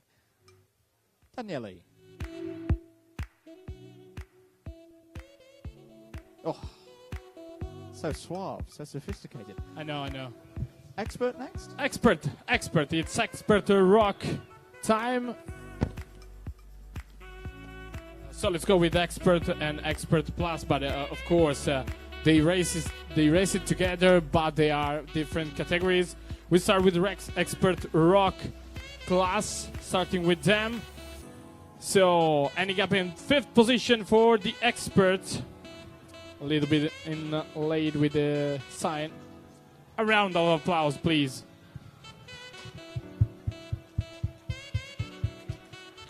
Do you want a trophy? Vuoi un trofeo? Vuoi un trofeo anche tu? Back to the Expert class category. At the 5th place, representing Czech Republic, it's Martin Udek.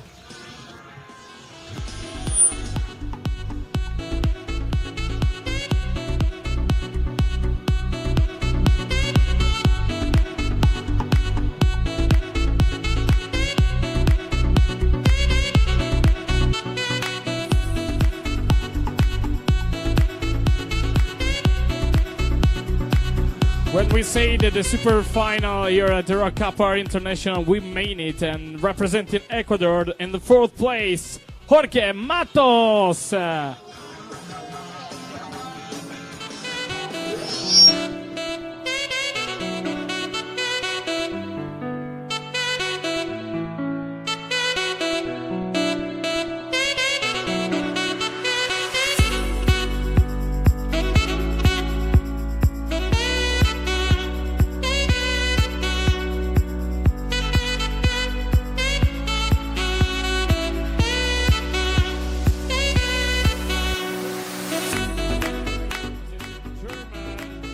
Russell Novak.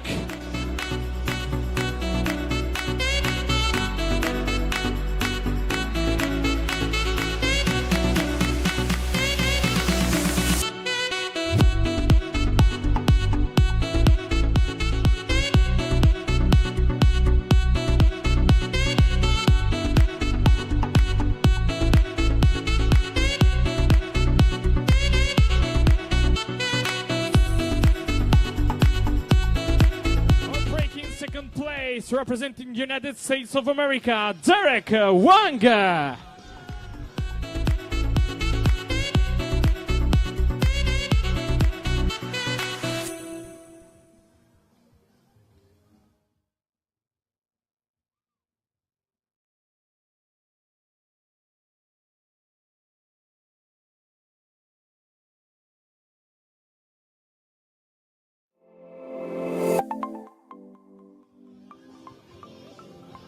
Where he is. You were so furious last year, but now he's back up on his throne. The winner, Renato Jader David.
Don't go too far, Renato.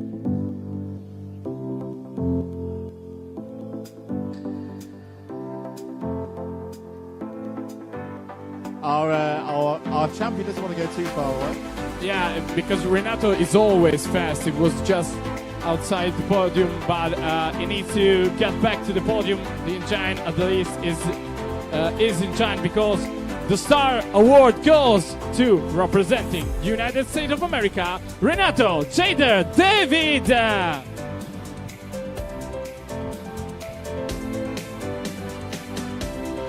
49.838, the best lap in race by Renato Jader David.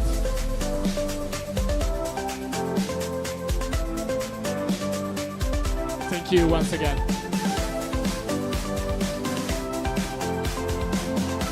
We move on to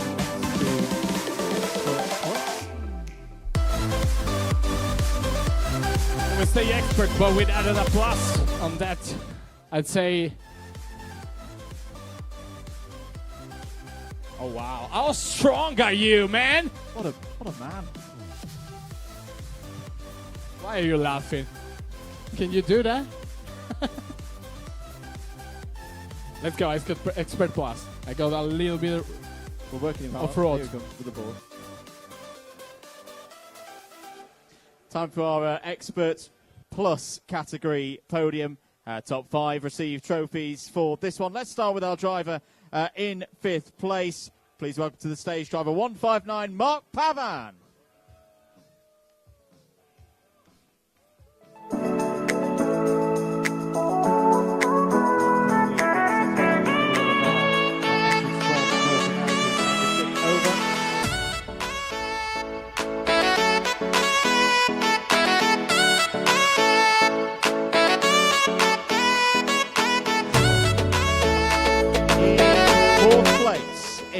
Expert Plus here today. A driver representing Peru, please welcome to the stage driver 151, Mundi Lawyer.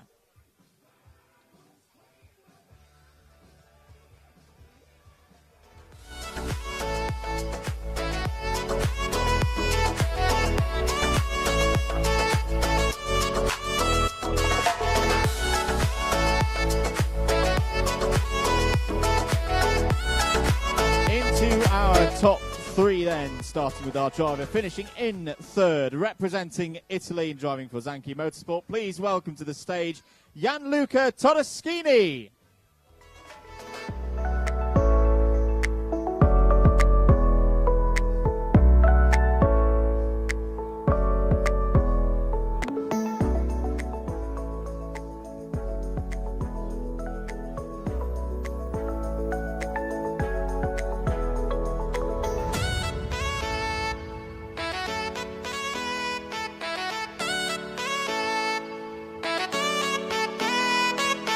And moving to our runner-up this year in Experts Plus. And has had a great week, some great drives. Driving for BM Karting Team, representing Italy, please welcome to the stage driver 154, Paolo Baselli.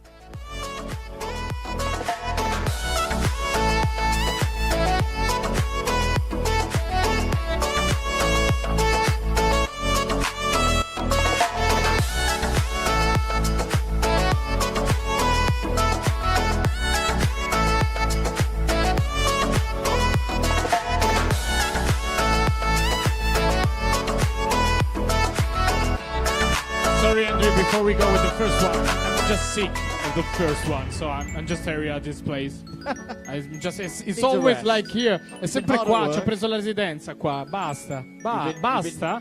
Hard at work, dealing with wasps and lizards and all the rest of it. Anyway, let's move into our champion in Expert Plus for 2022. He entered the competition as the reigning champion. He won and retained his title by 5 clear seconds, representing Italy, driving for Flowers Racing. Please welcome to the stage your Expert Plus champion driver 157, Tino Donadei.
Big round of applause.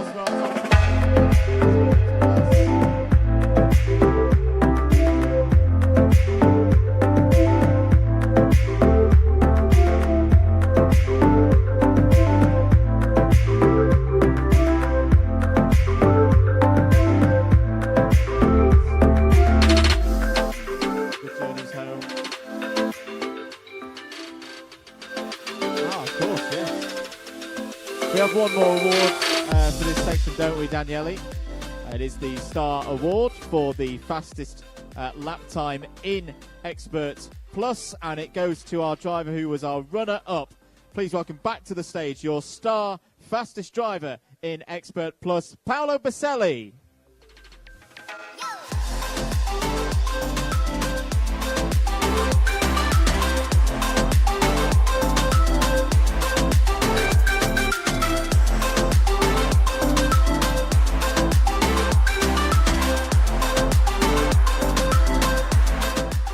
Now, unless Danielle is about to correct me, ladies and gentlemen, we were just waiting for a few more of the results before we can move to the next section. Yeah, they told me that while we are waiting for the results, you have to tell them like jokes and all sort of things. I think the joke is my lack of racing career. Okay, yeah, mine too. So look at my Club 100 record back home. I get that my racing career is just about PlayStation 2, PlayStation 3, something like this, and it just stops there. At least you go karting sometimes. I try. I just kind of drive around and Okay, go slower. you just and make slower donuts as I get alone. fatter and fatter. Or Don't get a you job, do kids. NASCAR race, like NASCAR race on the oval. No, No, not that yet. Yeah, okay, No. yeah. Sometimes I That's turn right. right, sometimes I turn left. I'd say let's take a break. Yeah, let's take a break, ladies and gentlemen. We'll stick around here. We've got a few more podiums to go. We'll be back very, very soon.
Invincible.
we have just received the official results for the Super Rock final.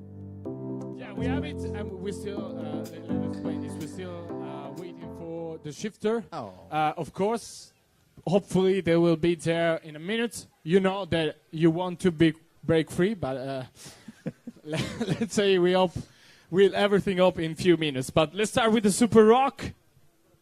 Yeah, let's take it away. So the top 5 receive trophies for finishing in that top 5 in the Super Rock final. Let's start with our driver in 5th place, making a return to the Super Rock podium. She was here last year. Please welcome, representing Monte Carlo and Monaco, driver number 304, Gaia Cardinelli.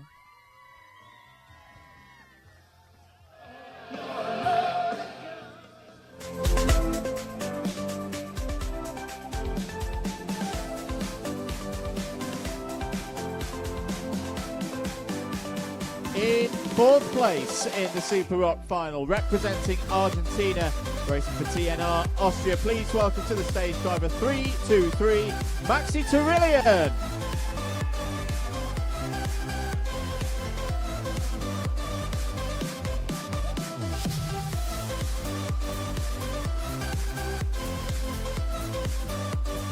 Into our top 3 then in Super Rock. Please welcome to the stage, representing Italy, driving for Flowers Racing, your 3rd place driver in Super Rock, driver 301, Daniele Federici.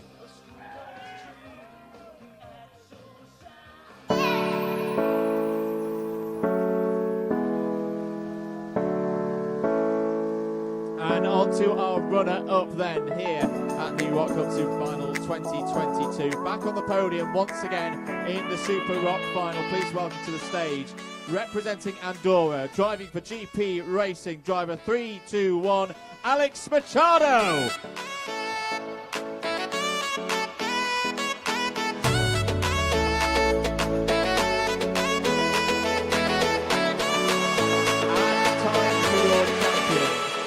Please welcome to the stage, having won the race by 5.1 seconds, representing the Philippines, driving for Zanki Motorsport, your Super Rock 2022 champion, William Go.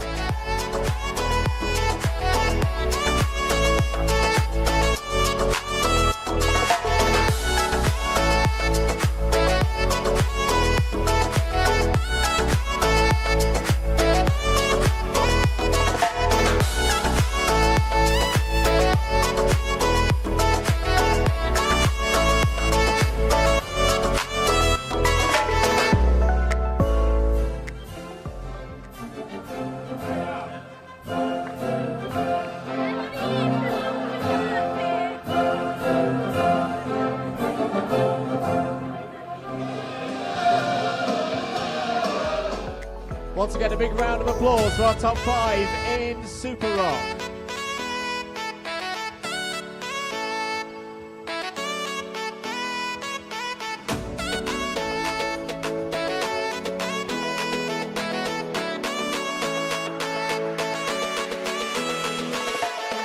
Thank you very much, drivers from Super Rock.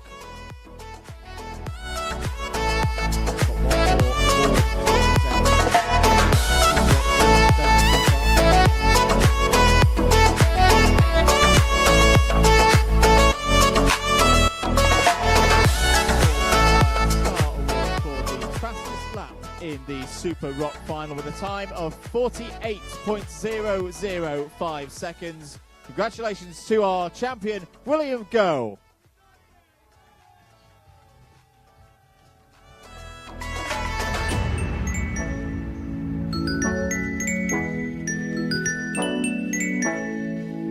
Congratulations, William.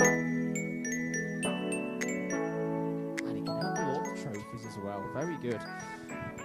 Right, ladies and gentlemen, we're going to have another short pause, hopefully, whilst we wait for the shifter. You're not going to ask me to start telling jokes again, are you? Okay, no. Okay, so let's break. Back in a moment with Shifter Rock.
desired, but we have it. We've got there. Okay. So let's roll. No wasting time. Shifter ROK, finally, with the 5th place in the Shifter ROK Superfinal 2022 in the ROK Cup, representing Poland. It's Karol Siepel.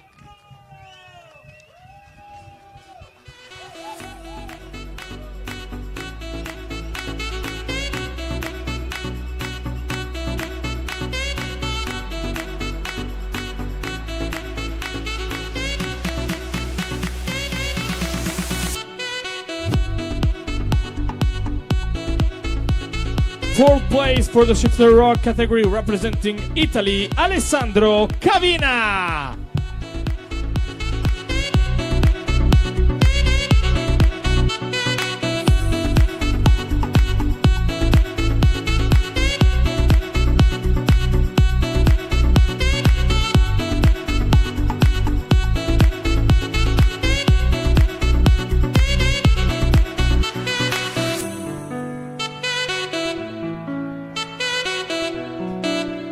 Third place, representing Italy, to Andrea Zamin.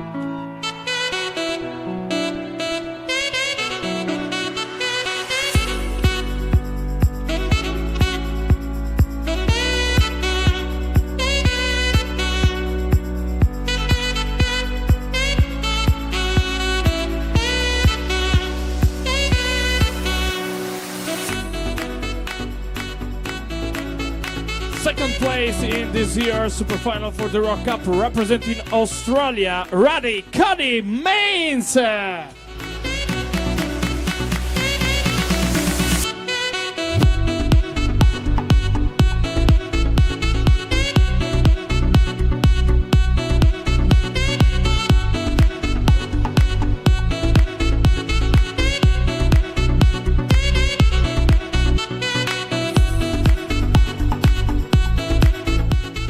È andato in crescendo. First place in this Shifter ROK Superfinal 2002. The winner, representing Italy, Nicola Rossini.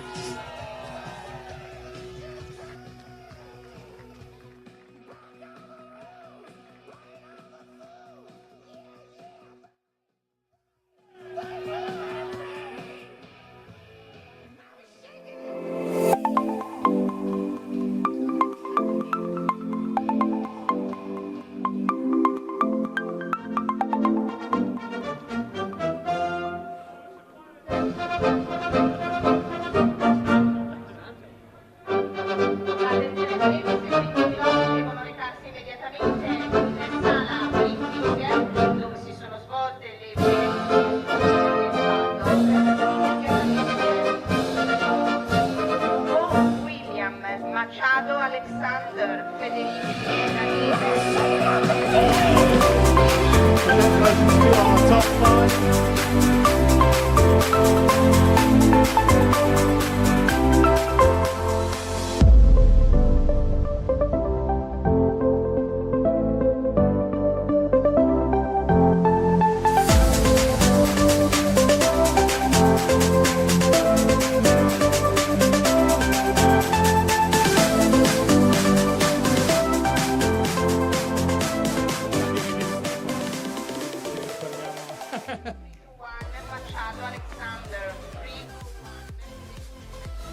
Allora, lo so che la mia battuta sul crescendo non era granché, ma non mi è venuto in mente altro. Comunque,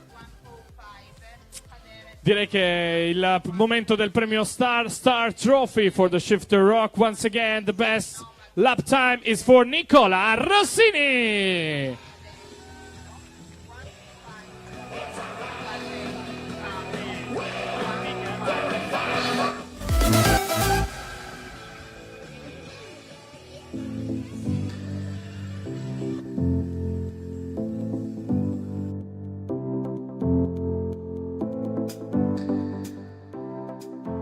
Up you out. Ci aiutiamo noi.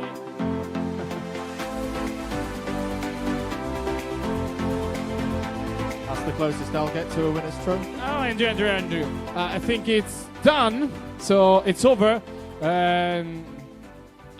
what can we say? We can wait for the Superfinal in 2023. We can indeed. We hope you'll be there with us for 2023. Thank you to everyone. Thank you all the staff here at South Garda Karting, all the ROK Cup staff, everyone behind the scenes. Thank you to you, mate, Daniele. Once thank again. you to you, the Brittany commentary team, the Brittany you can rely on. Definitely. That's all we'll say on that one. But thank you, everybody. Thank you for watching at home. Hope you've enjoyed it. Do subscribe if you haven't already to the Vortex ROK social media channels. Enjoy the rest of your weekend. That's it for here at the 2022 ROK Cup Superfinal.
Hi everyone, welcome to South Garda Karting and the 2022 ROK Cup Superfinal. It's day 2 here at Lonato, and today our field of more than 350 drivers have been dealing with the business of going through time qualifying and the first round of their race heats. Let's check how they've got on.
A crucial day's racing here at Lonato that has set the tone for many a driver's competition here this year. They'll move into day 3 tomorrow, where there's more race heats for them to move through and try and get more points on the board to solidify their places in the finals on Saturday, which you will be able to follow on the live stream. Keep it locked here across all of our social media channels for more coverage of the 2022 ROK Cup Superfinal.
Hi everyone, welcome back to Lonato for day 3 of the 2022 ROK Cup Superfinal.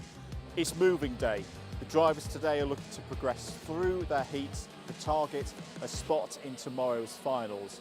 For some of the drivers, the journey will end today. Nobody wants to go home after day 3. Let's check out some of the action on track.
We're one day away from the culmination of the 2022 ROK Cup Superfinal.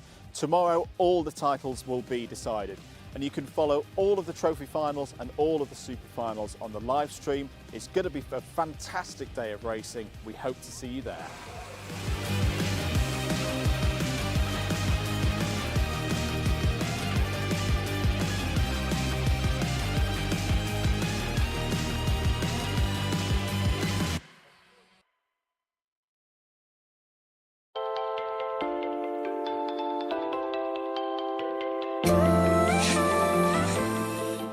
Bienvenue à la ROK Cup Superfinal. Let's go Canada! Fuerza Colombia. Hello, de Indonesia. Konnichiwa. Soy Pablo Ceballos de Ecuador. You are from? Malaysia. Let's go South Africa. Hi, Romania. Kamusta, Philippines? Fala galera, sou Guilherme Figueiredo e vamos pra cima, Brasil! Hello from the UK. Hello from Thailand. Ahoj, jmenuji se Filip Nedoma a jsem z České republiky. Kalimera apoelada. Sziasztok, szurkoljatok magyarok! Go Kiwi! Hallo aus Deutschland. Grüß aus der Schweiz! Viva Argentina!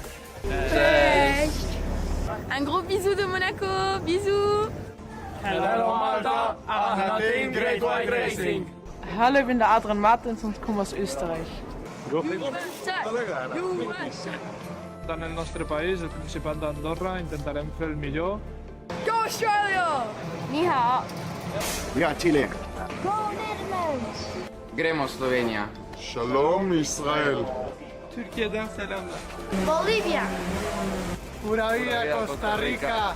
Let's go Jordan. Vamos Perú! Forza Mozambique. Давай Україна. Варіки для тобі. Хайде Румунія. Casa Denmark! Buona ROK Superfinal a tutti!